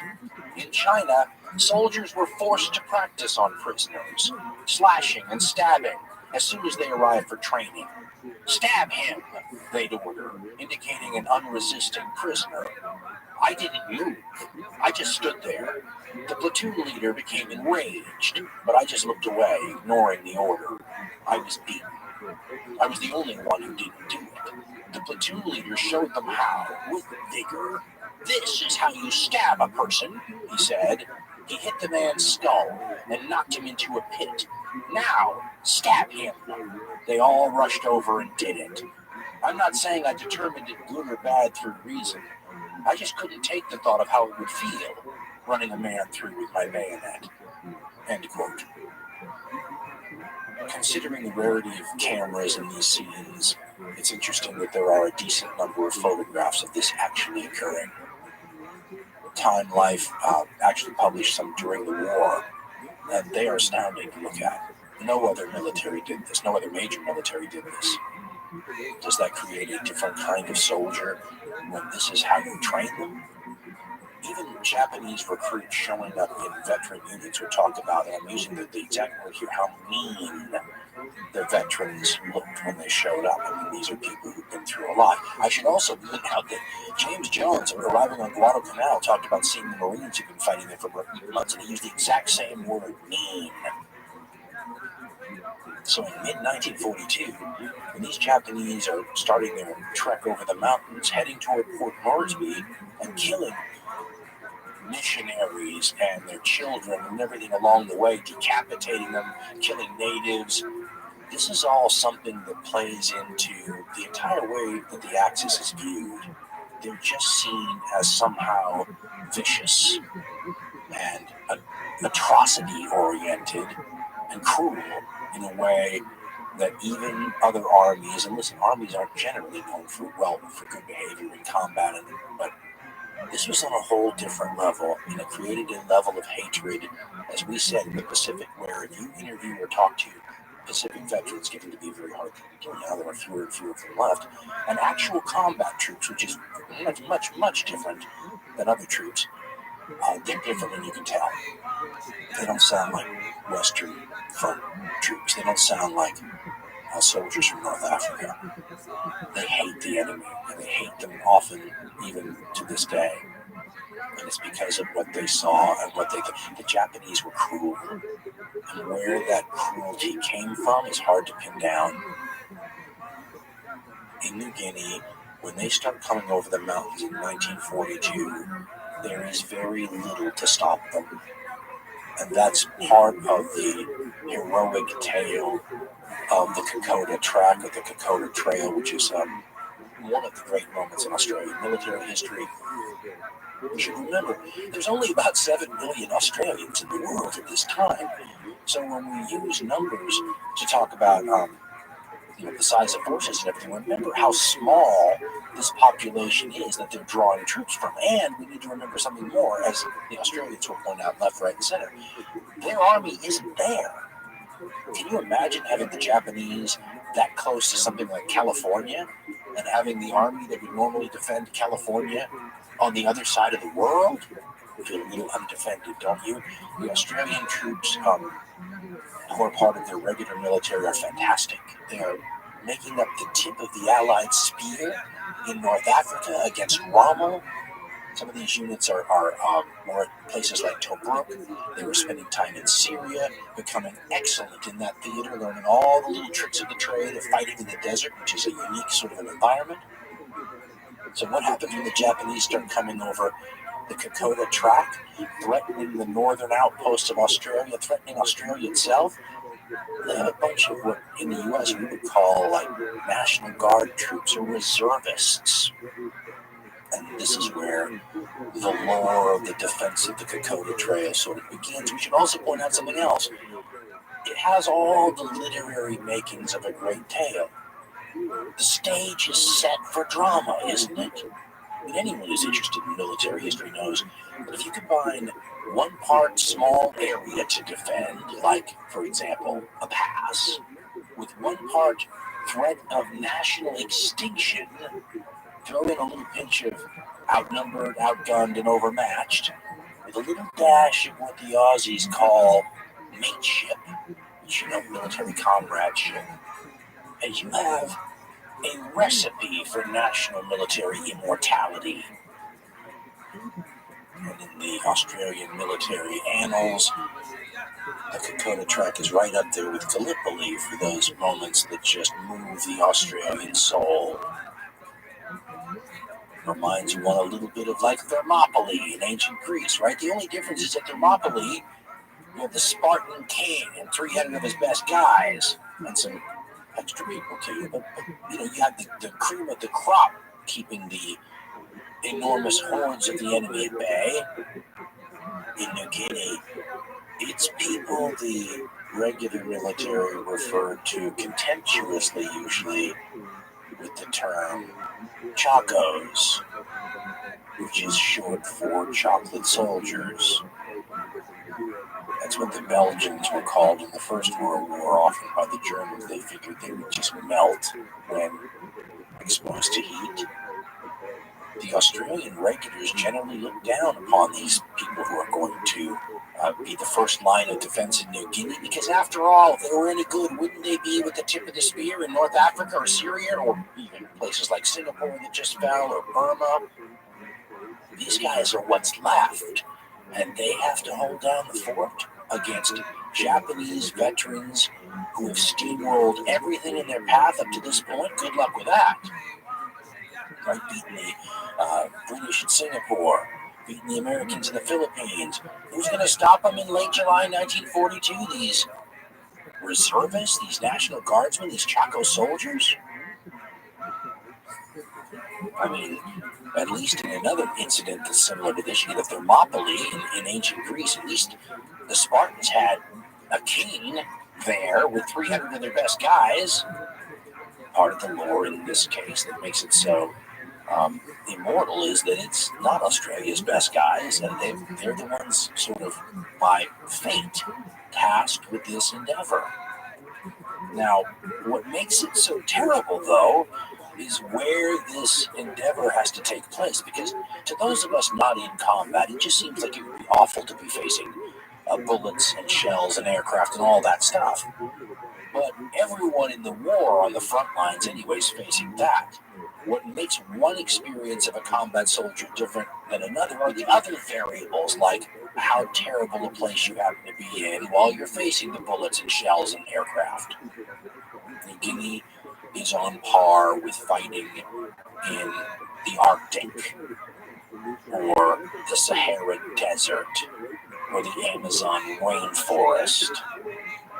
And that makes all the difference in the world. I mean, there was a phrase that I ran across in the materials that purports to be a saying the Japanese soldiers had, and it's basically a comparison of the various places a Japanese soldier might find themselves fighting in or stationed in, based on their good or bad fortune.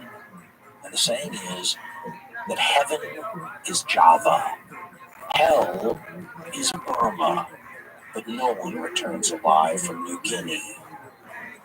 That's why the title of Okawa Matsutsugu's book was Human Beings in Extremis, the Island of Death, New Guinea. And Matsutsugu says that people would come simply to look at him after the war because they couldn't believe somebody got out. That's how few people did.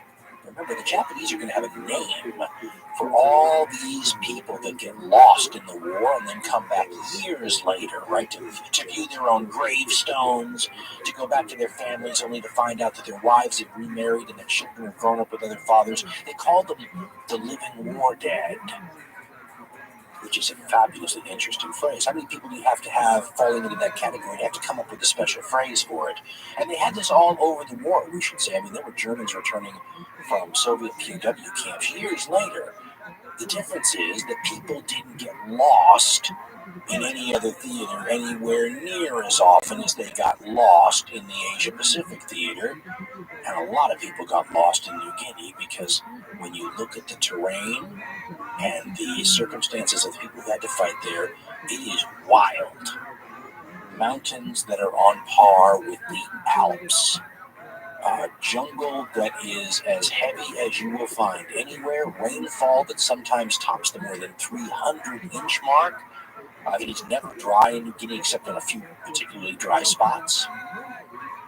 I think it's Matsutsugu who wondered if you could drown marching in rain that was that heavy. Famed military writer James Dunnigan said about the New Guinea fighting that it combined the worst aspects of jungle and mountain combat, and that's what makes the situation so memorable for the people who fought there. Yes, they remember the fighting, as combat troops on every front remember, but they added to that the equivalent, as one author said, of fighting in an obstacle course. I mean, the number of veterans that talk about these things like the phenomenon of the false crest, for example, is a little bit shocking and pretty universal. The false crest phenomenon relates to the fact that the soldiers who fought in New Guinea, and Osmar White, who was a war correspondent there, said something to the effect that geography is impartial, so it affects both sides equally. The climbing that these people had to do straight up and straight down, mountain after mountain after mountain, broke the spirits of so many of them. And there's stories of soldiers on both sides breaking down in tears and embracing each other when they finally get to the top of some of these mountains.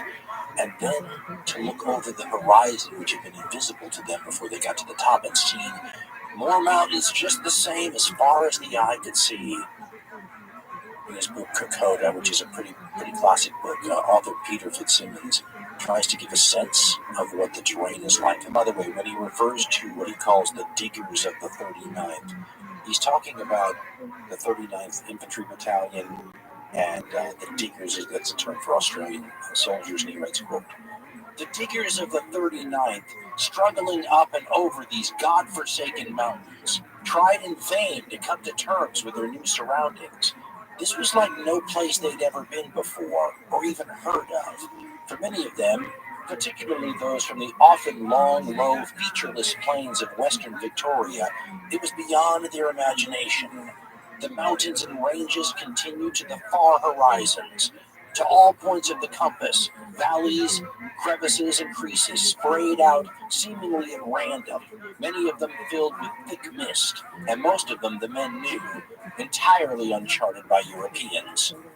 Through it all, somehow, the track, it means the Kokoda Trail, the bloody track, poked and prodded its way roughly northward, sometimes gripping grimly to the side of a mountain above a raging torrent, sometimes going from rock to rock in that torrent for as long as a mile, sometimes glugging along beneath 4 feet of marsh, and often going up a slope which was just a few degrees off vertical to an absolute height at the top of the ranges of over 7,000 feet.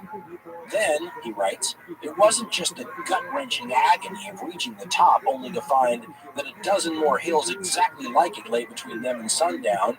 It was the bone-jarring agony of the equally steep descent, torturing knees that had never been subjected to such punishment, and all the while risking falls that could maim a man for life. End quote. At the suggestion of some Australian listeners, I picked up Osmar White's book, Green Armor. And White was a war correspondent who essentially went with the troops and kept journals. And so it's a little like being with a travel correspondent. And as White finds something unusual, you discover it with him. And he talks about the primeval nature of the jungle in this area and how it is a little like Jurassic Park in the sense that he said at one point that 10,000 bombers could drop their load in one of these valleys he was talking about and it wouldn't leave a scar. If you sit still for a few hours, you get the feeling that you would start turning into a human chia pet and start going all green and growing. In country like this, the help of the native peoples is vital. And the native peoples of New Guinea are fascinating. And the more I researched them, the more I started to fall in love with them. Right here. I want everybody to focus on it. And I want everybody to understand that and the diversity is impossible to describe because there's between you cannot earn this type of athleticism. You're born with it. They speak it's instinct. You can't teach it. 1,000 different languages. A giant chunk, by the way, of the entire globe's language diversity comes from New Guinea, and the differences between one tribe of people and another tribe of people right next door could be stark. So trying to broad brush anything is a fool's errand. The people in Port Moresby, for example, who are in regular contact with Australia, very different than people's miles into the interior, which is a little like going into a time machine if you get off these trails, because you start running into peoples that have little to no contact with the outside world. In fact, if you wanted to try to find some of the last remaining groups of human beings who have not been contacted by the outside world, you should have New Guinea on your short list. You should have some islands off the coast of India. That's always been a fruitful place to find some uncontacted tribes. The Amazon rainforest, always a good bet. Lots of things can hide in there. And New Guinea, even today, has tribes that, if not uncontacted, very little contact with the outside world. That is both fascinating and somewhat scary, and it makes the Allied and Japanese armies look a little like one part John Wayne in a war film combined with one part pin helmet wearing great white explorer, kind of. One of the things to consider also is just like on Guadalcanal, there are few to no good maps. So the armies fighting here are flying blind, which is just one more reason you need the natives. And the indigenous peoples have always been important when outside powers are fighting in their territory. We always use the example of Apache scouts because that's one of my favorites. I mean, you want to go fight Apaches in the Dragoon Mountains, you better have Apache scouts or you're not going to find any. You want to go into Afghanistan, start going after tribesmen there, better have some friendly tribesmen to help you. And in New Guinea, the one aspect that really gave the Allies an advantage over time in this regard was they had more friendly indigenous peoples on their side than the Japanese did, and they made a real effort to cultivate them. And they had to, because remember, the indigenous peoples of New Guinea are basically colonial subjects. I mean, there's a natural tendency to sometimes have a sense of resentment against the colonial occupiers, but pretty soon the Japanese, for similar reasons to how the Germans would turn people in Eastern Europe that they had liberated against them when they could have had them on their side, the Japanese do quite a bit of that to the indigenous peoples of New Guinea. And they will pay for that by not having their help. And their help is such that the Australians will coin a term for the people there. Sounds a little bit politically incorrect today, but anyone who knows the story knows how much love and respect it is spoken with. The Australians called the indigenous peoples that helped them the fuzzy wuzzy angels. And many an Australian soldier and a bunch of Americans too owe their lives to the locals. We just spent all this time talking about the insane terrain, how wet it is, how crazy this footpath trod over millennia by the natives, how crazy it was for both Western troops and Japanese troops to try to negotiate these things. How on earth do you get the supplies, the massive amount of supplies that troops need to fight, to them through this? There's no bulldozers making roads. The stuff, for the most part, has to come in on the backs of other human beings. And the Allies will contract in 1942 alone to use 32,000 natives as the equivalent of a human transport chain. You can airdrop some stuff, and there is an airbase, a small airbase in Kokoda, which is a prime strategic objective. But you absolutely can't survive without the help of these natives. Not just, as we said, bringing the food in, but if this track, this Kokoda track, is so unbelievably hard on soldiers, what is it like to try to get wounded men from the front lines back to a place where you can treat, like a blown off limb? The natives West Side Gangster. A native on each corner of a cot carrying the wounded man, sometimes jumping from rock to rock to rock in streams. This is a story of human endurance, and you can see why the Australians just sit there in awe of what was achieved here. The conditions were heartbreaking and trying beyond belief. Now, what it isn't is an affair that you can sit there and put a big map up on the board and show these giant outflanking maneuvers and big arrows pointing everywhere, although that's not stopping MacArthur, of course, from doing press conferences down in Australia, showing that that's exactly what he's doing here. But part of the way I want to talk about the whole upcoming war, especially these island campaigns, is to try to acknowledge the sameness of the experience for the soldiers fighting on the ground. For them, there's not that much difference, because the war itself has nothing to do with generals for them, and colonels, and majors, and captains. As one Australian veteran pointed out, Kokoda was a straight-up corporal's war. That's because when you're out on some trail on patrol, there is no general there with you. I'm sure she wasn't early. I love the way one of the squad leaders quoted in Aaron Bergerman's book, and I think it's one of the best. I think I've said it's one of the best I've ever read for the nitty-gritty ground level stuff of what fighting in the Pacific was like. Touched with Fire, the land war in the South Pacific. He quotes a U.S. squad leader explaining sort of the difference between what it's like, at these higher levels where the 17 to 25 human beings it takes to support every combat man at the front line, what it's like for them at a war level, and what it's like for the guy who's the squad leader and the people who are in his squad. Berger quotes this American squad leader, but this is exactly how it was for the Australians too, as saying, quote, "The squad leader, a corporal or sergeant, is the man who sees that the assault orders are executed. Reams and reams of paper are used to write orders from the highest authority down, telling everyone what to do and how to do it.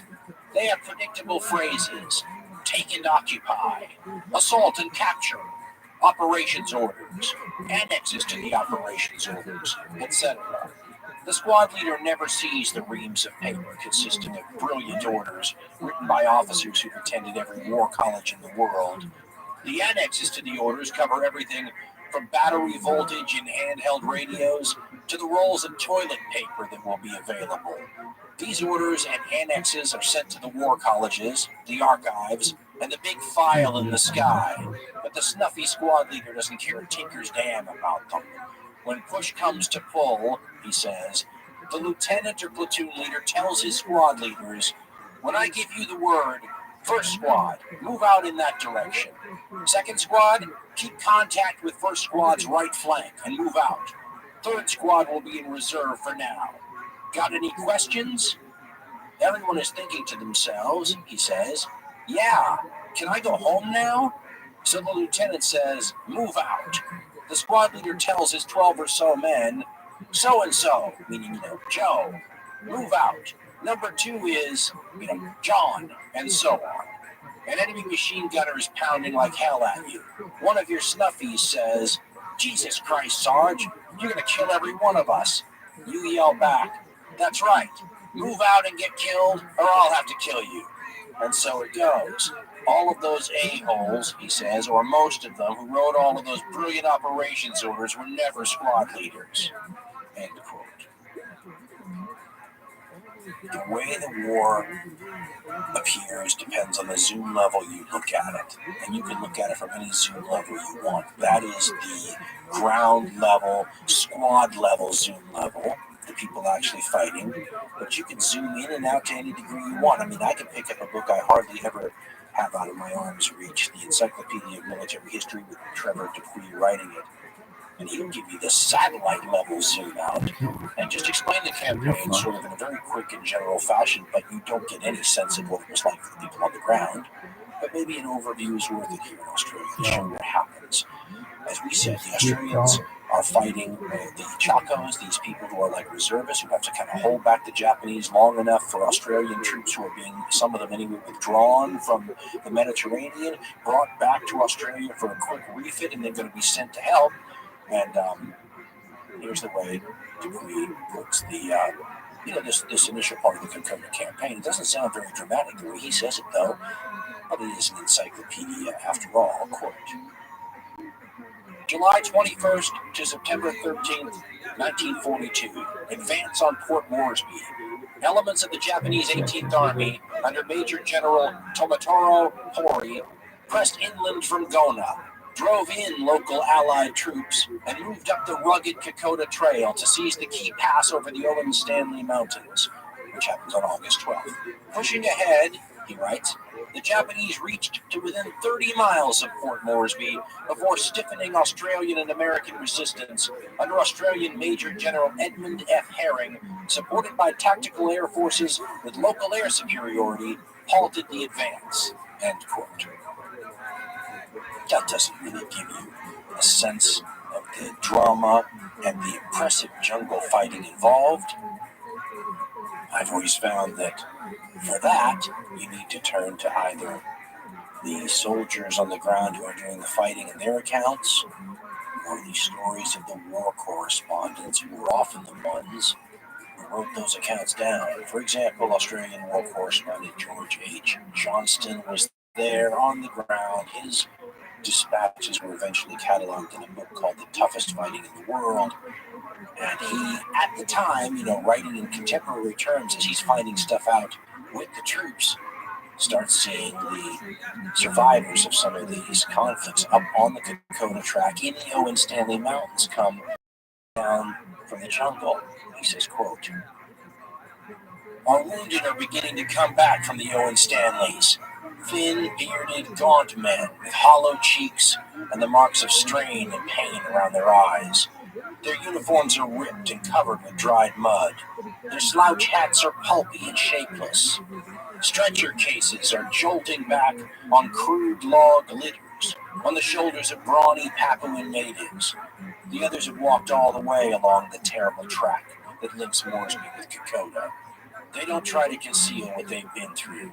It's only by realizing the difficulties our troops are facing that we shall be able to overcome them. Now quoting one of the troops, quote, up there we've been fighting on the worst battleground in the world, one man said. Before I was hit, I spent 46 hours without shutting an eye. There are mists creeping over the trees all day, and sometimes you can't see your hand in front of your face under the cover of the jungle. Most of our Japs haven't seen a Jap. You don't even see the Jap who gets you. It's like fighting the invisible man. Those Japs are tough, hard fighters, and their camouflage is perfect. They can move through scrub or tall grass without making a sound, and without showing a sign, except, if their eyes are good, an occasional stirring in the vegetation. My unit made 2 attacks on Japanese positions. We got to within 15 feet of them, but we still couldn't see them. When they were attacking, we could hear a voice shouting from some distance back. We soon learned that trick. The voice always comes from a long way back, but the real danger is the Jap force right up close to you. The Japs have amazing patience. They will lie on the ground or stand in a creek up to their necks in water all day without moving, just waiting to catch you off guard. They use the old trick of calling out false orders, and sometimes they begin jabbering at you from only a few yards away. If you stood up to cover them with your rifle, a sniper would take a crack at you from a different direction. At the moment, they're all over us, but they've got 5 times the number of men we have. End quote. The false orders thing is wild. A lot of these Japanese troops have a person or two in the units who spoke English, and they would yell out orders to see if they could get some of the enemy, usually absolutely exhausted and tired and on the edge of their, nerves, to see if they could get them to stand up or start moving and then open fire on them. It's vicious. It's that kind of fighting. The Australians run into the same trick with Japanese wounded that other Allied troops have run into. A story I recall has a Japanese wounded soldier calling out for help. An Australian officer goes over to try to help him, and the Japanese soldier throws a grenade at him from close range. Once again, that poisons the well for any other Japanese who might legitimately want to surrender and get medical treatment or anything like that. And the Australians start doing what the British and the Americans have already begun doing in their theaters, not taking any chances. I remember one soldier saying, "We just never stopped watching Japanese dead."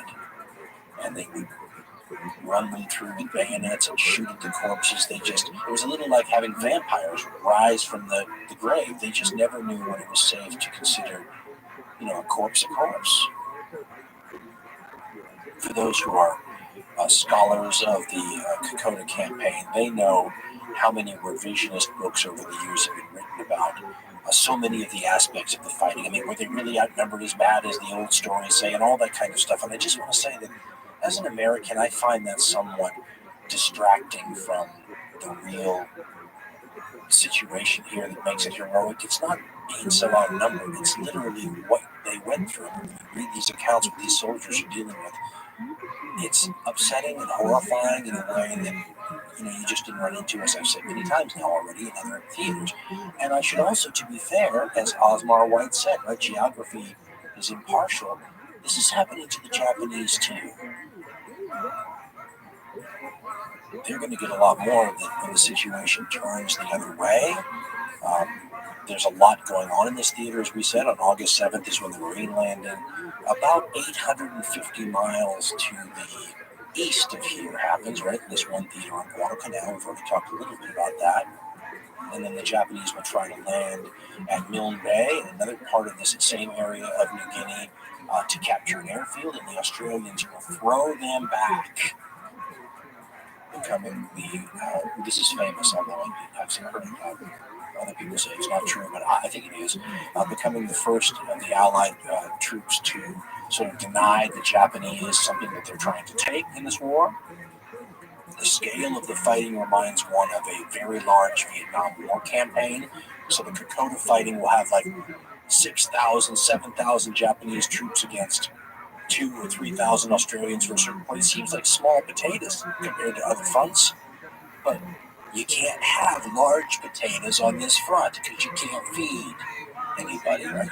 You want to put 4 or 5 divisions on New Guinea, well, you don't have the transport to do it, and they die after you drop them off there, right? So this is how you're going to take this area with about that many troops, and the Japanese are slowly but surely going to start to get pushed back over the mountains in the other direction back down toward their bases on the north of the island.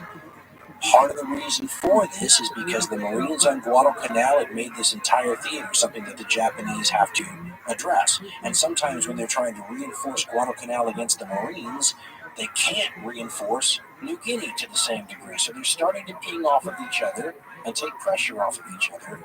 Also, the Milne Bay battle that we just discussed, well, that's where you start to see Americans on the ground fighting next to Australians and with them. This is not widely understood in the United States. In Milne Bay, it's more engineers and some anti-aircraft gunners, but you're going to see more and more of that. Also, and this is a bit of a sore point in a lot of Australia's soldiers' minds, but there will be criticism from people like General MacArthur in Australia, who will say things like, the Australians aren't fighting well, that they're not good troops and all these kinds of things, completely neglecting that these are militia going into combat for the first time against Japanese veterans who've been there before. Wait till he sees what the Australian tip of the spear guys can do when they get there. And they start arriving little by little, and as this campaign goes on, you start to see the really good Australian troops up against the really good Japanese troops. There's a line that I loved, I believe it was quoted in Aaron's book, where they asked a veteran who was talking about how they ranked the jungle fighters, and after a while, it was always thought the Japanese were now these super jungle fighters, but after a while they will say that the Australians are the best jungle fighters in the war, that the Japanese are the second best jungle fighters in the war, and that the Americans really you can't judge because they sort of knocked the jungle down first and then fighting what's left. But once the tables turn a little bit and aircraft play a big role in this, you'll start to see the Japanese suffer.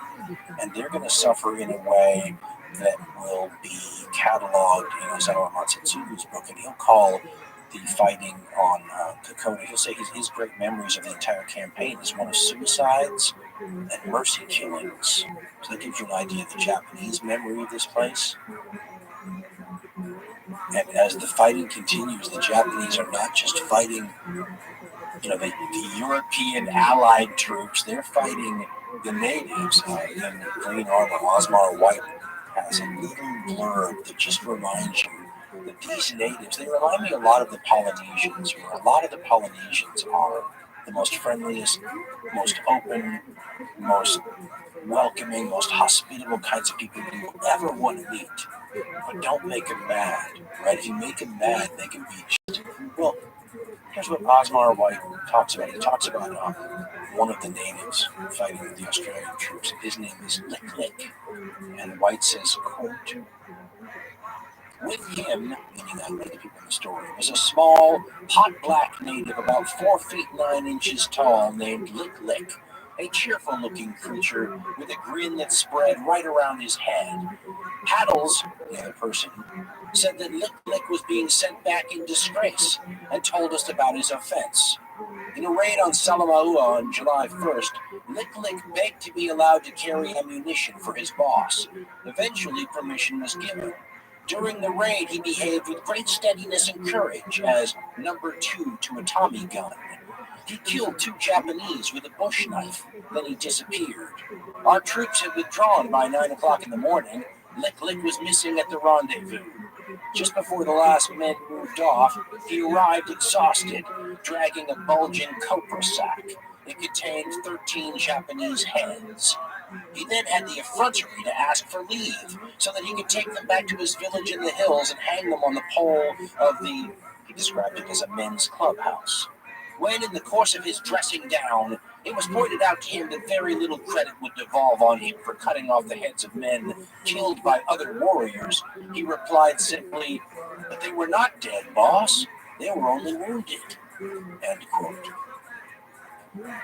So Lick Lick had gone out there, killed the wounded, and cut off their heads.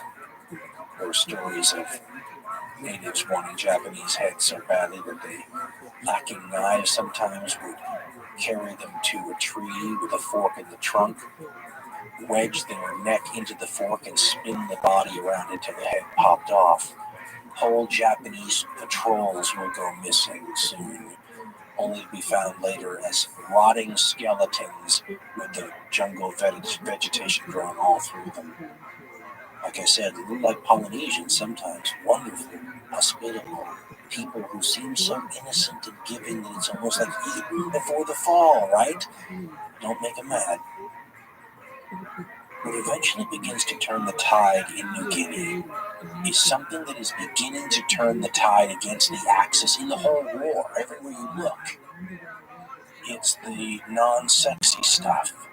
We've been talking about this whole series, haven't we? I mean, Marine Corps General Robert Barrell had a great line, but it just echoes what generals have said forever. He says, amateurs think about tactics, but professionals think about logistics. And in New Guinea, you can see the Australians slowly but surely building up their strength, bringing in new good units from the Mediterranean and places like that. The Americans bring in more troops in Guadalcanal. You're going to see the Marines eventually give way to Army troops. And all of this is part of what will begin to simply stop the Axis impetus. And the things that the Axis had going for it were things like the momentum, the initial surprise, the wonderful cutting edge, and the head start that their militaries often had in being prepared for this. Remember, the Japanese have been fighting in China for years, right? That creates a bunch of veterans. The Germans had a war machine that was just awesome. But they needed these things to compensate for what they didn't have, because this is, on paper, not a fair fight, the Axis against the Allies.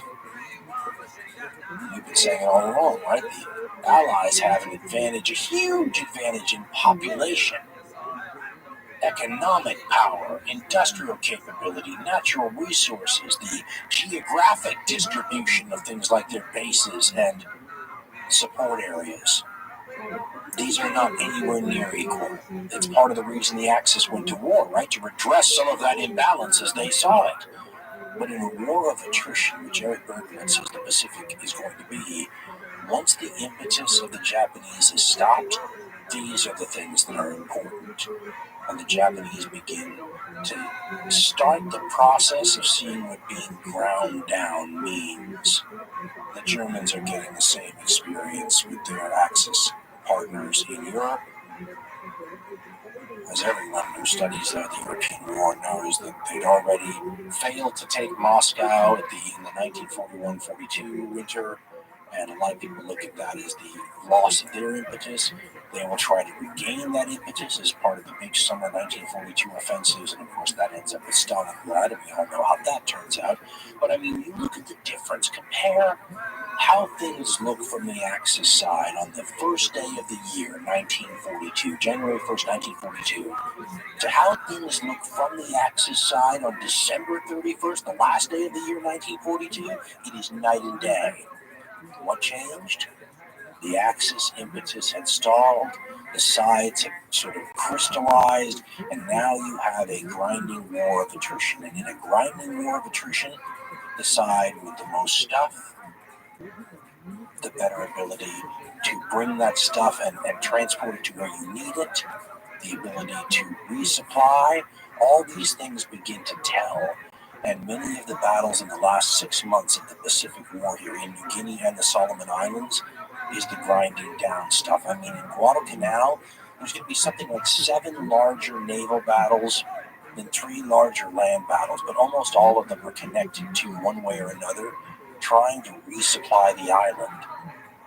The side that can keep bringing in fresh troops and replacements and supplies is going to win. In Guadalcanal, you get this wild situation for a while. I like the way author Richard B. Frank in Guadalcanal describes it. He says it's a mutual siege. So 12 hours of the day, the Allied forces are under siege. The other 12 hours of the day, the Japanese forces are under siege. And it's a night and day question.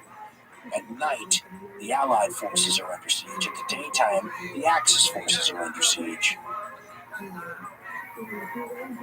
Frank writes this, and when he says cactus flyers, by the way, on Guadalcanal, he's talking about the pilots who are flying off of Henderson Field, this air base that is the sort of at the center of the Marine perimeter on Guadalcanal that they're defending. He writes, quote, "Because of the efforts of the cactus flyers and the lack of efforts by American admirals, a curious tactical situation arose in the waters around Guadalcanal, a change of sea command every 12 hours, creating a sort of mutual siege. By day, American ships plied the channel between Tulagi and Guadalcanal, and transports arrived to unload, keeping a wary eye cocked for Japanese aircraft.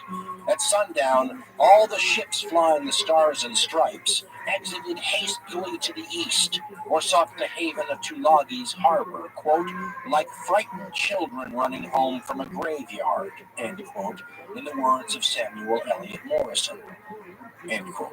He's now going to talk about Iron Bottom Sound for a minute, a couple of ships. Iron Bottom Sound was the name given to an area where so many ships had sunk and said it had an iron bottom, and it's around these islands. He says, quote, shortly after darkness, Japanese men of war heaved into Iron Bottom Sound, which they had ruled unchallenged since August 9th, with the unhappy exception of Blue and Henley. There they would favor their countrymen with rice, bullets, and soldiers, and the Americans with a bombardment. These operations achieved the regularity of a crack railroad run, and disgusted Marines labeled them the Cactus Express, soon better known as the Tokyo Express. End quote. In other words, both sides are trying to keep their troops resupplied and reinforced, and the side that stops being able to do this is going to be the side that loses. That's what happens in a war of attrition, right? Eventually, one side's worn down to the nub and the other isn't. And this is where our description of this war is probably going to deviate from a lot of the TV specials you see, or things from documentaries, because wars of attrition tend not to be all that interesting from the tactical and strategic standpoint. There's a workmanlike way about them. I like the way Eric Berger, of course, anytime I said that, describes it. First, he points out that there is no real front line in most of these battles like you might have in Europe or North Africa, because the jungle is just too darn easy to infiltrate through. So what the sides involved do is create perimeters, like the Marines on Guadalcanal. A perimeter is something where you create a circular defense area where everyone's facing outward, and that way, even if somebody comes through the jungle and infiltrates and outflanks you, you're not surrounded. So you have perimeters, and the other thing you have are patrols.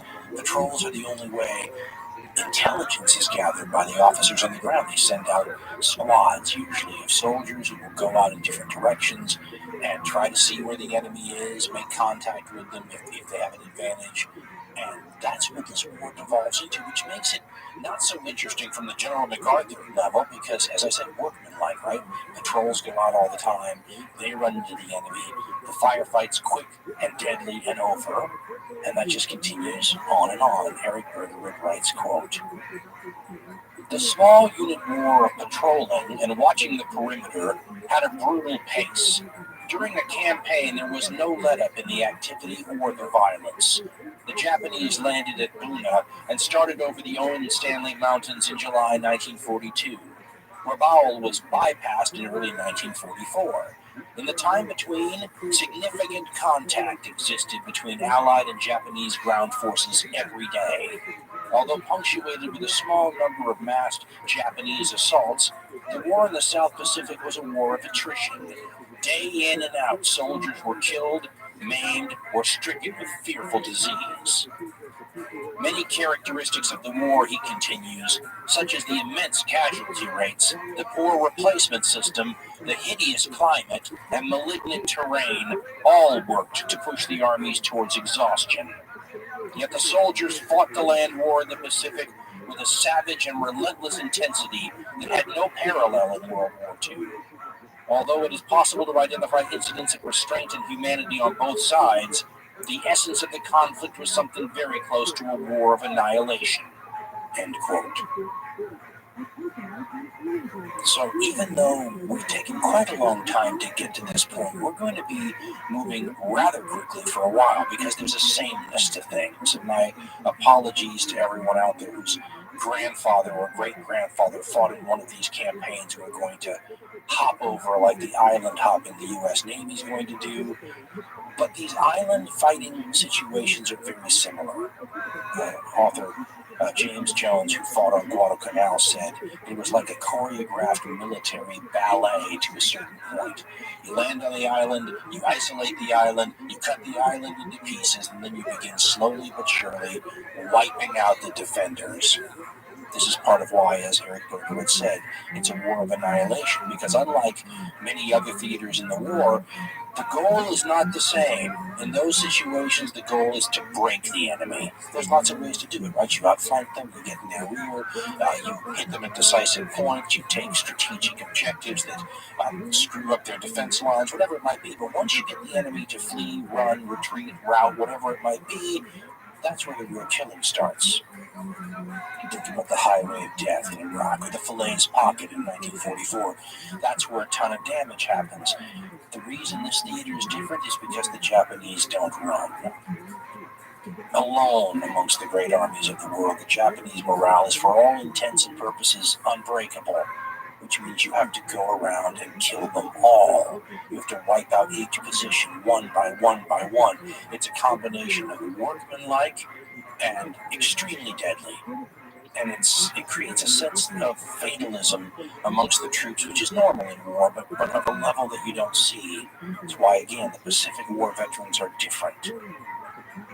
I remember the wonderful series I saw from Britain called Hell in the Pacific, where they interviewed so many American veterans, and one of them just says, we were crafted to be a machine, and each one of us were working parts and were killed. That's what we did. We were a killing machine. In that same wonderful documentary, one of my favorite people to ever talk about the Pacific War, Eugene Sledge, who was a Marine, he described the front lines this way, and I've never forgotten it. He said, quote, "The front line is really where the war is, and anybody 100 yards behind the front lines doesn't really know what it's like." End quote. Now that statement isn't meant to denigrate all the people behind the front lines, because I think, as we said earlier, 17 to 25 individuals is what it takes to keep someone at the front lines, and those people could be killed or in danger at any time. But those people in the 100 yards at the front line, it's a different situation. First of all, there's not a chance you might get killed. According to James Jones in his book, A Chronicle of Soldiering, and something he calls the evolution of a soldier, he says part of the evolution of a frontline soldier is coming to the conclusion not that you might die, but that you will die. He says you are a different person simply for considering the idea. The other thing you do in the 100 yards at the front line that the people may be in a medical station behind or a support unit or whatever doesn't do is you kill. And you don't kill here and there, you kill all the time. And that will change you too. I find it much more interesting to focus on the soldiers than the leapfrogging and the maps and the arrows in this case, because all these campaigns share a similarity, and they all really revolve around finding the best way to marshal your forces at decisive points in order to get the killing machine, as that American veteran said, into place so that they can begin killing. The other thing that is important to point out is that the war looks very different when you read the actual accounts of the Pacific War veterans, especially if they're not clouded with all sorts of nostalgia. If you find the stuff that happens at the time, you find very little patriotism and all the things that glorify, especially the Second World War, which is often referred to as the Good War. You find a sort of deadly earnestness that is both sobering, and if you're a scholar or a student or just really interested in human behavior, it's a wonderful sort of test case for extreme kinds of things that you just don't encounter anywhere else. Jones writes in A Chronicle of Soldiering, quote, "Such are we humans, such is our nature, that we can look back on moments where we very nearly died and remember them with nostalgia and pleasure. The truth is, 35 years, which is how long it had been since the war when he wrote this, 35 years has glossed it all over and given World War II a polish and glow that it did not have at the time.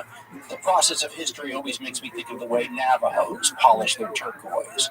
They put the raw chunks in the barrel, half filled with birdshot, and then turn the barrel and keep turning it until the rough edges are all taken off and the nuggets come out smooth and shining.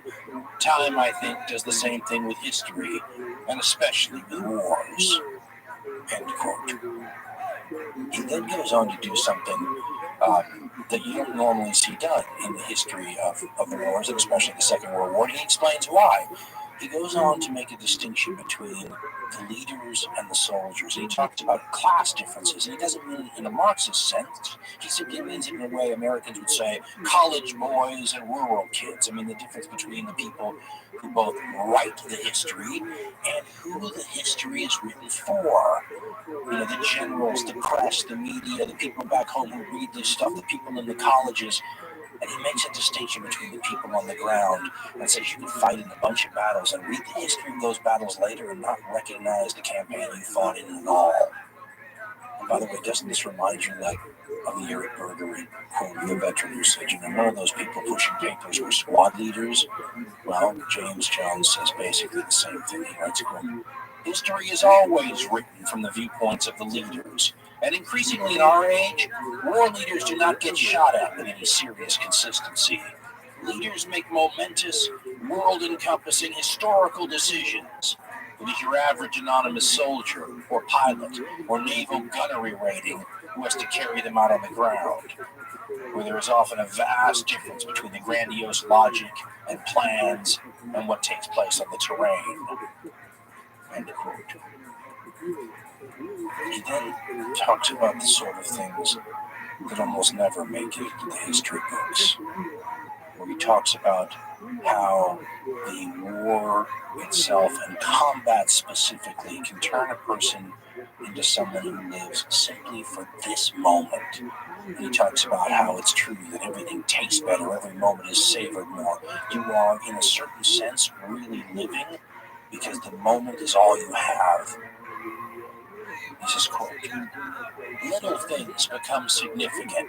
The next meal, the next bottle of booze, the next kiss, the next sunrise, the next full moon, the next bath. Or as the Bible might have said, but didn't quite, sufficient unto the day is the existence thereof. This is a hard philosophy, but then a soldier's profession is a hard profession in wartime. A lot of men like it, though, and even civilian soldiers have been known to stay on and make it their life's work. It has its excitements and compensations. One of them is that since you have none yourself, you are relieved of any responsibility for a future, and everything tastes better. It is absolutely true, for example, that when you know you are going off to die somewhere soon, every day has a special, bright, delicious, poignant taste to it that normal days in normal times do not have. Another perversity of the human mechanism? Some men like to live like that all the time. Some are actually sorry to come home and see it end. Even those of us who hated it found it exciting sometimes. That is what the civilian people never understand about their returned soldiers in any war, Vietnam as well. They cannot understand how we could hate it and still like it. And they do not realize that they have a lot of dead men around them. Dead men who are walking around and breathing. Some men find it hard to come back. Some never come back at all. Not completely. End quote. That's the part of the experience that to me is so much, and I always say I'm fascinated with the extremes of the human experience. Well, going from this island to that island to this other island doesn't intrigue me as much as what James Jones talks about there. What this war put human beings into as far as situations and what those situations did to them.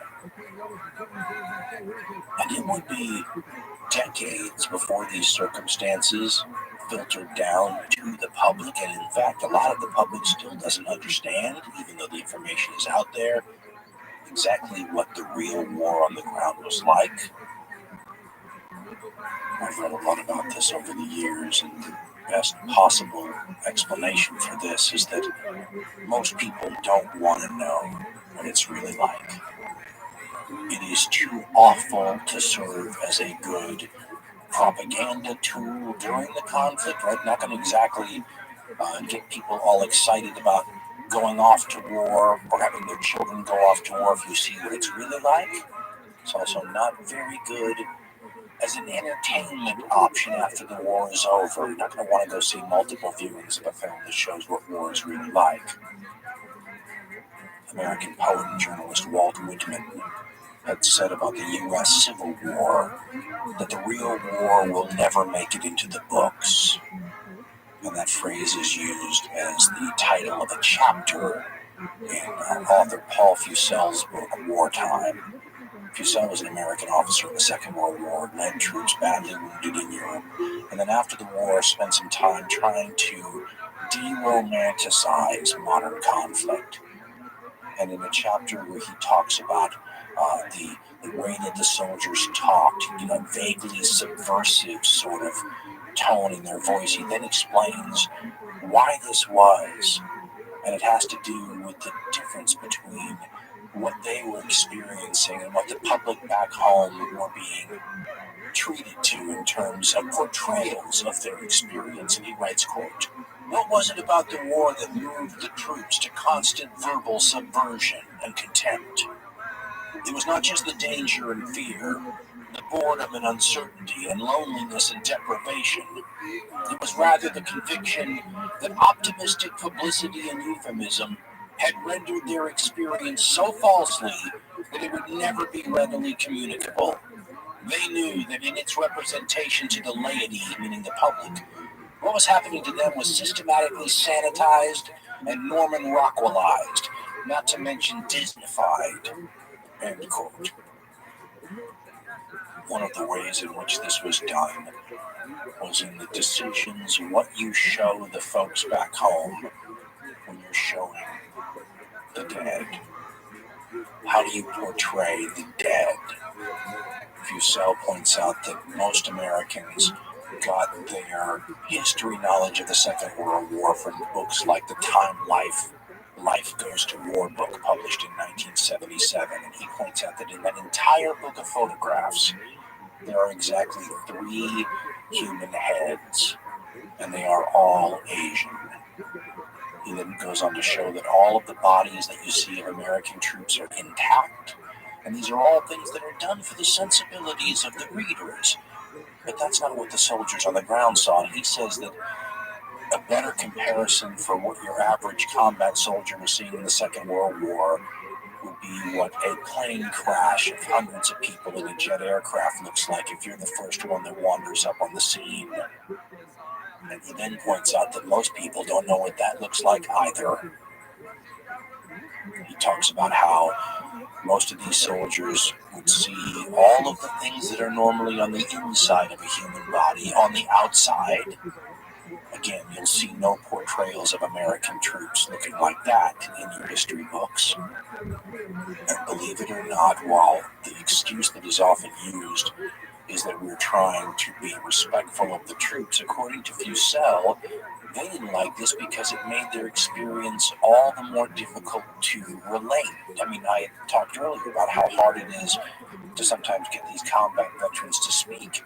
It's because we who weren't there have no frame of reference. We can't possibly begin to understand. And he writes, quote, "What annoyed the troops and augmented their sardonic, contemptuous attitude toward those who viewed them from afar was in large part this public innocence about the bizarre damage suffered by the human body in modern war. The troops could not contemplate without anger the lack of public knowledge of the Graves registration form," that's a burial form, "used by the U.S. Army Quartermaster Corps, with its space for indicating, quote, end quote, members missing." That's fingers, hands, toes, other things. He continues, "You would expect frontline soldiers to be struck and hurt by bullets and shell fragments, but such is the popular insulation from the facts that you would not expect them to be hurt, sometimes killed, by being struck by parts of their friends' bodies, violently detached. If you asked a wounded soldier or Marine what hit him, you'd hardly be ready for the answer, 'My buddy's head,' or his sergeant's heel, or his hand, or a Japanese leg, complete with shoe and putties, or the West Point ring on his captain's severed hand." End quote. The other things that don't make for very good, exciting propaganda pieces or war movies is your own soldiers losing their mind from what they see. And if you sell quotes a few incidents, talks about Wilfred Owen, who was a famous poet from the First World War, and which they, of course, called the Great War until there was a Second World War. And Fusel writes, quote, "In the Great War, Wilfred Owen was driven very near to madness by having to remain for some time next to the scattered body pieces of one of his friends. He had numerous counterparts in the Second War. At the botched assault on Tarawa and Bidio Atoll, one coxswain at the helm of a landing vessel went quite mad, perhaps at the shock of steering through all the severed heads and limbs near the shore. One Marine battalion commander, badly wounded, climbed above the rising tide onto a pile of American bodies. Next afternoon he was found there, mad." End quote. These may sound like isolated occurrences, but in his book On Killing, Lieutenant Colonel Dave Grossman, who taught psychology at West Point, said this, quote, "During World War II, more than 800,000 men were classified 4F, meaning unfit for military service, due to psychiatric reasons. Despite this effort to weed out those mentally and emotionally unfit for combat, America's armed forces lost an additional 504,000 men from the fighting effort because of psychiatric collapse, enough to man 50 divisions.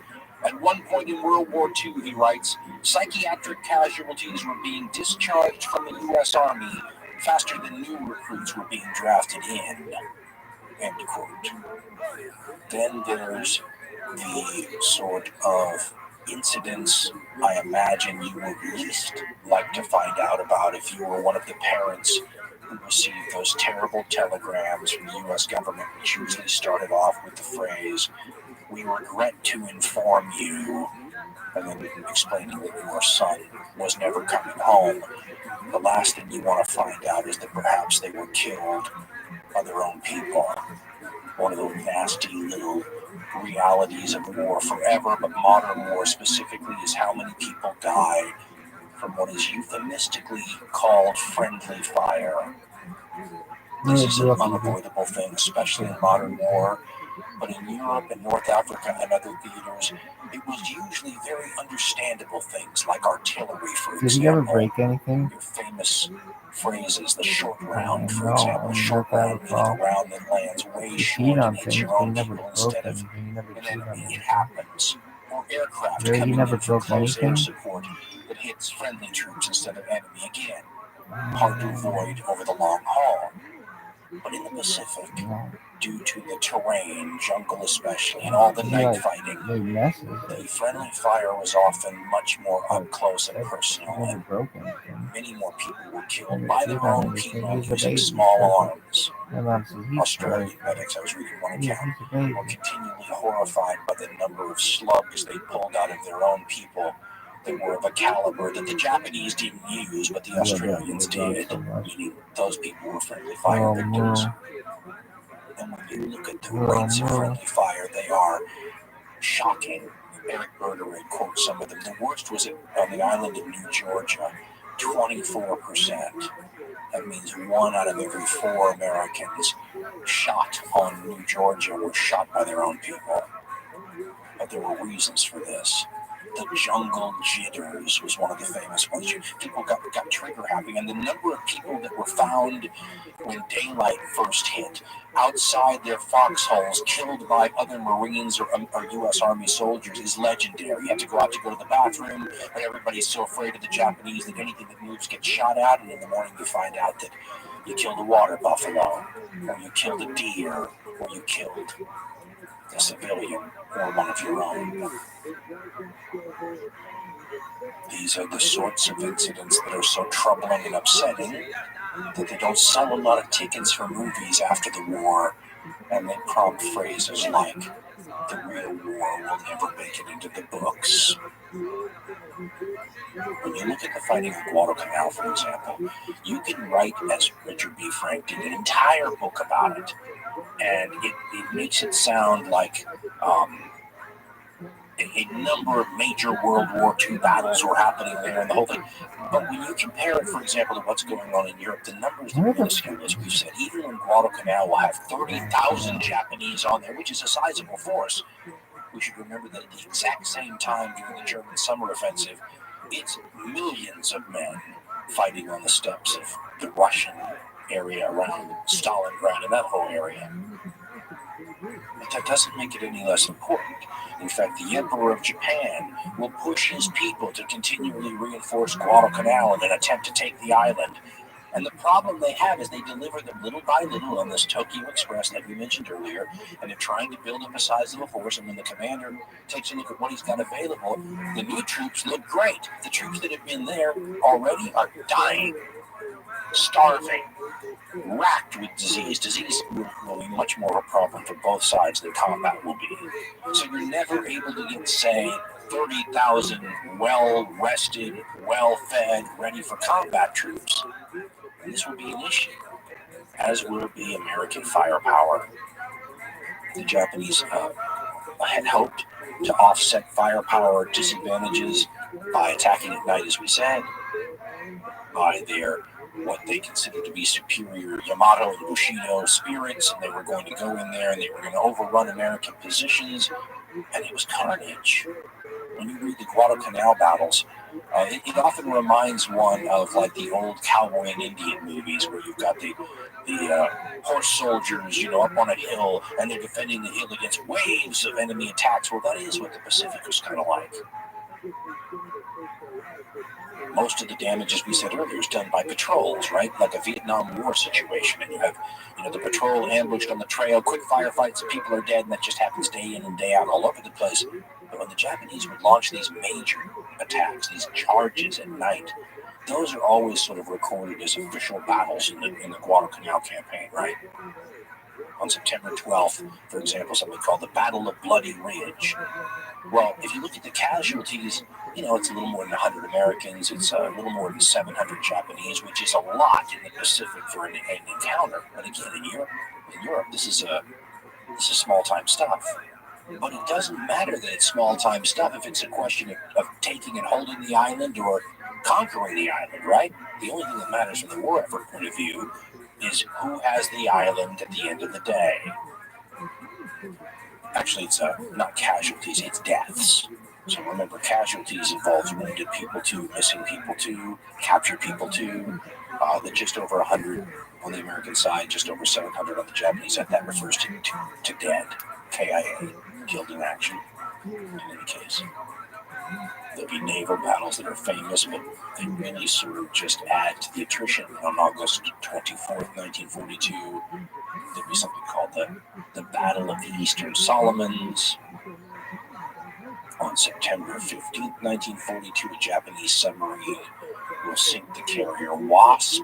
So, those precious aircraft carriers, which are now the most important ships in the world. The Americans lose another one. On October 11th and 12th, there'll be another naval battle, Battle of Cape Esperance off of Guadalcanal. Again, more attrition. On October 26, 1942, there'll be the Battle of Santa Cruz. The U.S. will lose the carrier Hornet, but it's all part of the attrition process. By October 13th, 1942, speaking of attrition, and the side that's able to supply their people with reinforcements and supplies wins, the first U.S. Army troops land on Guadalcanal, and I believe James Jones, the person we quoted earlier, with them.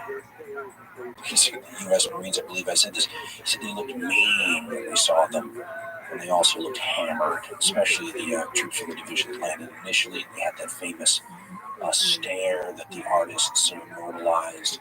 They'd been racked by malaria. They've been fighting and very little sleep. I mean, what this did to the veterans, as we said, you could tell a Pacific veteran if you look at photographs of U.S. soldiers, for example, or Australian soldiers, or Japanese soldiers in the war. You can tell where they were serving. You did not see, for example, Japanese soldiers racked by disease and starving very often in China. But you did in Guadalcanal. They, in fact, nicknamed it Starvation Island. The starvation is much worse on New Guinea, when the Australians and Americans eventually, retake the Kokoda track, begin to attack and put under siege the Japanese bases on the north part of the island, places like Buna. It's awful. The Japanese, by the way, had constructed these bunk houses, these areas where they could defend from, and it tore up the people that tried to take them. It was very vicious. But the lack of food and supplies turned the Japanese situation into exactly what Ogawa Matsutsugu said. He called it the island of death. He tells a story about everyone trying to find food, and that all of a sudden, what a human being might consider edible changes. Matsutsugu talks about the starvation and writes, quote, I sensed that the extremes of existence could be reduced to the human stomach. Lack of protein in particular fostered a kind of madness in us. We ate anything. Flying insects, worms in rotted palm trees. We fought over the distribution of those worms. If you managed to knock down a lizard with a stick, you'd pop it into your mouth while its tail was still wriggling. Yet under these conditions, a soldier offered me his final rice. And a soldier I met for the first time gave me half a taro root he'd dug up. We had other fears on New Guinea. Near the end, we were told not to go out alone to get water, even in daytime. We could trust the men we knew, but there were rumors that you could never be sure what would happen if another of our own soldiers came upon you. We took precautions against attack. I once saw a soldier's body with the thigh flesh gouged out, lying by the path. The stories I heard made me shiver and left me chilled to the bone. Not all the men in New Guinea were cannibals, but it wasn't just once or twice. I saw this kind of thing. One time when we were rushing along a mountain trail, we were stopped by 4 or 5 soldiers from another unit. They told us they had meat from a big snake that they were willing to share with us. Their almost sneering faces unnerved me. Maybe we were thinking too much, but my companion and I didn't stop. Thank you, maybe next time, we said and left. I knew that if it were really a snake, they'd never have shared it. They were trying to pull us in to share their guilt. End quote. Cannibalism. Something that you saw almost never on any of the other fronts. They apparently referred to Australian flesh as white pig, and the Papuan indigenous people of New Guinea, Papuan flesh as black pig. Can you imagine? And when you read the accounts from Australian troops or American troops, they're all seen through the eyes of an individual, right? A small mosaic. As I said earlier, the combat could be switched to end. You could switch the New Guinea combat with the Guadalcanal combat, and if I didn't tell you where it was, the difference is negligible in terms of your average soldier eye view. For example, after the last big attack by Japanese troops, and at one point the Japanese, as I said, will have like 30,000 men on Guadalcanal. The Americans are continually reinforcing the island. They'll be up to like 58,000 at a certain point.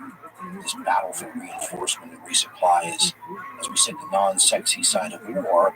But Kidu's going to win these things, and after a big, it's sometimes referred to as the land battle of Guadalcanal in mid-October, the Americans start going more on the offensive and trying to drive the Japanese to the edge of the island and then eliminate them. And when you read the accounts of the American veterans, for example, you once again get a real idea of the absolute hatred that had been engendered by the treatment meted out to both sides. There was an Australian soldier who said that in North Africa, he didn't feel one way or the other about what he called the Talians, which are the Italian troops. And he said they sometimes have a sort of grudging admiration for the Fritzes, the Germans, but he hated the Japanese. In the book Into the Rising Sun by Patrick K. O'Donnell, which is accounts of American veterans, he talks to Raider Battalion members on Guadalcanal. And one of them is Dean Winters, who was part of the 2nd Raider Battalion. He was on one of these patrols known as the Long Patrol to drive Japanese troops sort of backwards. And he says at one point that they came on a Japanese hospital in the clearings. And the hospital is just a bunch of huts. And he writes, quote, we came upon a Japanese field hospital in the bivouac area. We killed a lot of Japs. We bayoneted and shot anything that was still moving. It was a series of grass huts. They were on the ground, wounded. Several had broken legs. It didn't look like they'd had proper medical attention because some of them were bent at a 45-degree angle.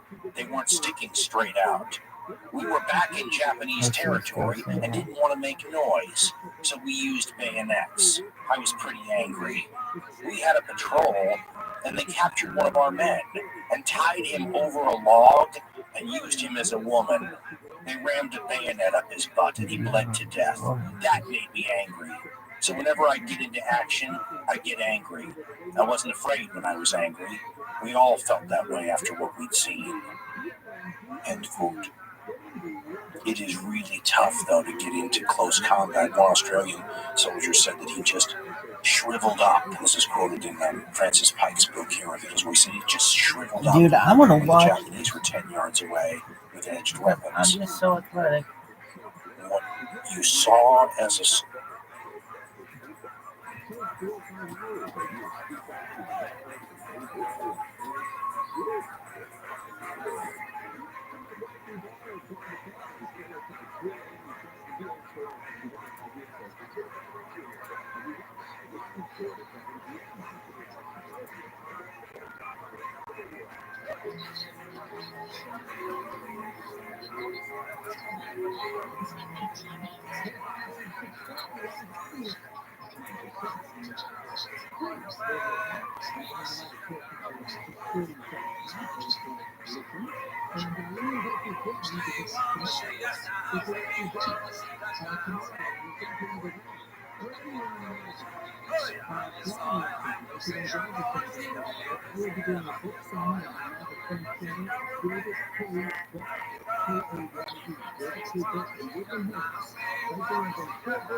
Listen, we're watching this bitch.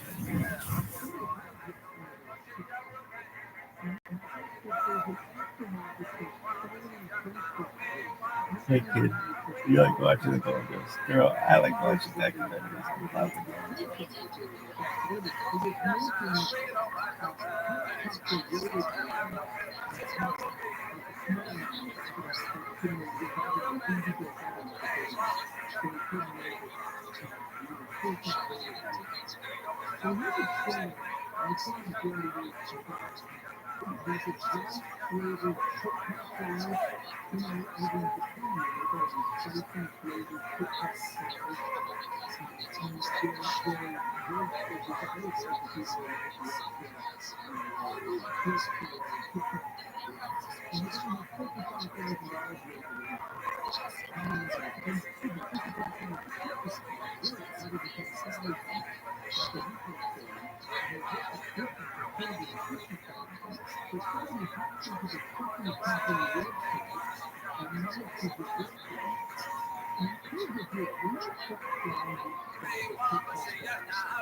Known as Mustardites.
Go to the eastern from the west side.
You know, the west side, the west side.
Yeah, plus.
Now look right here.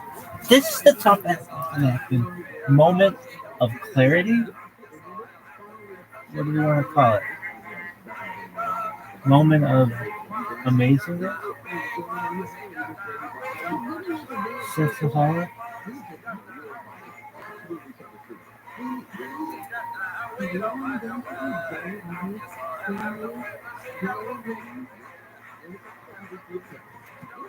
Sensible. It affects every register.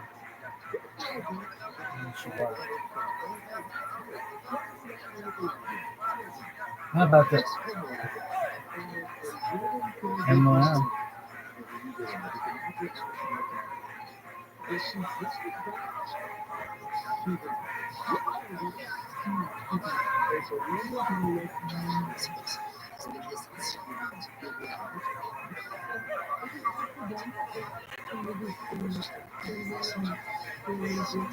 She's being a hoe.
Yo, isn't this the fucking thing they show? Like TV Guide channel? That's so.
Look at this athleticism.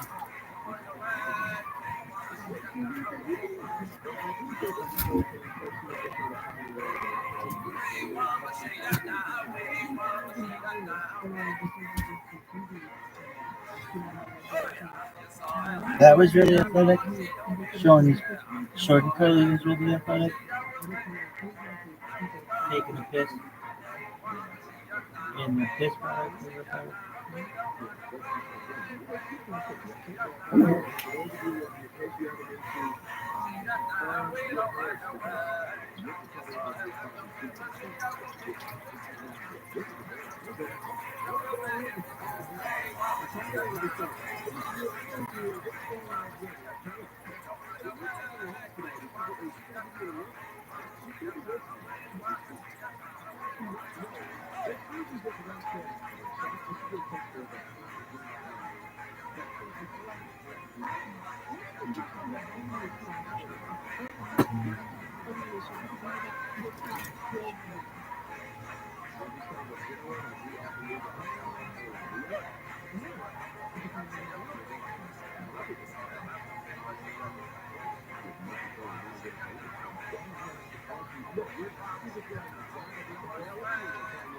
Look at this one. Being wounded and the terrible wounds. Well, my stepfather had a friend who fought on one of these islands, an American, and had me go up and see him once, and he wouldn't talk to me. He'd become an alcoholic and stayed in his house all the time. This is 40 years after the war, but he was one of those guys, like Eugene Sledge had said, who was within 100 yards of the front line all the time. And he was one of those guys that James Jones had pointed out never came back from the war completely. But look at what they saw. In the same book, O'Donnell quotes 2nd Raider Battalion veteran Ray Baumel, who says, quote, "I was about to go back and tell them that I couldn't find anything, and behind us our officer, named Miller, and his runner must have walked up along the trail, come around, That was and so crashed athletic. through like a herd of elephants. I almost shot him. I said, "Holy Christ!" He was pissed off. He said, "Where the hell is everyone? What is taking so long?" I said, "They're laying over here about 15 yards, I'm guessing." Then I was going to step in front of them to lead them, but they trained the officers to go first, so I stepped right behind them. I was about a step behind them. We took 2 steps, and a Jap machine gun went off and almost blew his entire head off. All his teeth were knocked out, and his tongue was like strips of liver. His whole lower jaw was almost missing. I said, "Lay low. It's amazing how you react." And I said, "Lay low, Lieutenant." End quote. He then later says that the next day the officer who had been shot in the head died, saying he suffocated in his own phlegm, and then pointed out the obvious: it wasn't a pretty sight. Those are the kinds of experiences, right? The human experiences that will have some people, understandably almost, drinking the rest of their life away, trying to not recall the terrible images that are stored in their memory banks. As terrible as the hatred may be between the combatants, I can't get out of my head something I read in Francis Pike's Heroes War, because it reminds me a little of the Christmas truce in 1914 in the First World War, where the 2 sides jumped out of the trenches and came together and started exchanging materials and gifts with each other, to the horror of their commanding officers, by the way, because it sort of showed a humanness that defied the conflict itself. There's much less of that, as you might imagine, in the Pacific, which so many modern histories like to call a race war of annihilation. But in Hirohito's War, Francis Pike recounts an incident I'd never heard of before, based on an entry in a Japanese diary, and it involves the starving Japanese soldiers on Guadalcanal at Christmas, 1942, when the Americans get a special Christmas food treat, because the Americans weren't eating particularly well either, and the Japanese nearby can smell it. And Pike writes, quote, "While the Japanese were receiving their last supplies from Rabaul on Christmas Day, gifts of boiled lollies," I don't know what that is, by the way, "tobacco, and matches were being distributed to the Allied troops.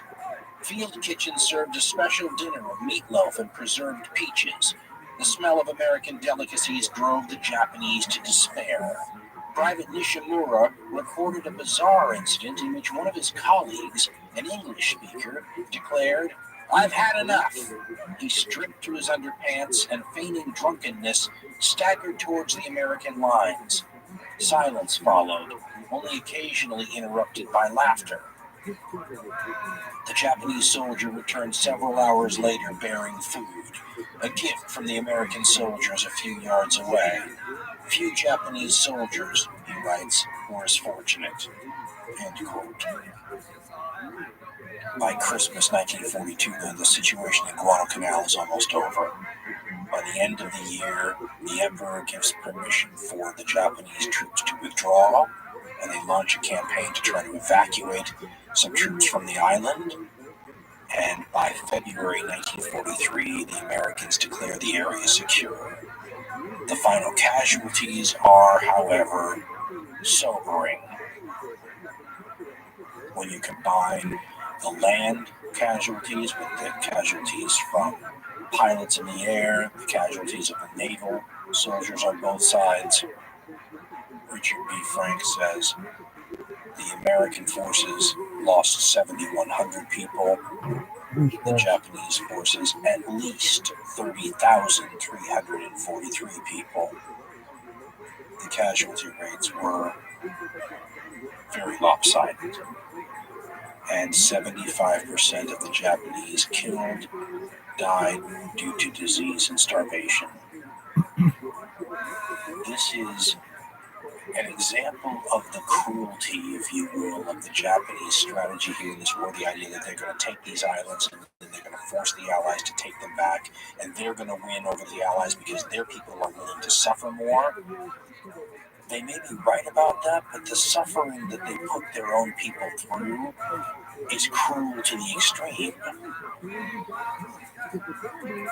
It did create a sense of admiration, though, from their enemies, and Richard B. Frank writes, quote, And "We cannot leave the subject of the Japanese soldiers on Guadalcanal without honoring them for their one supreme virtue, a determination, a courage far above that of any of the other combatants in World War II.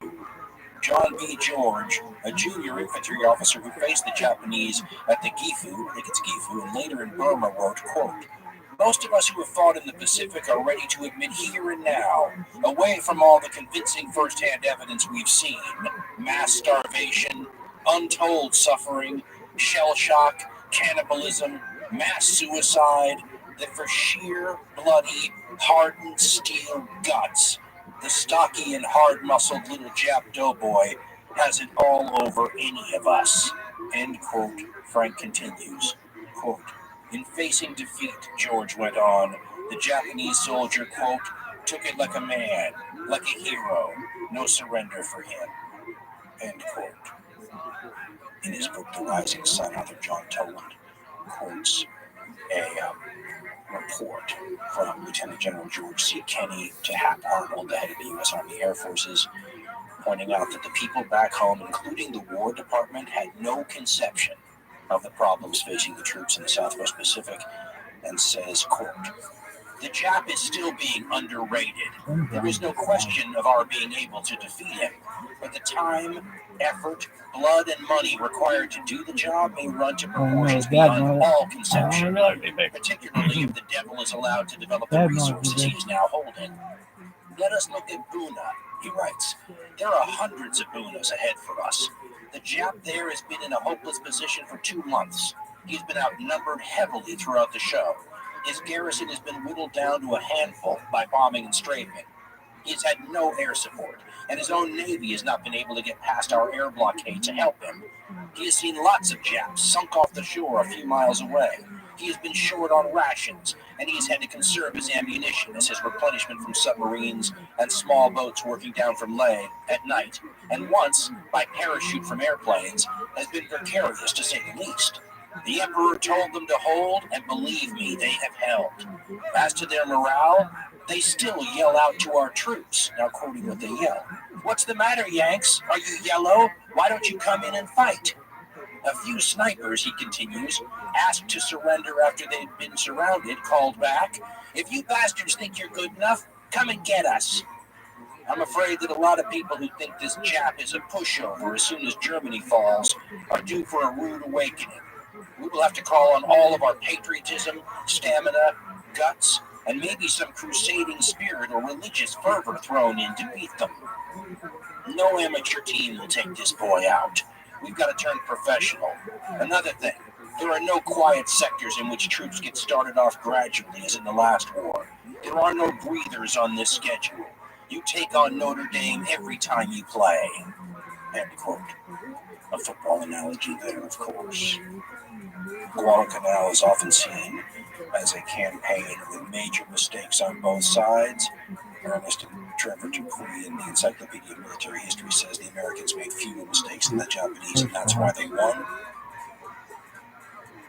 The American mistakes were almost inevitable. If you recall that the entire campaign was given 5 weeks, a mere 5 weeks of preparation, and the Marines performed heroically. But you can begin to see a mere year, basically, after Pearl Harbor, that the writing is on the wall for what the Japanese have signed up for, and you run across numbers sometimes that just display it in a wonderfully obvious sense. In 1942, for example, this is, remember, the first year of the war for the United States. The Americans churned out 49,445 planes, according to Richard B. Frank. Japan churned out 8,861. And 1942 is the least productive year of the war for the Americans. 43 and 44, you're going to see production numbers absolutely shoot through the moon.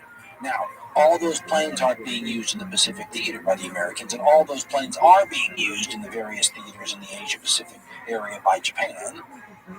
The United States, as you pointed out that by the end of 1942 has opened up a second front in North Africa, Operation Torch. So they have troops that they have to support with aircraft and all these other production figures in multiple theaters. Nonetheless, the difference in production numbers are so incredibly profound that the Japanese would be foolish to think that they aren't going to just be buried. It is the bravery, courage, and willingness to die for the emperor that they hope will compensate for that.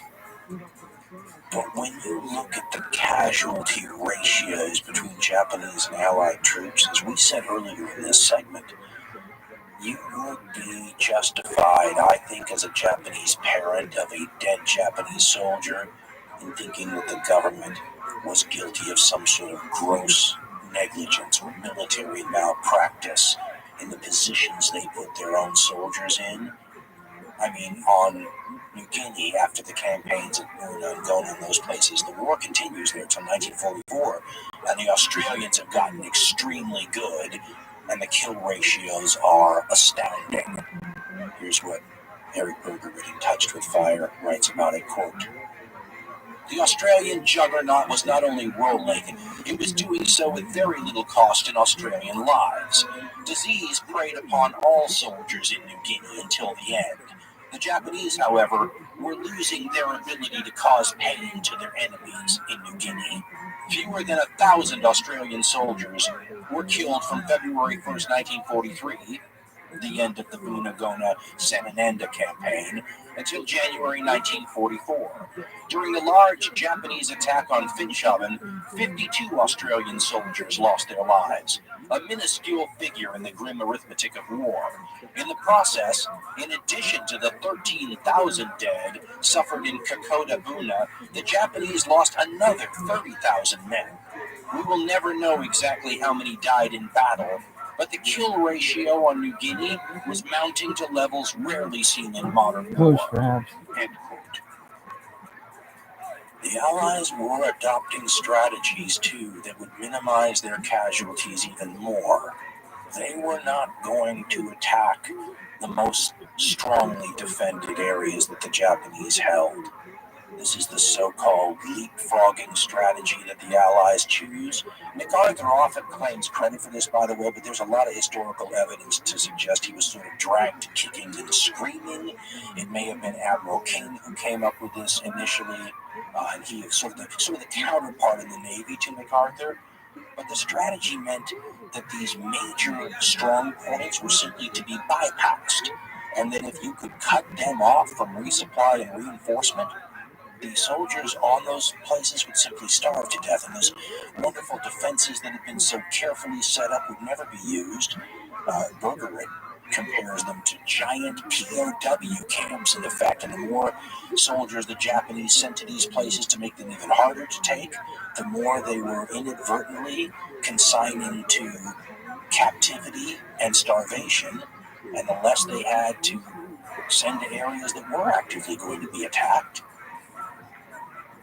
Author Ian W. Toll, in his book The Conquering Tide, explains the Japanese feelings about the Allied leapfrogging strategy and writes, quote, and by the way, Rabbi, as we said, it was on the island of New Britain. It is the major Japanese base in the region, and the Japanese assume the Allies are going to try to take it, so they're going to make it a death trap.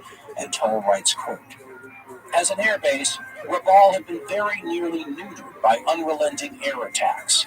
But with units streaming into the lines from points west, Japanese troop strength approached 100,000. Surrender was beneath consideration, of course, so the garrison began to prepare for a climactic fight to the last man. Defeat might be inevitable, but it would be honorable. Heaven beckoned, and they would sell their lives dearly and take plenty of American soldiers and Marines with them. For almost 2 years, the Japanese had been building and improving their defensive fortifications, their intricate networks of subterranean bunkers and tunnels, and they were well stocked with provisions and ammunition for a long siege." He writes, "So they waited and waited and waited, and the Americans did not come. the defenders were denied even the consolation of dying for the emperor. A Japanese intelligence officer interviewed after the war admitted that the Japanese, quote, end quote, hated the leapfrogging strategy, perhaps because it offended their sense of honor. But he added that they respected it and understood its wisdom. Now, quoting the intelligence officer, quote, the Japanese army preferred direct assault after the German fashion, but the Americans flowed into our weaker points and submerged us. Just the weakest entry to sink a ship, end quote. This, of course, is not to say that there weren't terrible, terrible fights to come. Even the so-called weaker points in the Japanese defense perimeter were going to be extremely difficult to take. And this leapfrogging strategy that bypassed these major areas still had to take a ton of other islands in order to do so. If you looked at a map of the region in the Southwest Pacific, you will see that MacArthur and the U.S. Army and the Australians and New Zealanders are coming up through New Guinea towards Rabaul on one side. On the other side of New Britain and Rabaul, the Navy and the U.S. Marines are working their way up the Solomons, the island chain there, and they will sort of cut off Rabaul. Now, the fighting, though, working your way up the island chain is brutal. Take New Georgia, for example. After a nice rest period after Guadalcanal is over to restock your forces and get them ready, the Navy and the Marines and Army units also start working their way up the island chain on the 21st of June 1943 or thereabouts. The Americans land on the island of New Georgia, and it is brutal. One of the main areas on New Georgia is called Munda, and here's what Ian W. Toll in The Conquering Tide writes about that, quote, the 4,500-man Japanese garrison had dug in deeply and well, and the terrain was abysmal. The Munda campaign was a photo negative of the fight on Guadalcanal, with the Japanese and Allied positions reversed. Now it was the American soldiers and Marines who struggled through swamp and underbrush, losing contact with adjacent units and suffering heavily under harassing attacks by the enemy. Japanese units, he writes, launched nighttime banzai attacks, accompanied by shouting profanities and taunts in broken English.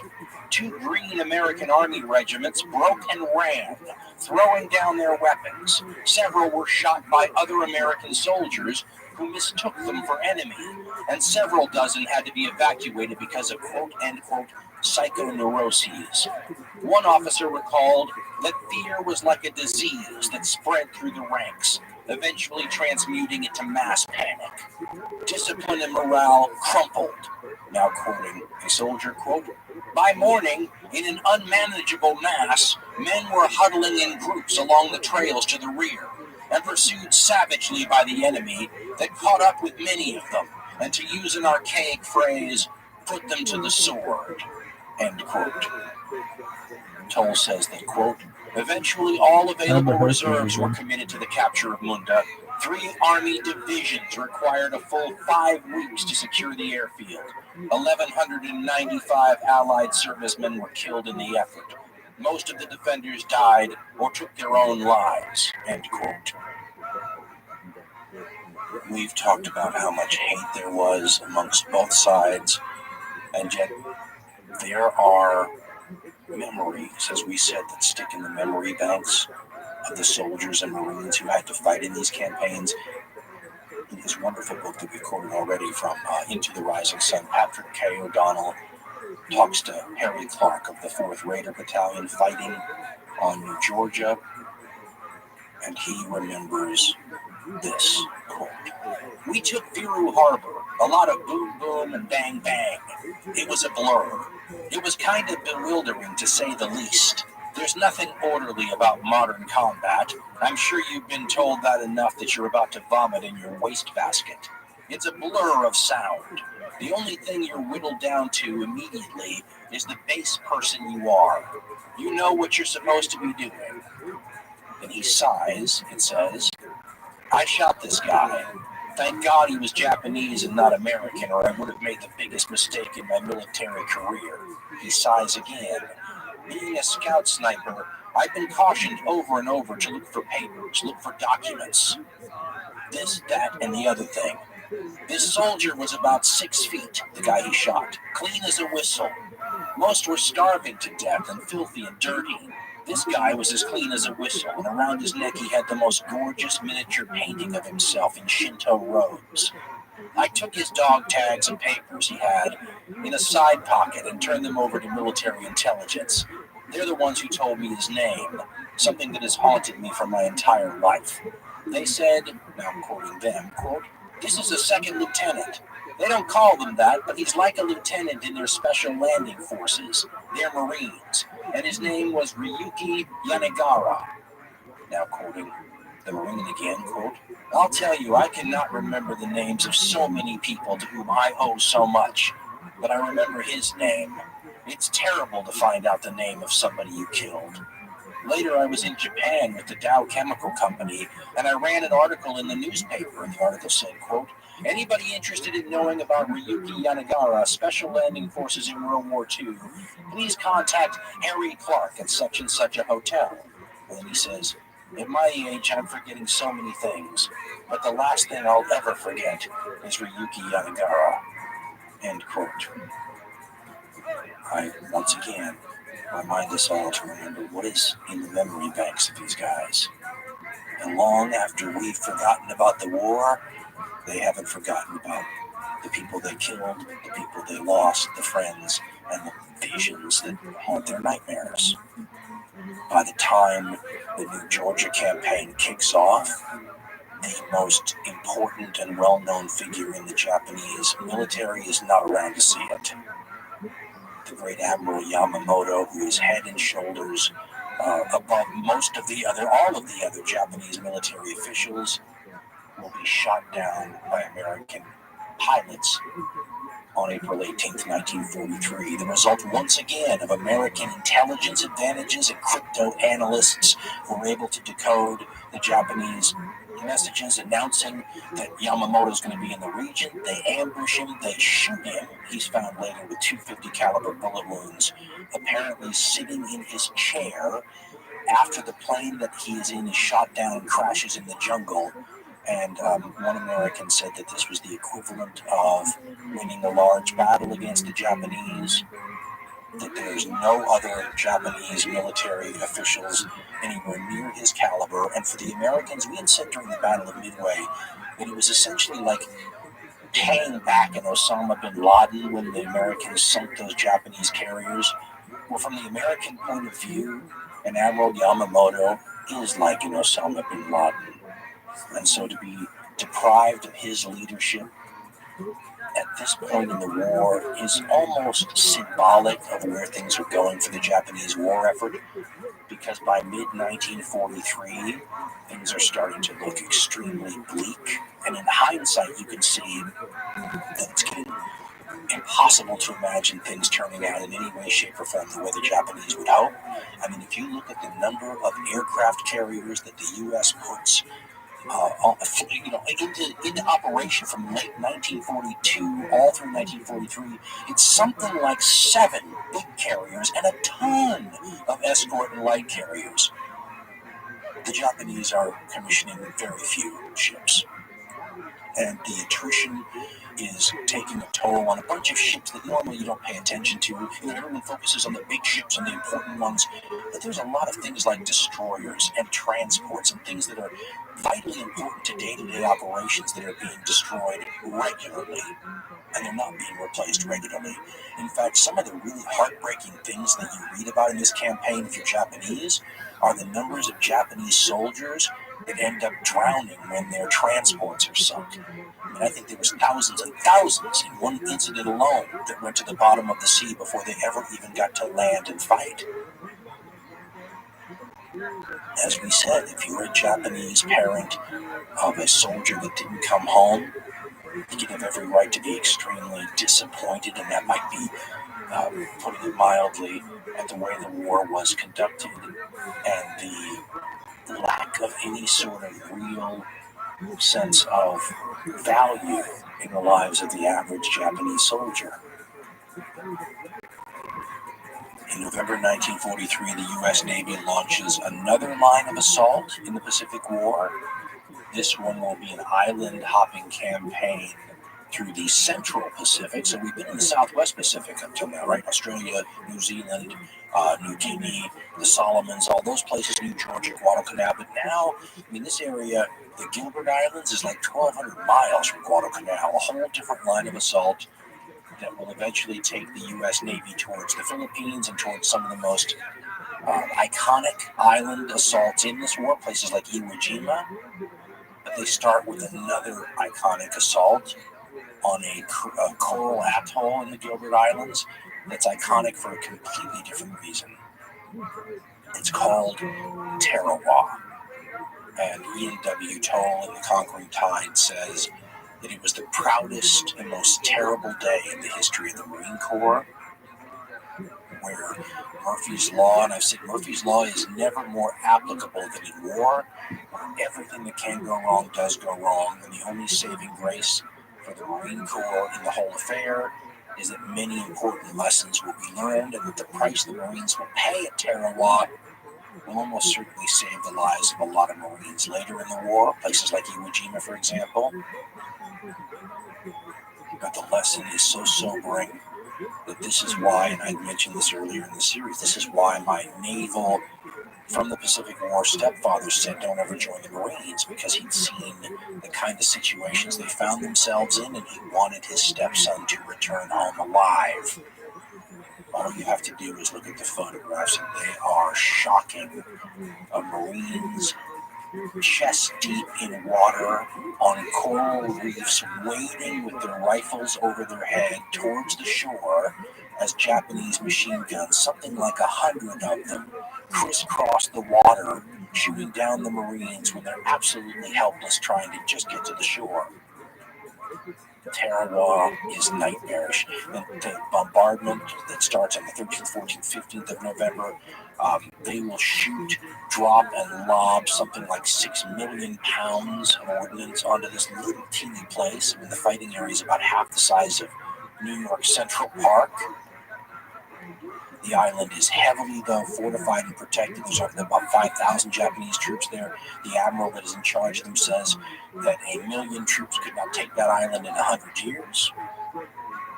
In the Encyclopedia of Military History, Ernest and Trevor Dupuy describe the situation this way, quote, November 20th, 24th, 1943, Tarawa. Bayshore Island, citadel of the atoll, an area of only 300 acres, flat and sandy, had been honeycombed with underground shelters and some 400 concrete pillboxes, bunkers, and strong points. Defending artillery included 8-inch guns brought from Singapore. The island was ringed by a coral reef, its openings studded with submarine mines, and the beaches laced with barbed wire. Insufficient reconnaissance and faulty maps had not disclosed that the inner coral reef of Bayshore itself was too shallow for landing craft. Despite the heavy preliminary bombing and naval gunfire, 4,700 veteran combat troops under Rear Admiral Kiichi Shibasaki emerged from their underground shelters to man their defenses as the initial assault waves of the 2nd Marine Division approached. While some amphibious tractors reached the beach, they write, most of the assault craft grounded on the inner reef, and the assailants were forced to wade several hundred yards through crisscross fire, suffering shocking losses. End quote. To say that doesn't do justice to what the Marines encountered. Some of the eyewitness assaults do a better job. I should point out that these atolls are very different than Guadalcanal and New Guinea. They don't have giant mountains like Guadalcanal and New Guinea do. The high points on some of these atolls are like 10 feet above sea level. And they don't have dense jungle to hide you either. They're pretty open.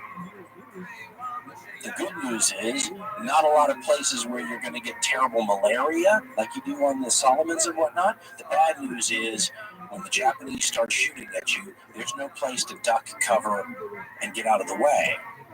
The Marines will initially pile up on the beach behind a giant retaining wall that the Japanese made out of cut coconut trees, and the logs stacked up. So you see these Marines who arrived in the first wave. They have the landing craft. There's a small number of landing craft that have tracks, and the tracks go right over the coral reef and land them on the beach, and they're stuck there waiting for the subsequent waves of troops to join them.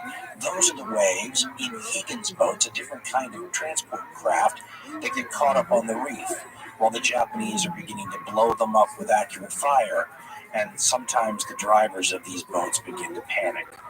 There will be quite a bit of animosity, and I think we mentioned this very early on, between the Marines and Navy and Coast Guard drivers who will drive them from the ships to these beaches they storm, because sometimes those guys don't want to get anywhere near the beaches that these Marines have no choice but to assault.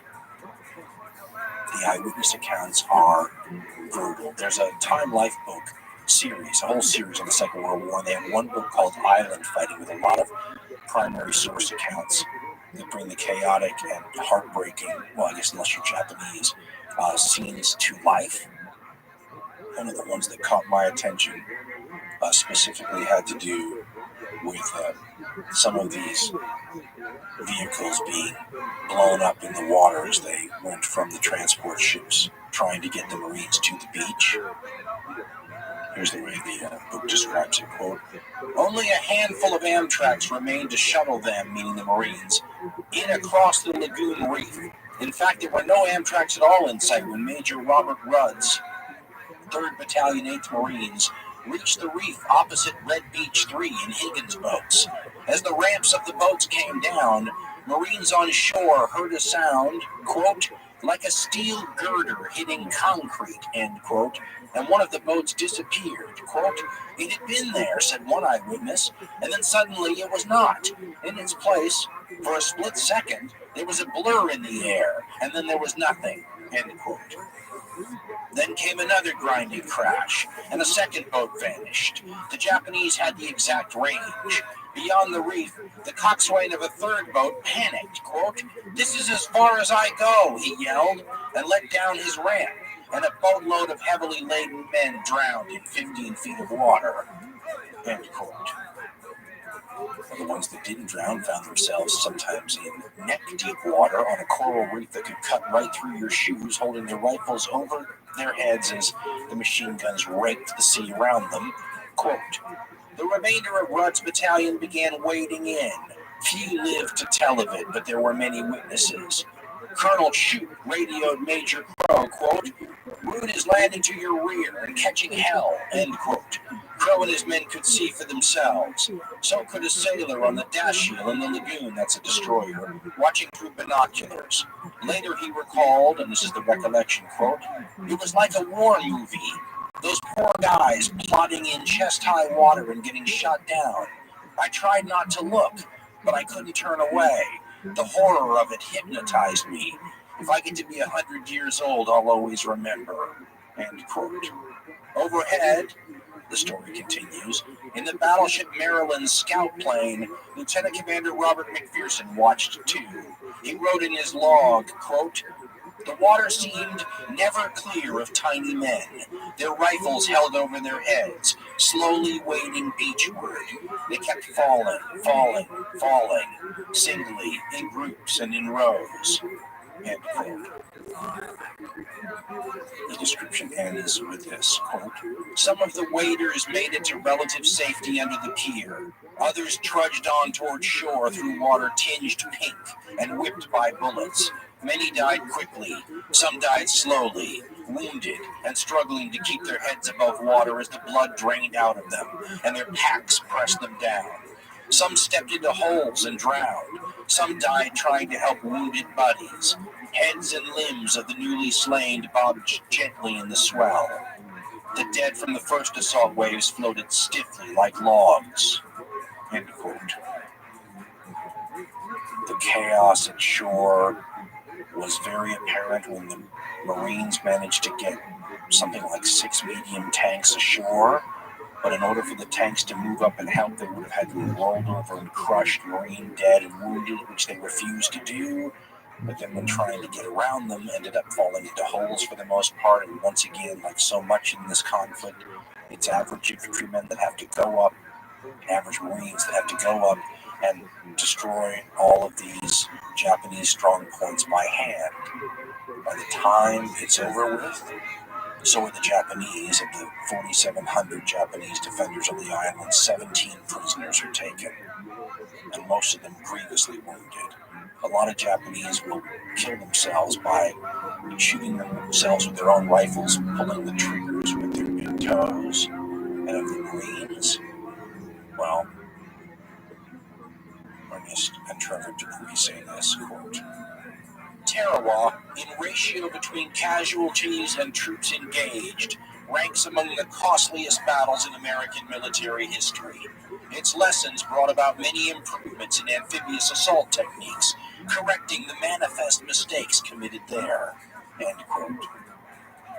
Saying that the Marine casualties on Tarawa would end up saving Marine lives later in the war by teaching invaluable lessons on how you conduct amphibious warfare is cold comfort to the families of the dead.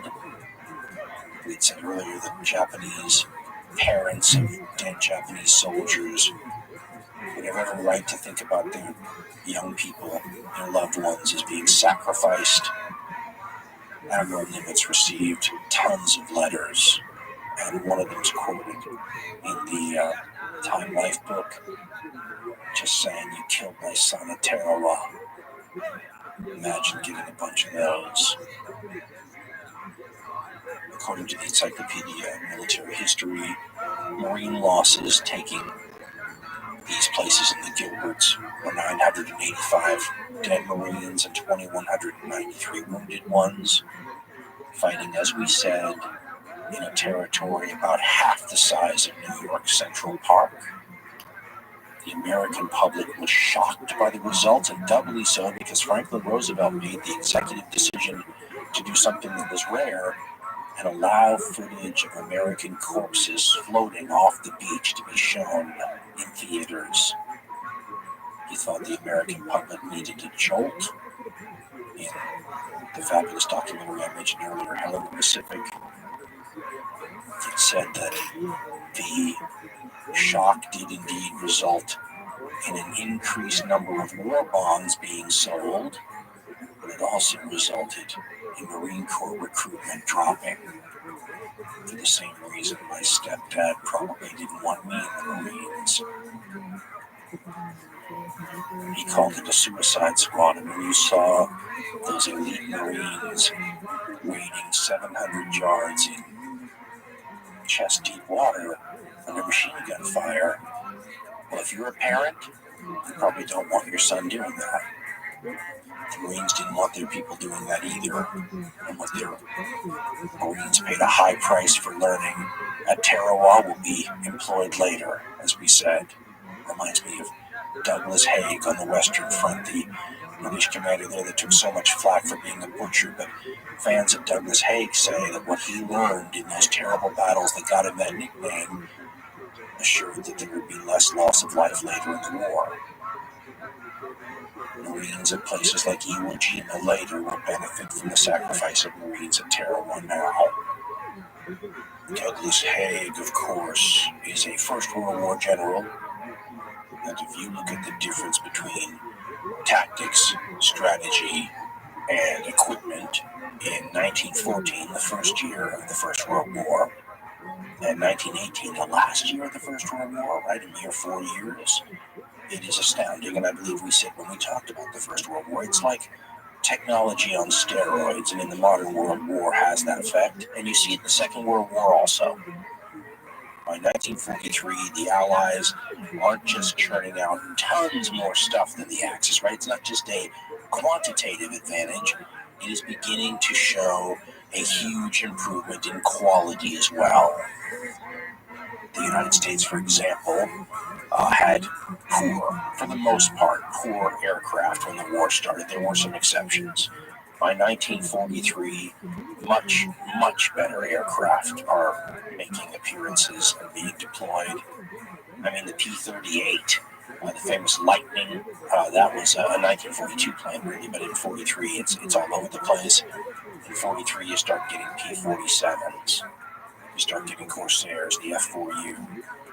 The P-51s are still a little ways away, but you do start getting B-29 Super Fortresses rolling off the assembly lines.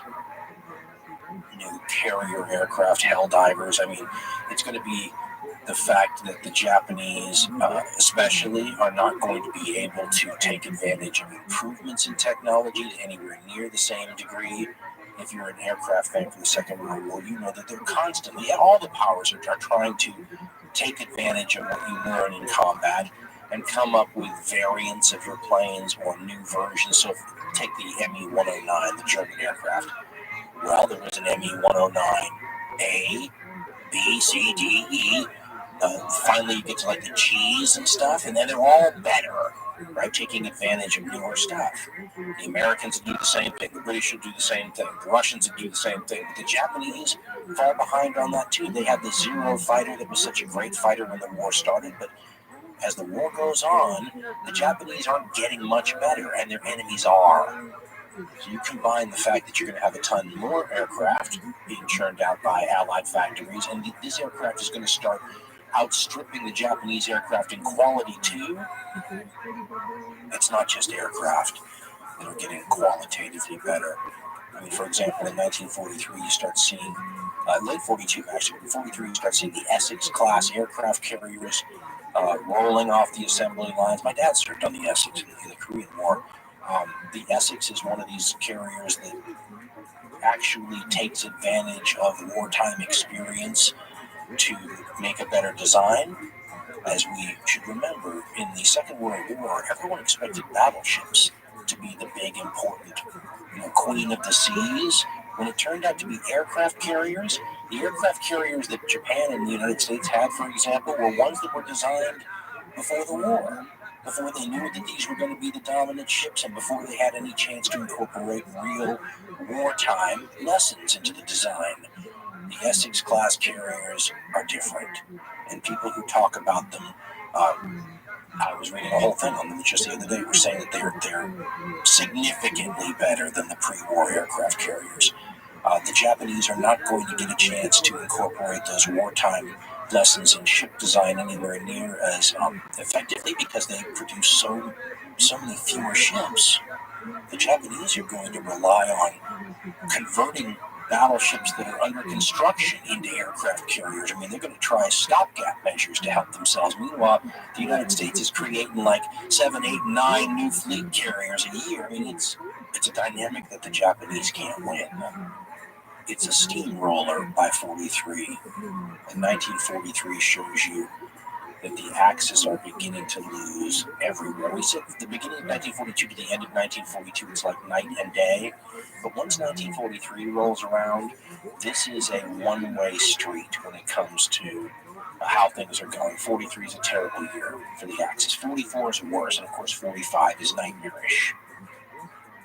1943 is the year that the Allies kick the Axis powers out of North Africa. They then quickly cross the Mediterranean and invade the island of Sicily. Then they quickly cross from the island of Sicily to Italy and knock the Italians out of the war. Mussolini is deposed in 1943. So he's one of the big three, right? Tojo, Hitler, and Mussolini.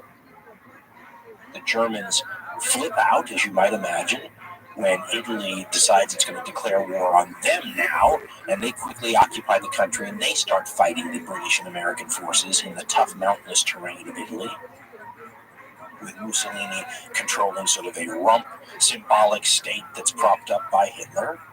But the writing's on the wall. Also in 1943, the bombing of German cities really ramps up. 42 saw the 1,000 bomber raids and all that, but by 43, it's almost round-the-clock bombing. The British at night, the Americans by day.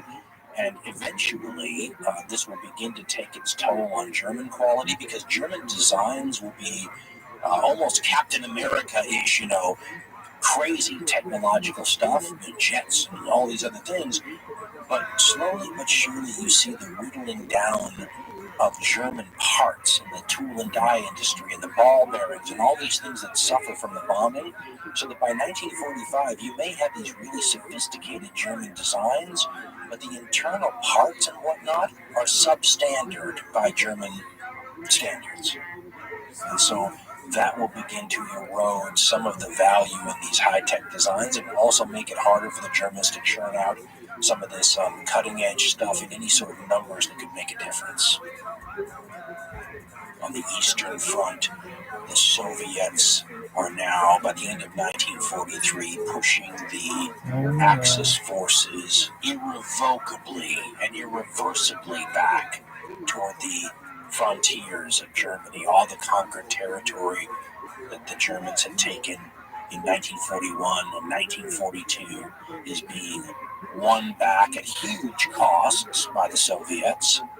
And even though some areas will remain in German hands longer than others, the long fighting retreat back towards Germany has begun. And of course, in Britain, the stockpiling of troops and aircraft, supplies, equipment, and transport ships is well underway for the long-awaited, much-anticipated re-invasion of Western Europe that will culminate with the June 6, 1944 landings at D-Day in Normandy. So the Axis is in real trouble by the end of 1943. You can see how things are speeding up in the Pacific by the fact that the Allies, the Americans especially, start increasing the speed of their timetable beyond what they thought they would. They had estimates for how long it would take to move from this island to that island, and they throw those timetables out and they start going more quickly. What's more, the fact that they have control over a lot of the code breaking, as we said, and the intelligence allows them to see where the Japanese are deciding to put their reinforcements. Right, they'll reinforce this island and then that island, so the Americans will go to other islands. It is absolutely a confounding strategy for the Japanese. This is really the point in the war where you can find yourself, as I do now, somewhat morally conflicted by how you feel about the Japanese situation. Because on one hand, in the so-called good war that the Second World War is portrayed as, these are the bad guys, and to feel sorry for them is like feeling sorry for Nazi Germany. I always try to remind myself that there are a lot of people in a place like Japan who didn't support where things are or wouldn't have. And they're trapped along with the people that maybe deserve some level of retribution. And all of them, I would think, have some bone to pick or a good argument to be made against a government that puts them in the situation that they find themselves now, because they're about to reap the whirlwind. We've said all along that Japan this whole time has been punching above its weight class. How astounding their conquests have been to this point, because Japan has no right to expect that they could do what they've done. Compared it to the Japanese rising sun going supernova, and the explosion has taken the blast radius to the borders of India in one direction, to the borders of the Soviet Union in the north, all the way to Midway Island, nearing Hawaii in the west, and down south all the way to New Guinea and the Solomons. It's an amazing achievement for a small island nation, a nation that is resource poor, a nation whose industry is only formidable when compared to its regional competitors. The punching above your weight class often doesn't last, and they're about to find out exactly why they're forced to use their human capital in such a reckless and heartbreaking fashion, because they have to make up for the material capital that they lack. Ian W. told in The Conquering Tide has a story that just perfectly exemplifies how ridiculously outclassed the Japanese are at this point in the war. Once the great arsenal of democracy in the United States, for example, has ramped up, and you see big companies like Boeing and Grumman and Douglas, these aircraft companies, that are churning out assembly line production of planes. And the Japanese still have skilled small craftsmen churning out theirs. And he tells a story about how the Mitsubishi plant that is making the Zero fighters has no airfield next door to it. And so they have to transport the newly made Zero fighters Can't do it on a truck. Apparently, they're too fragile. Can't do it on railroads. There's no railheads near the factory. So they use beasts of burden to do it. Oxen towing these fighter planes the 25 miles that they need to go.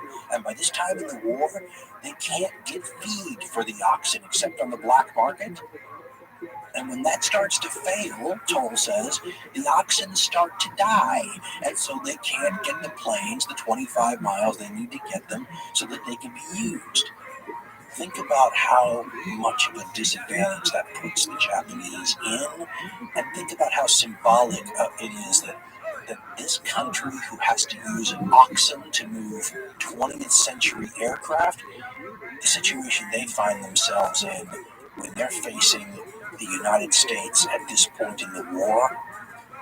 In mid-1944, the United States begins to turn the very strategy that had been part of the defense plans of Japan against them. We have said for a long time now, haven't we, that the Japanese plan here was to have a chain of island outposts, a defense perimeter made up of islands that had airfields that could throw up an interconnected web of air cover over the entire region, shutting down sea lanes to their adversaries, sinking Allied fleets, destroying Allied bases on other islands. This is just what the Americans start to do. It's turnabout is fair play time. And if you look at a day-to-day rundown of events in the Pacific War, you will notice a growing number of air attacks over a wide range of territory almost all the time. Some of them are moderate in size, but some of them are very large. I mean, for example, on February 18th, 1944, American carrier planes, hundreds of them, strike the Japanese naval base at Truk in the Carolinas. Now, Truk is the main naval base for the Japanese in the Pacific. It's been called the Gibraltar of the Pacific. It's been called the Japanese Pearl Harbor. But MacArthur's Southwest Pacific advances and the Solomon Island advances have already been cutting those areas off, making them less valuable. The Japanese have had to rely on it less and less. They moved a bunch of the big ships out. But when the Americans strike on February 18th, they destroy almost 300 Japanese planes, most of them on the ground.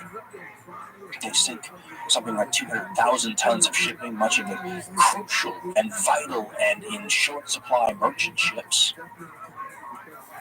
They have some submarines that are helping the aircraft too. The American submarines are beginning to assert their dominance in a way that has only recently been acknowledged. They're cutting off the ability of the Japanese to resupply any of these islands, and the American aircraft wreck whole parts of the Truk naval base. The Japanese are in no position to repair facilities like this.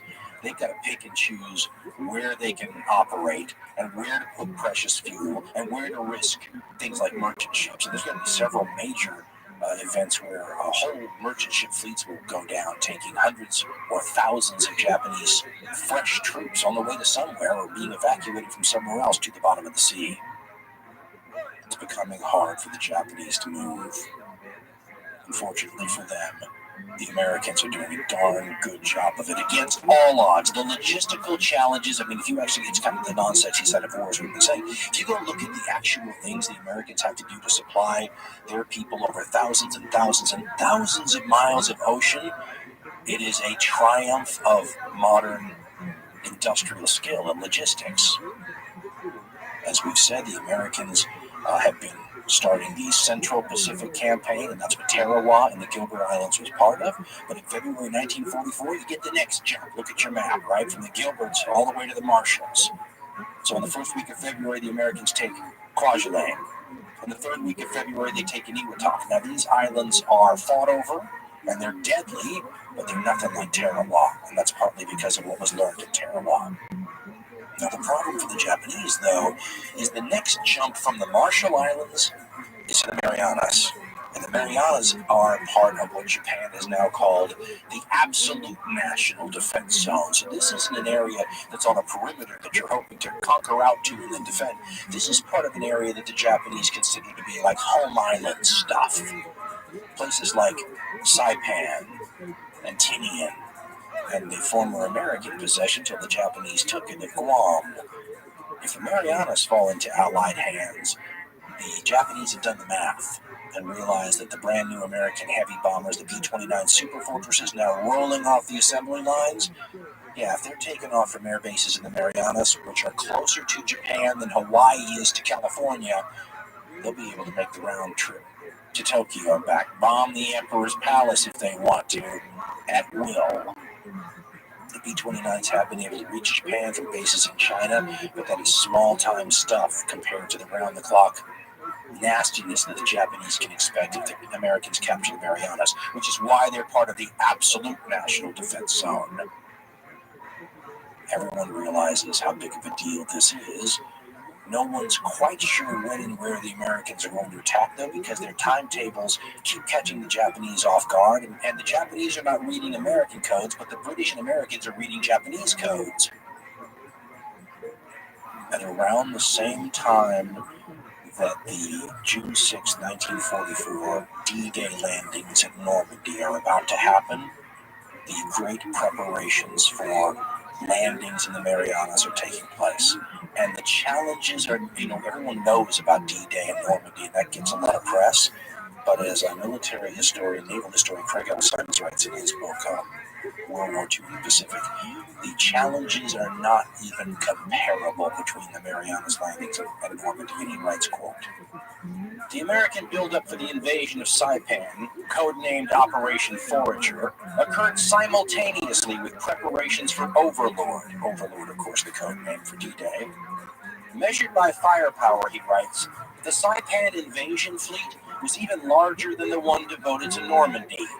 Raymond Spurlance, the admiral, commanded the overall invasion force that included Pete Michener's powerful Task Force 58, which by now consisted of 15 aircraft carriers, 7 battleships, 11 cruisers, and 86 destroyers.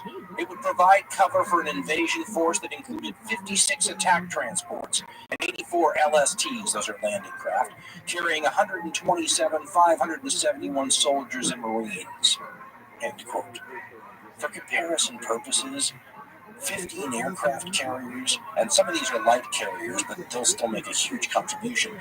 15 aircraft carriers is more than double the total number of aircraft carriers the U.S. had in its entire Navy at the time of Pearl Harbor.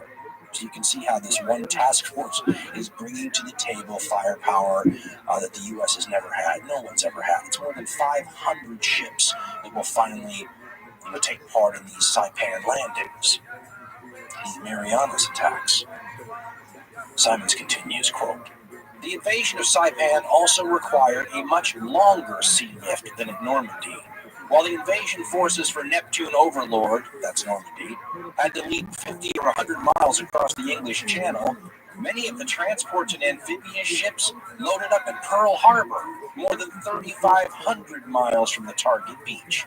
For Neptune Overlord, the landing craft could, and did, shuttle reinforcements and supplies to the beaches in a near constant rotation for weeks after the initial landing. For Saipan, by contrast, the men, equipment, the supplies, and the ammunition all had to cross the broad Pacific in a single giant stride. Eisenhower," he continues, "had warned Marshall that a shortage of LST's landing craft at Normandy could mean that his invasion force might be stranded on the beach for as long as 3 days without resupply. By design, the men who invaded Saipan would be stranded there for 3 months before significant reinforcements or supplies could reach them. Though, of course," he writes, "the Japanese, too, would have to fight the battle with what they had on hand, since Saipan would be virtually cut off from support." End quote. In his book Eagle Against the Sun, Ronald H. Spector describes how the Marianas are going to be a different animal than Tarawa, the Coral Atolls, was. It could be more like those battles in the Solomons and maybe even New Guinea.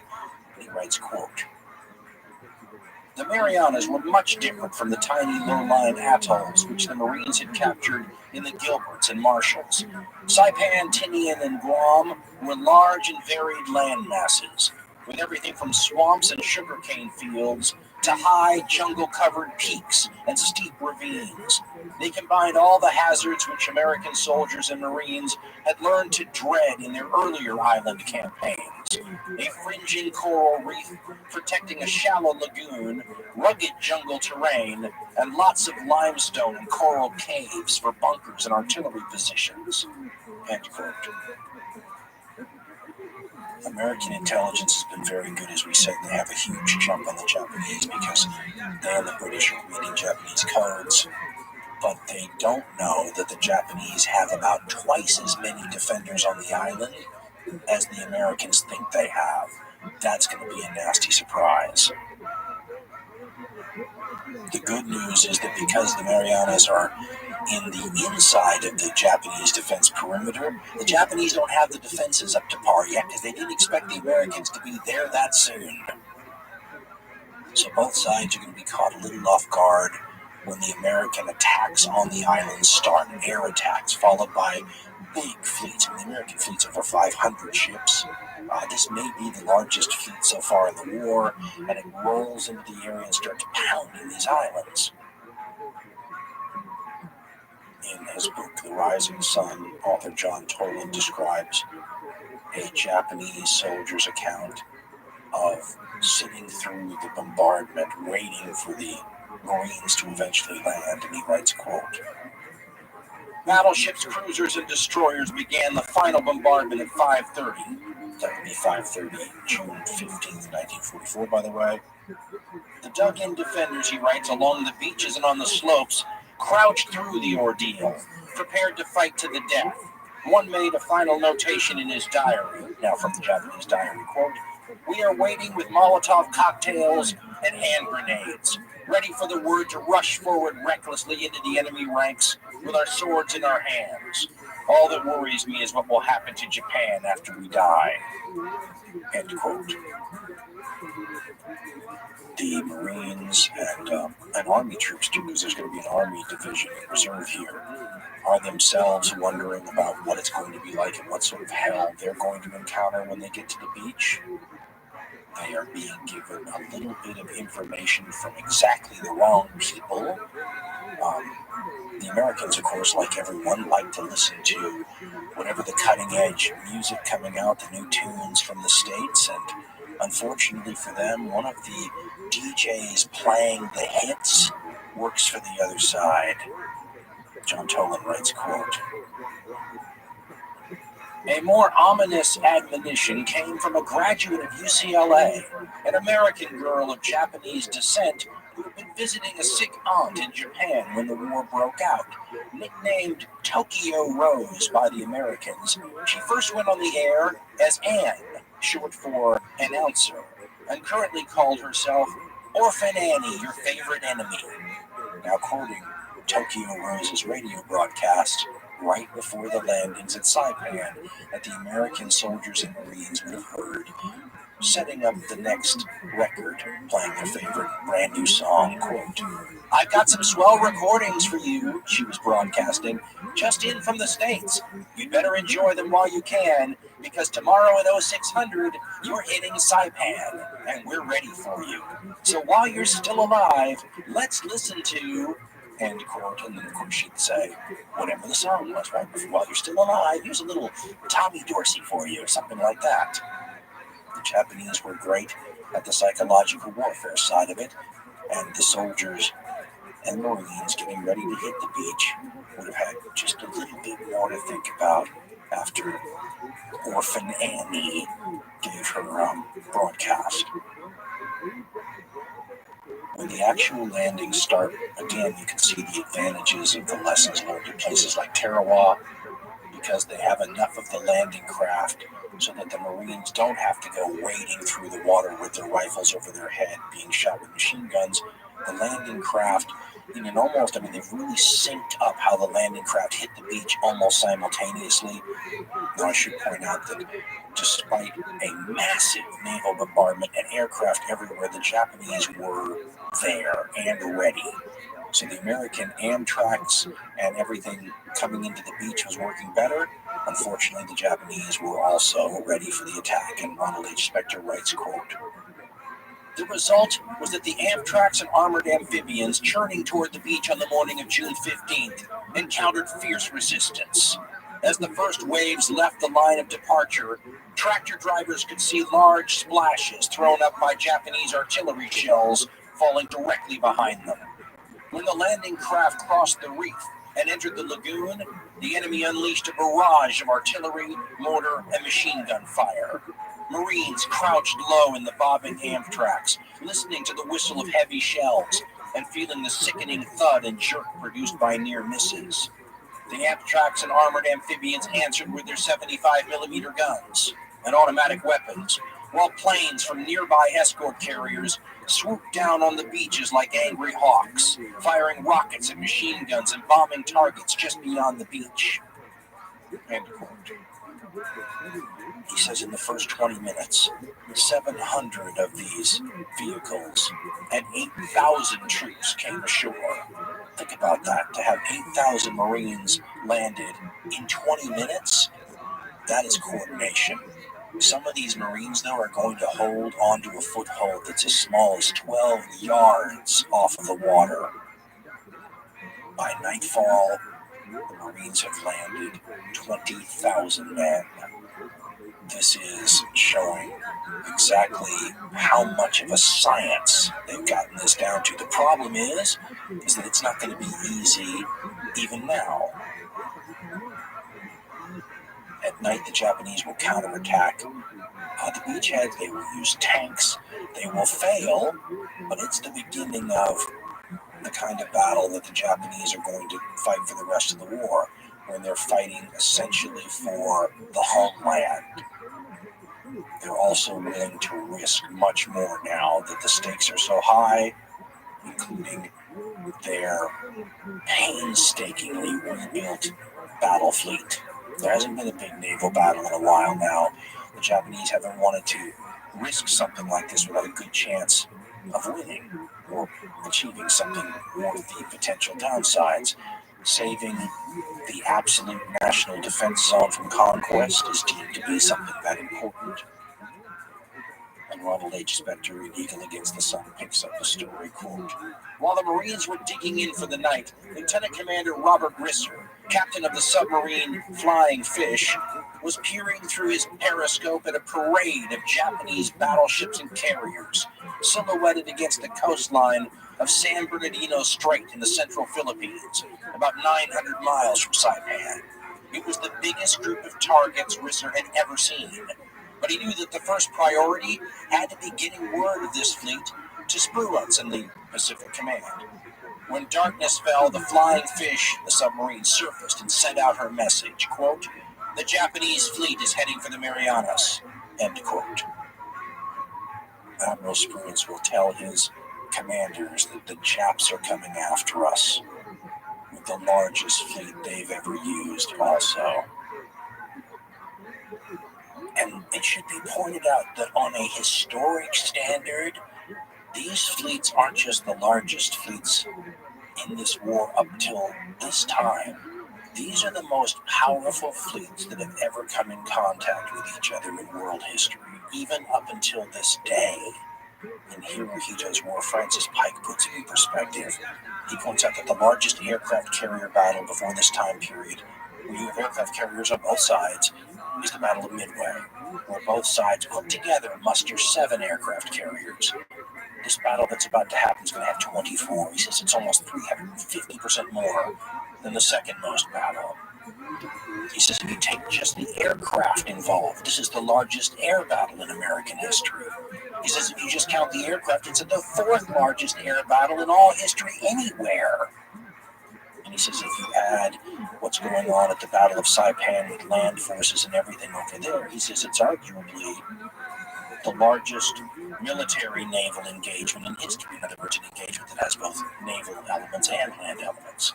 People don't think about it that way. This is a perfect example of the kinds of encounters in the Second World War in the Pacific theater that don't get noticed by people that focus inordinately on the European theater.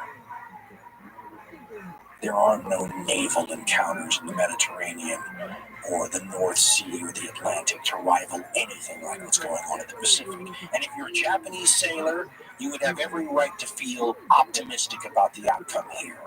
The Japanese are desperate for a decisive battle, and it looks like they've scraped together the proper forces to get one. And over you read these remembrances by Japanese sailors who are looking out over the balcony and can see this fleet that is so much more powerful than even the fleet they struck Pearl Harbor with. I mean, just take the two largest battleships that human beings have ever put afloat, and they're with this Japanese fleet, the famous Yamato and her sister ship, the Musashi, whose 18.1-inch guns have never been fired in anger. They're going to be fired in anger now, the Japanese figure. And then they've got their first new purpose-built aircraft carrier to come off the slips in a while, the Taiho, armored flight deck, considered to be, and you love this little poke in the eye of fate, don't you? Considered to be unsinkable. You may recall that that's the same moniker that the poor Titanic had, and the Taiho's only been commissioned for a month, right? So you talk brand new, it's brand new when it becomes the flagship. The Japanese have a plan, and it's a good one. They're going to launch their planes, which have significantly greater range than the American aircraft, out of the Americans' range, so that they can hit the American ships, but they can't be struck in return. The devil, though, is in the details when you get to the nitty-gritty. Part of the reason the Japanese planes have this extra range is because they lack some of the things that the American planes are going to have, like armor. Makes you light to not have armor, increases your range, increases your maneuverability, but you better not get hit. And they don't have things like self-sealing fuel tanks like the Americans, which will, again, lower your weight, just don't get hit in the fuel tanks or the fuel lines. Some of these Japanese aircraft are of a new, improved type, which, as we pointed out, all the major countries in the world are trying to keep pace with aircraft development. The Japanese have fallen behind, so it's great to have all these new aircraft. The problem is to go with all these new aircraft, the Japanese have all these new pilots who can hardly fly these new aircraft.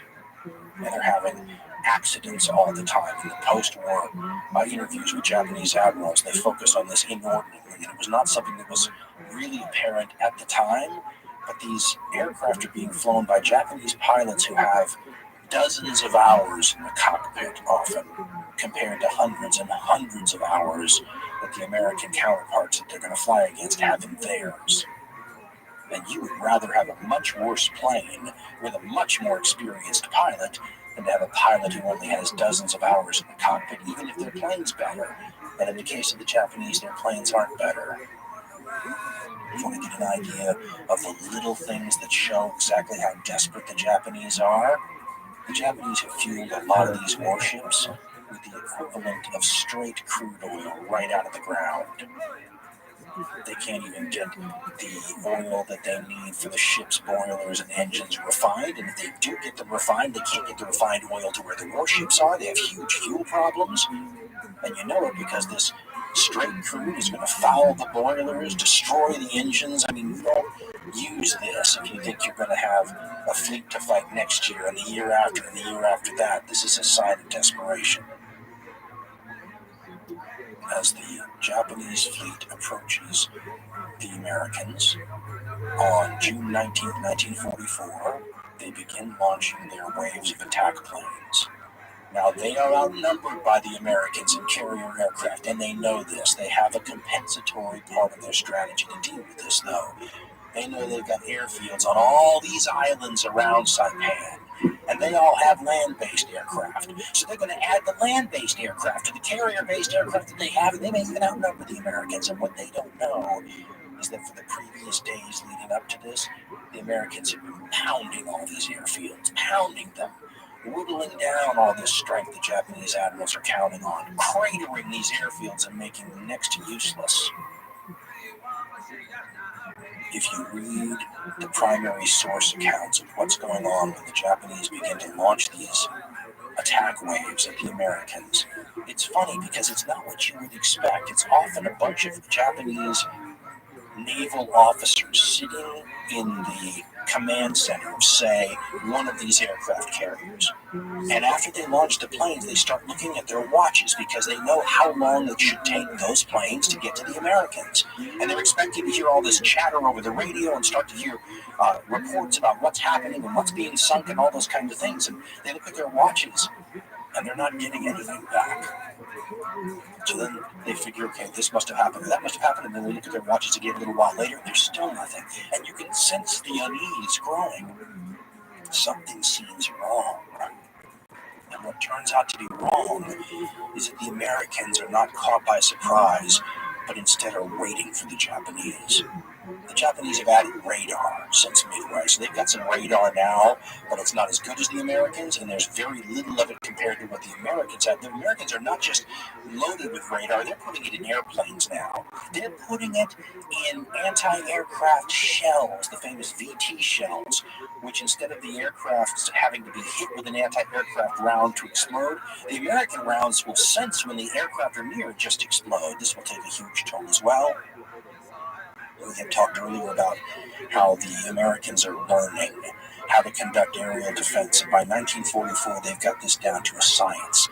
They've got their aircraft carriers protected with ring after ring of other warships, including at the very outer edges, destroyers that are on picket duty, so that when the Japanese aircraft show up looking for aircraft carriers, first they have to get through the defensive screen of American planes. If they get through them, then they run into the destroyers, then they run into the cruisers after that, then they run into the battleships after that, all of them shooting and filling, go look at pictures, filling the sky with black puffs, every one of those involving shrapnel going out in every direction. And the Japanese do not make it through these defenses to get to the precious American aircraft carriers. They get massacred by the American fighters. One American pilot who was enjoying this unbelievable killing field says this is just like a turkey shoot. And forever afterwards, the Americans will refer to this battle as the Great Marianas Turkey Shoot.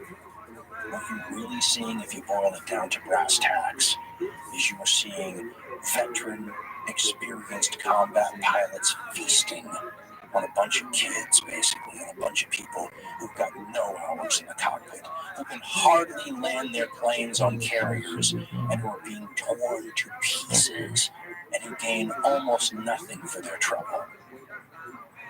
While the aircraft are being launched by the Japanese aircraft carriers, things start to go wrong already, and an American submarine spots the wonderful brand new 1 month after commission unsinkable Taiho and launches a bunch of torpedoes at her in an incident that deserves to be remembered with the name of the pilot, the Japanese pilot name, and I hope I pronounce his name properly, Asaki Komatsu, is above the Taiho, sees the torpedo wakes heading for his carrier, and dives his plane at one of them, and then suicidally smashes into the ocean, destroys the torpedo that's heading for his aircraft carrier, killing himself, destroying his plane, but not keeping all those torpedoes from hitting the Taiho. One of them hits it.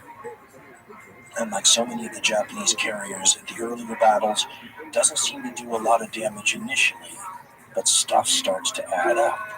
Another American submarine spots the Shokaku, which is one of the veterans of the Pearl Harbor attack, launches a bunch of torpedoes at it. What's kind of ironic about this is the American submarine doctrine is not meant to go after warships like the German doctrine. It's meant to go after merchant ships. It's the Japanese who build these massive submarines, intending to utilize them against warships and kind of, looking their noses down at the idea of attacking merchant ships. And yet here you are with 2 Japanese aircraft carriers struck by American submarines, and the air complement of these carriers being torn to shreds by American aircraft. This is a sacrifice on the Japanese part that is heartbreaking, and before the battle, the heads of the fleet had raised the flag of Admiral Togo, the Japanese naval hero, who won the most famous Japanese naval battle ever, the 1905 crushing victory over the Russians at Tsushima. So they raise that same battle flag, and they basically repeat Admiral Togo's message, that the fate of the empire rests on this battle, and every man is expected to do his utmost, which is sort of a Japanese version of the Lord Horatio Nelson, the British Admiral's line. And they do their utmost, and they die while doing it. Author Nathan Miller, in his book War at Sea, A Naval History of World War II, writes about the American planes finding the Japanese and beginning to lay into them and writes, quote, "The two forces collided about 90 miles from the American carriers. Pushing the charging handles of their .650 caliber guns and checking their sights, the Hellcat, the Hellcat pilots nosed down from 25,000 feet on the 69 Japanese planes spread out below them." Let me stop here. That's just one wave of the Japanese attack. Another continues. Quote, "Commander Charles W. Brewer reported that his initial burst of gunfire literally ripped a Zero to pieces. Before the debris had hit the sea, Brewer was already on the tail of another fighter.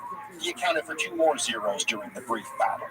Japanese planes were, quote, end quote, falling like leaves," said one pilot, "and those that escaped got only as far as the line of battleships protecting the carriers before they were shot down by anti-aircraft guns firing shells with VT fuses," those are the radar fuses.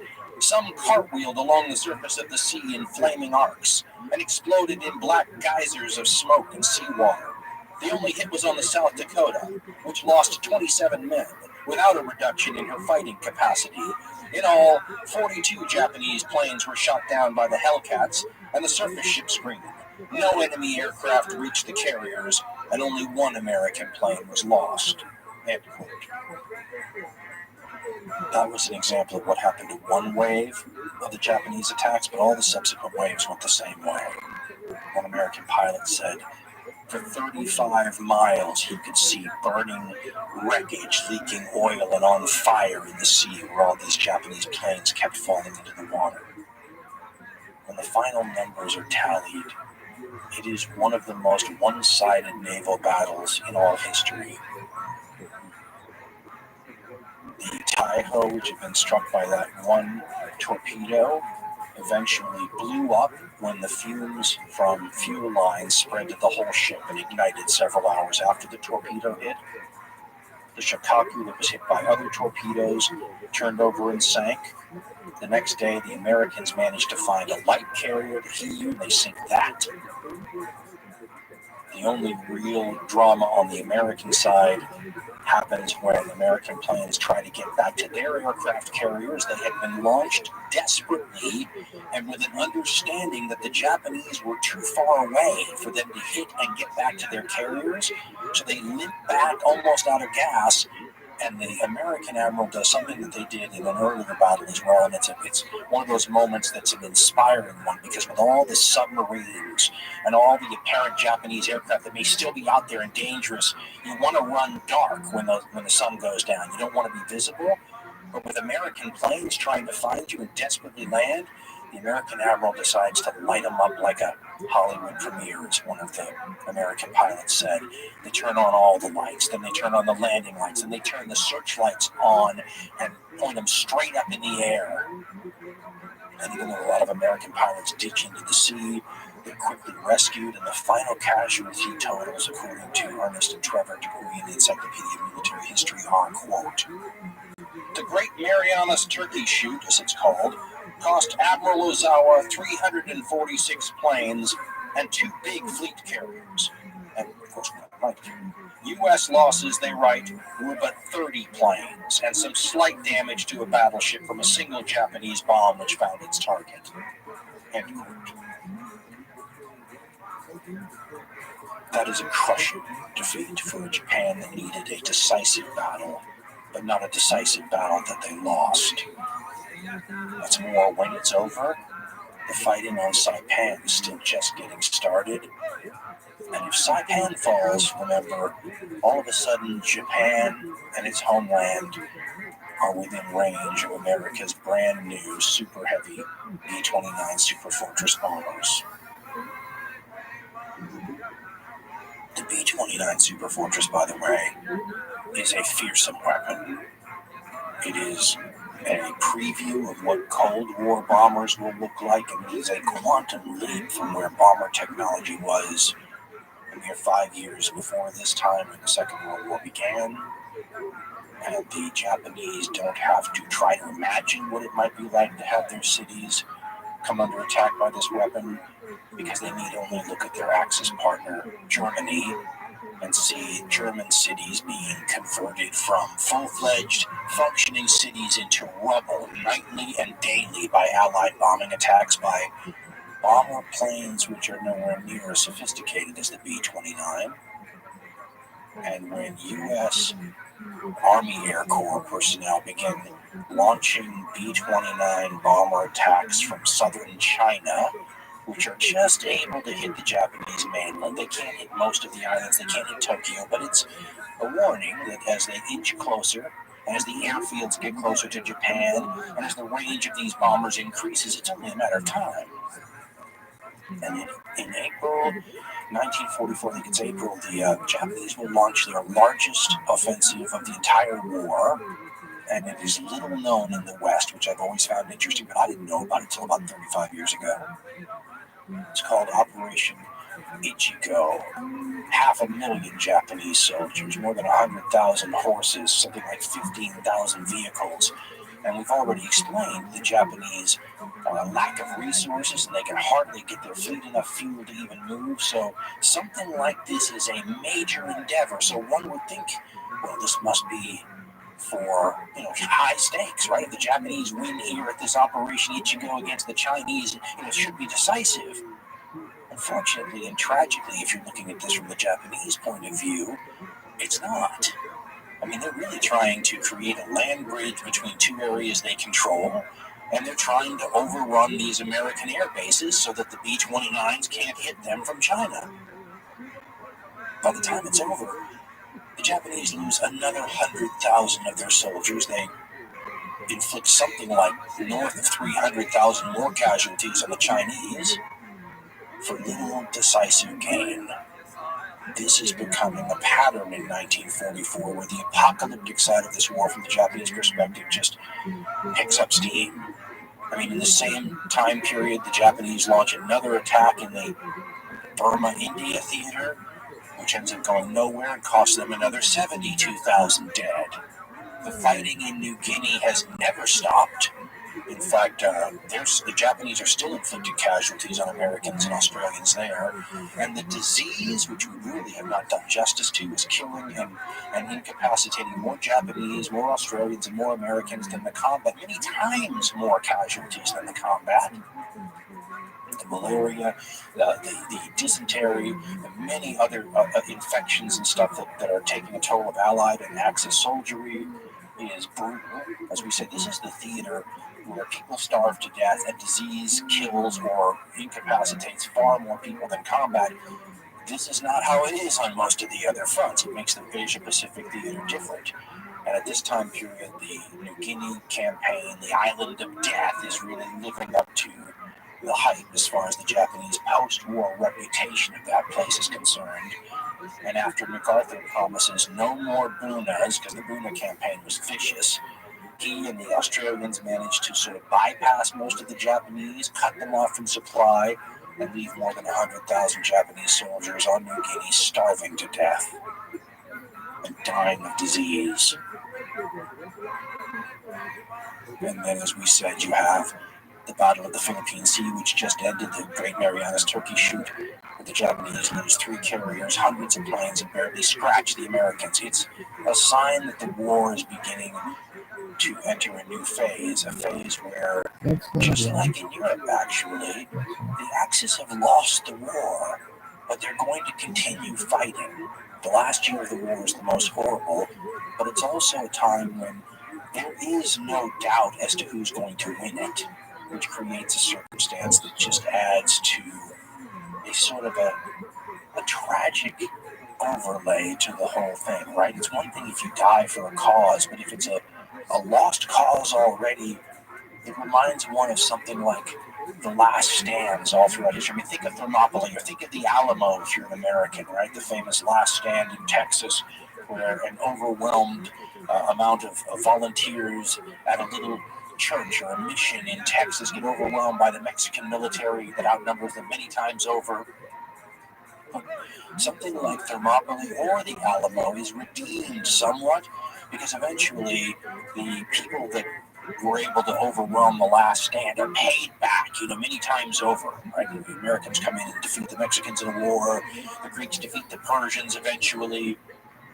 In this part of the conflict, the Japanese are going to fight the equivalent of Alamo after Alamo after Alamo, and Thermopylae after Thermopylae after Thermopylae, but there's never going to be an avenging angel moment.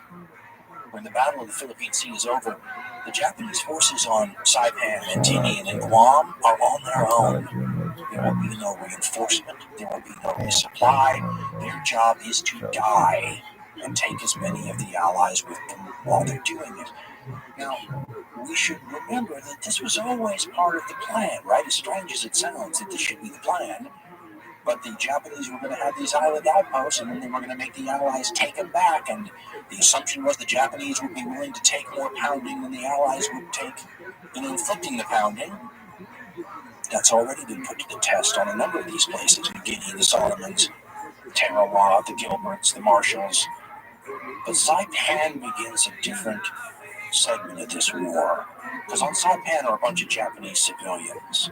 As you get closer to Japan, you start running into women and children, and this complicates matters greatly and adds a whole different sort of problem for the Americans and the Australians as they try to deal with these places, because what do you do with civilians that get caught in the crossfire? What's more, what do you do with civilians that get caught in the crossfire who are thoroughly indoctrinated by Japanese propaganda to believe, for example, that people like the Marines are going to rape and murder them? One of the pieces of propaganda said that a Marine could not become a Marine until they killed a close family member. I mean, if this is what you really believe, you have a bunch of civilians that are almost as fanatical sometimes as the soldiers. And you see this play out tragically on Saipan and on Guam. Saipan most of all, though. And what happens on that island so shocks the American High Command that they begin to make calculations that if this is what it's like on an outer Japanese island, what will it be like if we actually have to invade the Japanese home islands? Are all the civilians going to be like this? After the Battle of the Philippine Sea, it said that the Marines had landed in force on Saipan. They have misjudged the number of Japanese defenders on the island. There's 32,000 of them, which is about twice as many as the Americans thought. This forces the Americans to bring in an army unit that they brought in reserve. They land the 27th Division, and then the Marines in the 27th Division begin advancing up the island of Saipan, which is about 12 or 15 miles long. Guam is the big one in the Marianas. It's like 30 miles long. And when these units advance up the island of Saipan, you see the American inter-service rivalry reach the boiling point and boil over. The Japanese, of course, have the most famous inter-service rivalry of any of the major powers. Their army and navy almost hate each other sometimes. I mean, it gets into open warfare practically.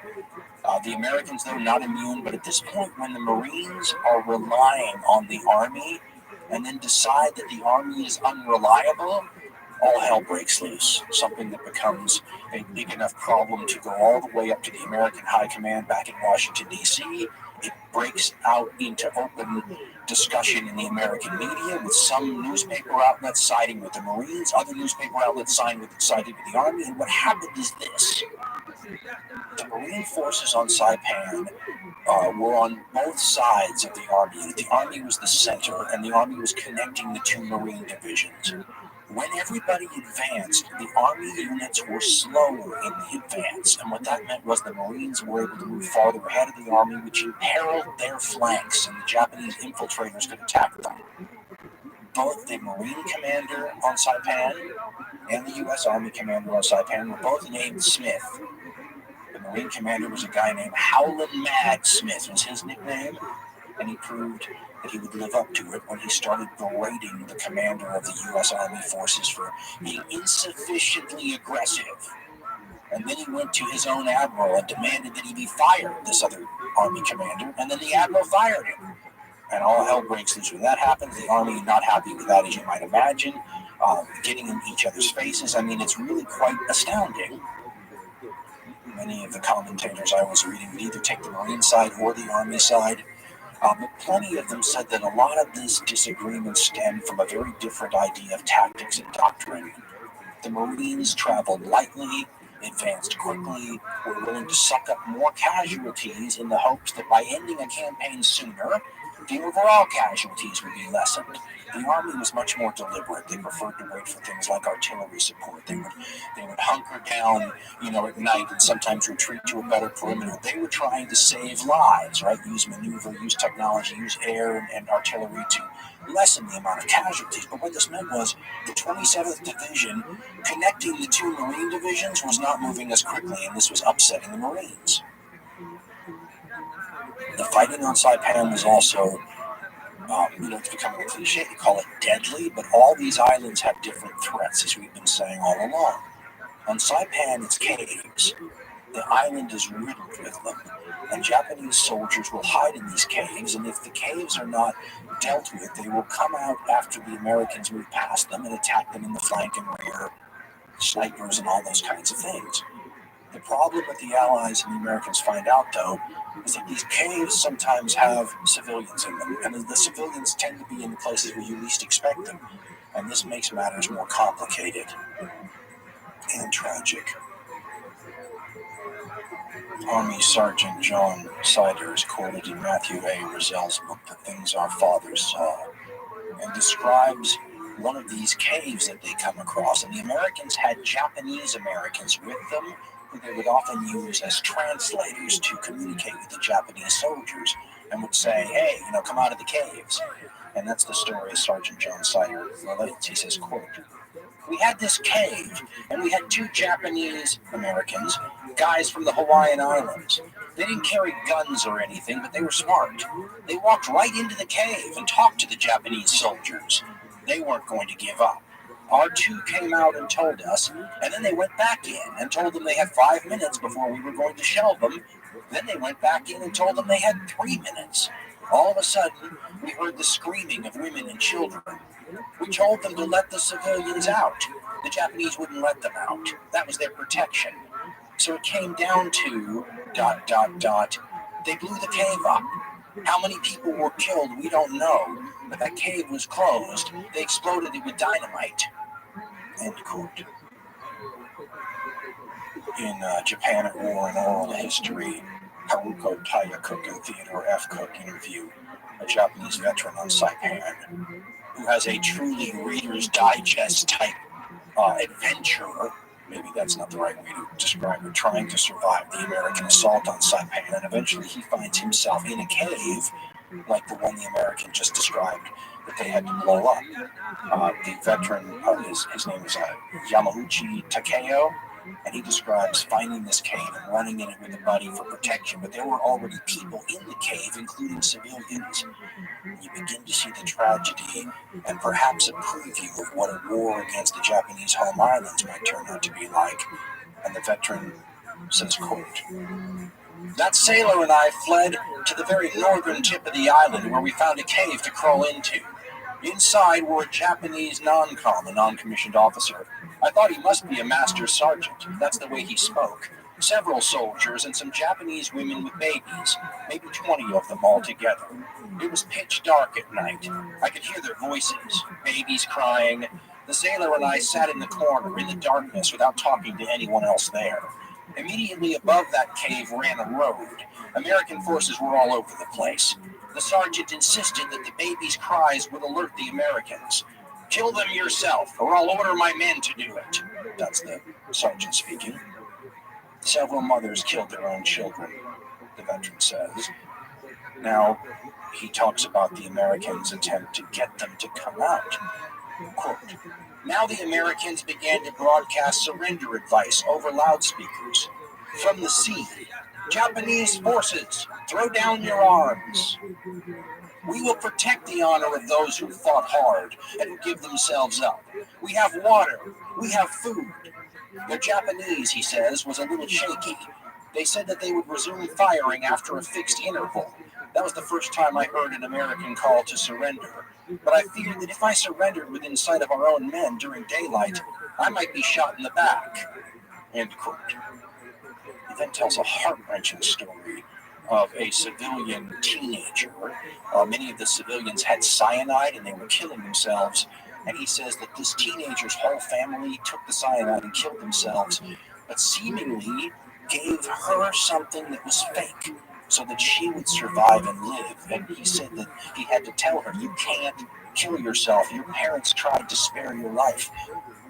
You know, they say that things like war and any big historical story is thousands of little individual stories added together like a mosaic. This is truly tragic, and yet at the same time, you know, especially in the years after the war, one would hear a story like this and say, well, they asked for it, they started the war, and all those kinds of things, which is understandable, and yet at the same time, one's tempted to suggest that there are a lot of innocent, blameless, or just pawns on all sides trapped in this kind of matrix, if you will. If you can't spare some sympathy for Japanese civilians, at least spare some for the Chamorros, the people of Saipan who were there before the Japanese even arrived after the First World War. Thousands upon thousands, maybe tens of thousands of those people will die and suffer terribly, caught in the caves while the Americans and the Japanese fought it out. In a book called Saipan, Oral Histories of the Pacific War by Bruce M. Petty, he recounts story after story told by Chamorro people who survived this affair and the loved ones that they lost along the way and the family tragedies that unfolded in front of them. It's grim stuff. As the Americans fight their way up the island, the Japanese can see the writing on the wall. In his book, Combined Fleet Decoded, author John Prentice quotes another Japanese diary, this one by a soldier named Nagata Kazumi, and he's writing this, it's thought, on July 4th, and his diary entry is a testament to what most Japanese by this time are clearly aware of, that the end game is in sight, and he writes, quote, "The decision to make a final stand has at last been announced. Only Japanese officers and men will fight under such hopeless conditions. The spirit of Yamato, however, is rendered powerless by the overwhelming strength and the heavy weapons of the enemy. The island of Saipan is too small. It is even difficult for me to hide myself, and I'm only 5 feet tall. Our last day will be here in a day or two. Nothing to regret, nothing more to do. This is fate. It had to go this way." End quote. On July 6th, the general in charge, Sato's his name, will climb onto a rock, have a last meal, according to some anyway, of canned crab meat and sake, and then slit his belly with a knife or a sword, while an adjutant behind him waits for the proper moment to shoot him in the head. This is followed by Admiral Nagumo's suicide, the victor at Pearl Harbor and the loser at Midway will dispense with any of the ceremonial protocol and simply shoot himself with a pistol, at least according to survivors.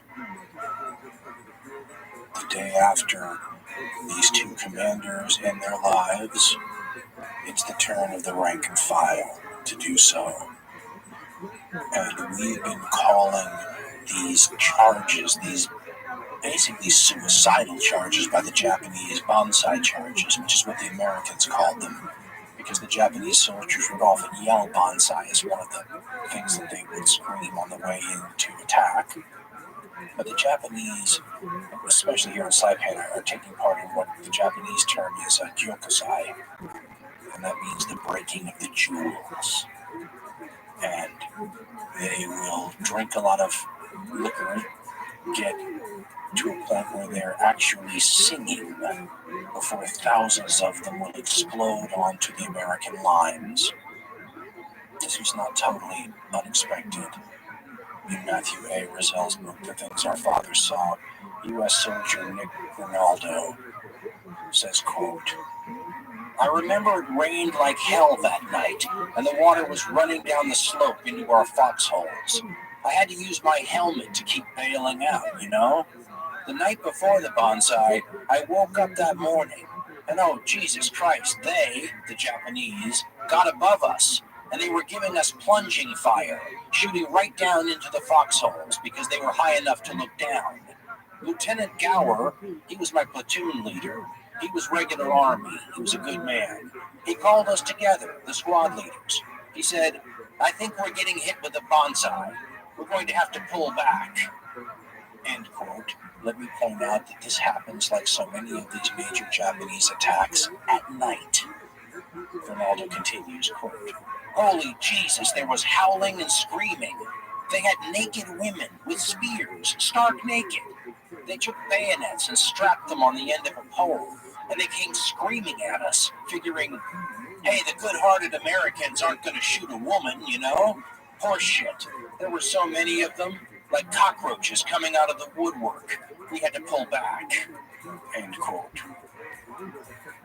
I have a book on Saipan, and it spends something like 30 or 40 pages covering this event with 3,000 to 4,000 Japanese fighters swarming over the American front lines, forcing the Americans to pull back. There are plenty of accounts of Japanese sword-wielding soldiers who are hacking to death wounded Americans who can't get away, chopping off heads. It's medieval at times, but it's also doomed. In his book, The Nobility of Failure, Tragic Heroes in the History of Japan, author Ivan Morris describes this specific incident and puts it in the larger context of the Japanese suicidal attack, the bonsai charges, the kyokusais, and he says, quote, It was not only pilots or even military men who responded with suicidal desperation to the agonizing course of events. In battle after battle, from the Aleutians to Guadalcanal, Japanese soldiers avoided surrender by participating in fierce suicide attacks, which the Americans described as bonsai charges. Probably the most fearsome scenes of all took place on the island of Saipan in July 1944.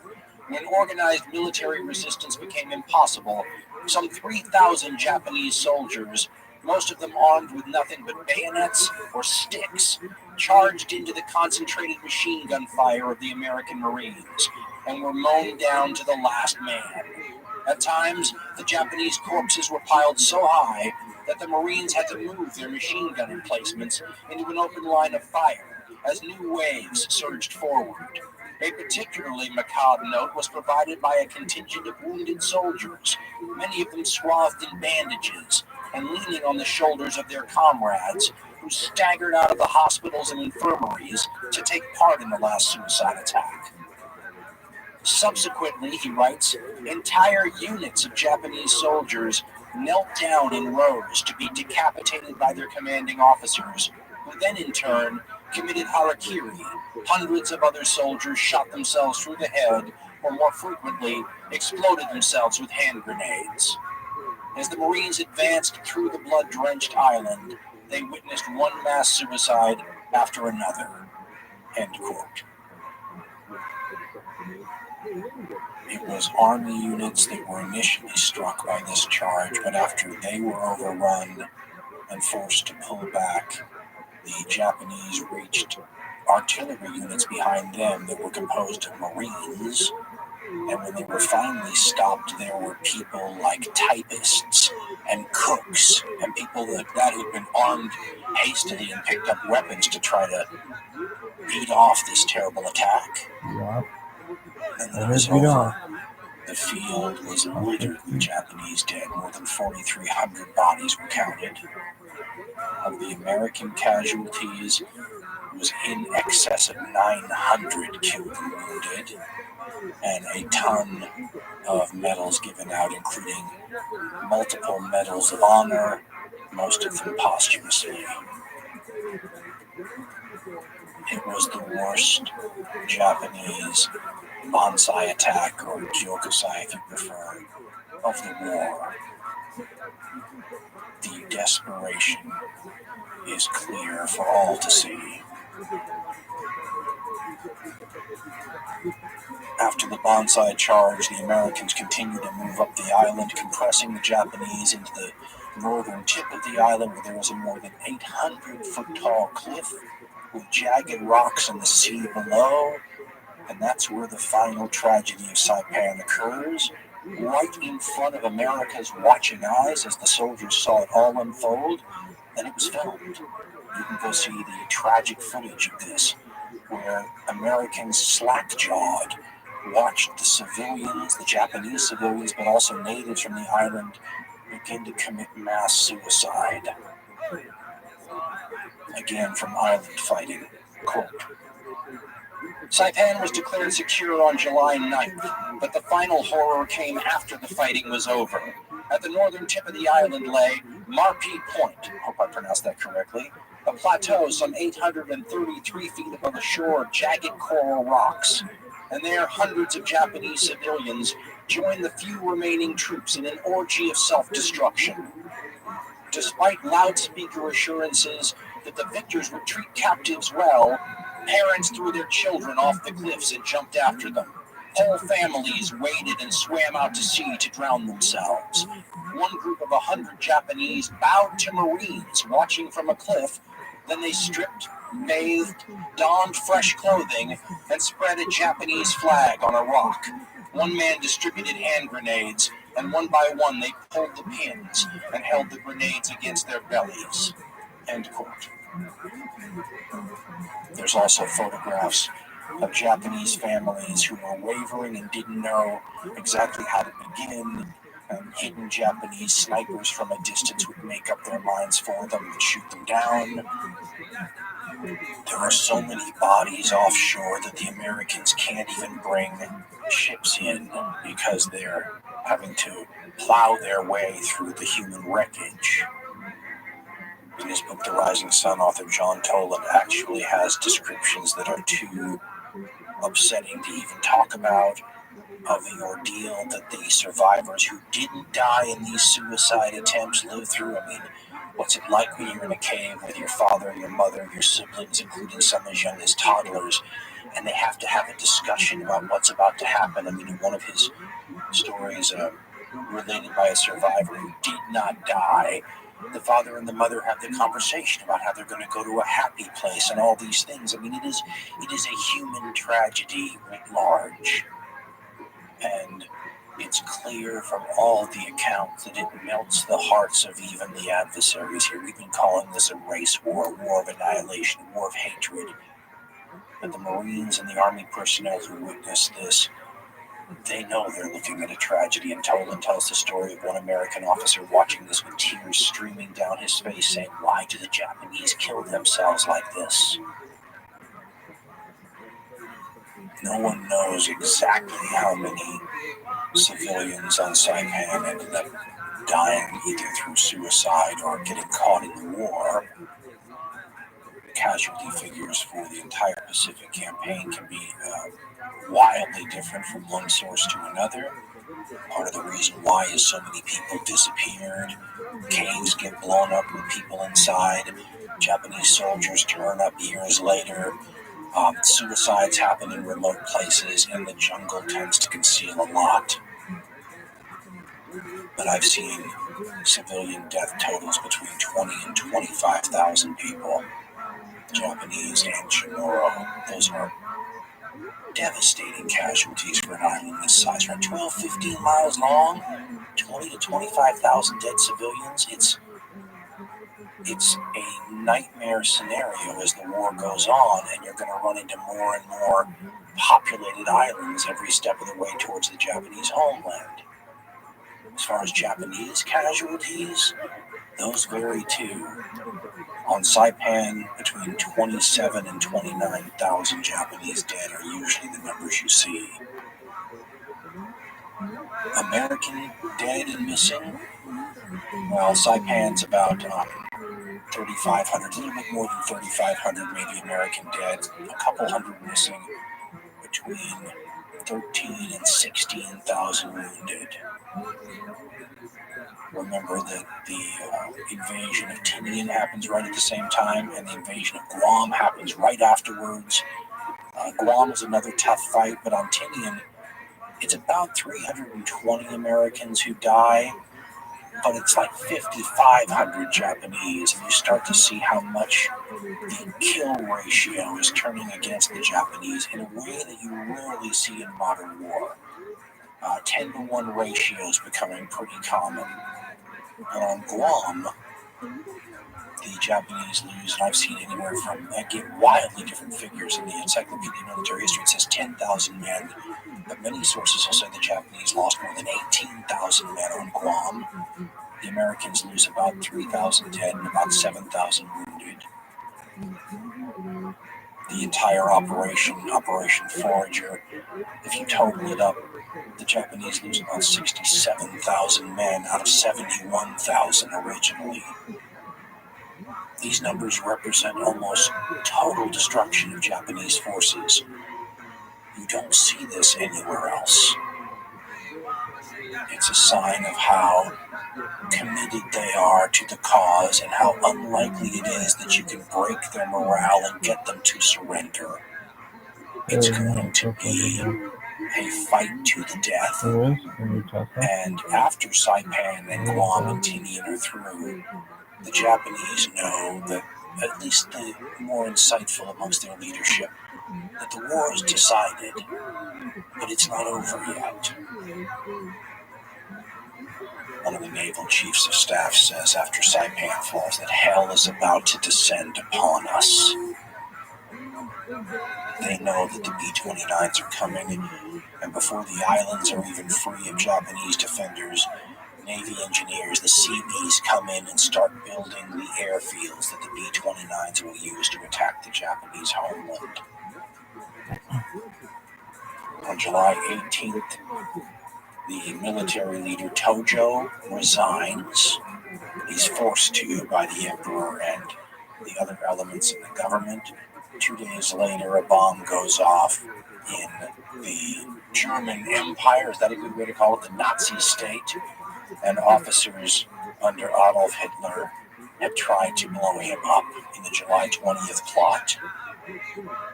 So by July 20th, Hitler's wounded in the bombing attack. Mussolini, as we said, is already a shadow of his former self and falling. Tojo's gone now, so of the big three, only Hitler's left. The successors to Tojo in Japan begin to try to figure out a way to cobble some sort of peace together so the worst can be avoided, but they have a lot of headwinds working against them, including the emperor himself, who in Herbert P. Bix's Hirohito suggests that he's going to die fighting. And Japan begins to prepare for this sort of last-ditch stand on the home islands that will make use of every man, woman, and child, and Bix writes, quote, on August 4th, the new cabinet decided to arm virtually the entire nation and have all subjects begin military training with bamboo spears in workplaces and schools throughout the country. Hirohito, the emperor, formally confirmed the new preparations for defense against the forthcoming enemy offensives at his imperial conference 2 weeks later.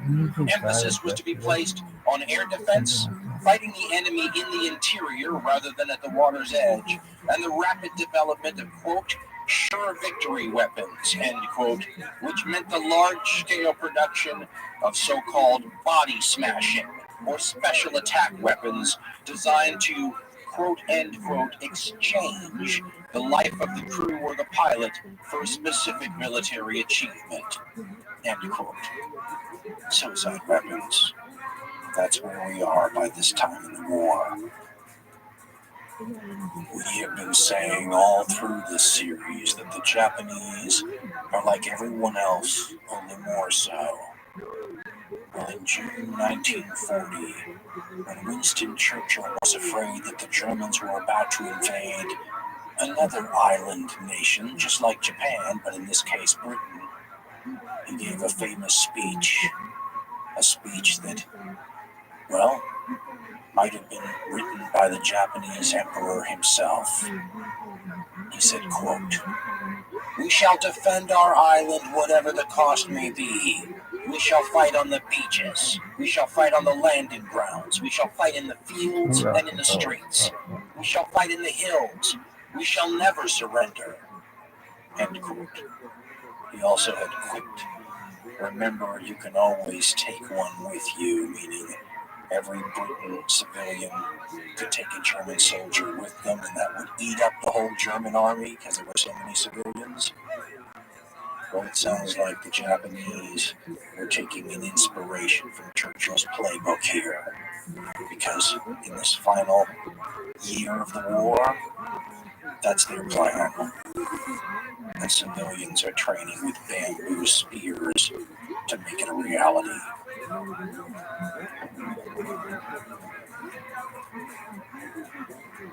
If you think the show you just heard is worth $1, Dan and Ben would love to have it. $1 a show, it's all we ask. Go to dancarlin.com for information on how to donate to the show. Wrath of the Khans, Punic Nightmares, Apache Tears, and of course, Ghosts of the Ostfront. Just a few of the classic hardcore history titles available from dancarlin.com. Every true fan has heard these favorites. Hey, they make great gifts too.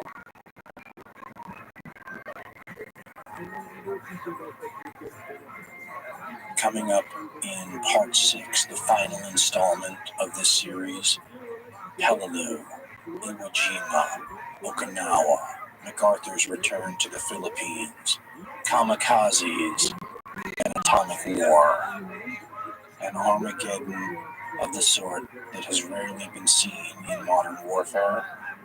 All this and more in part 6 of Supernova in the East.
This is some pain.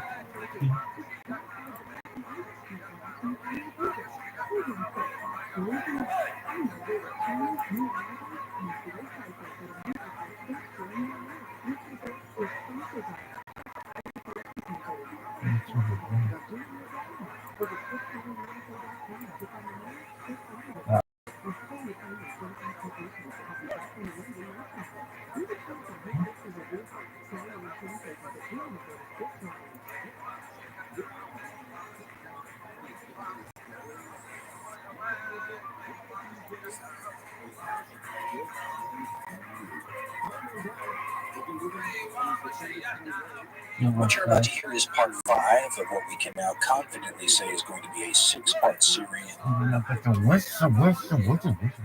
What you're about to hear is part 6 of a 6-part series. What are you thinking? The Second World War Yeah. in the Asia Pacific Theater.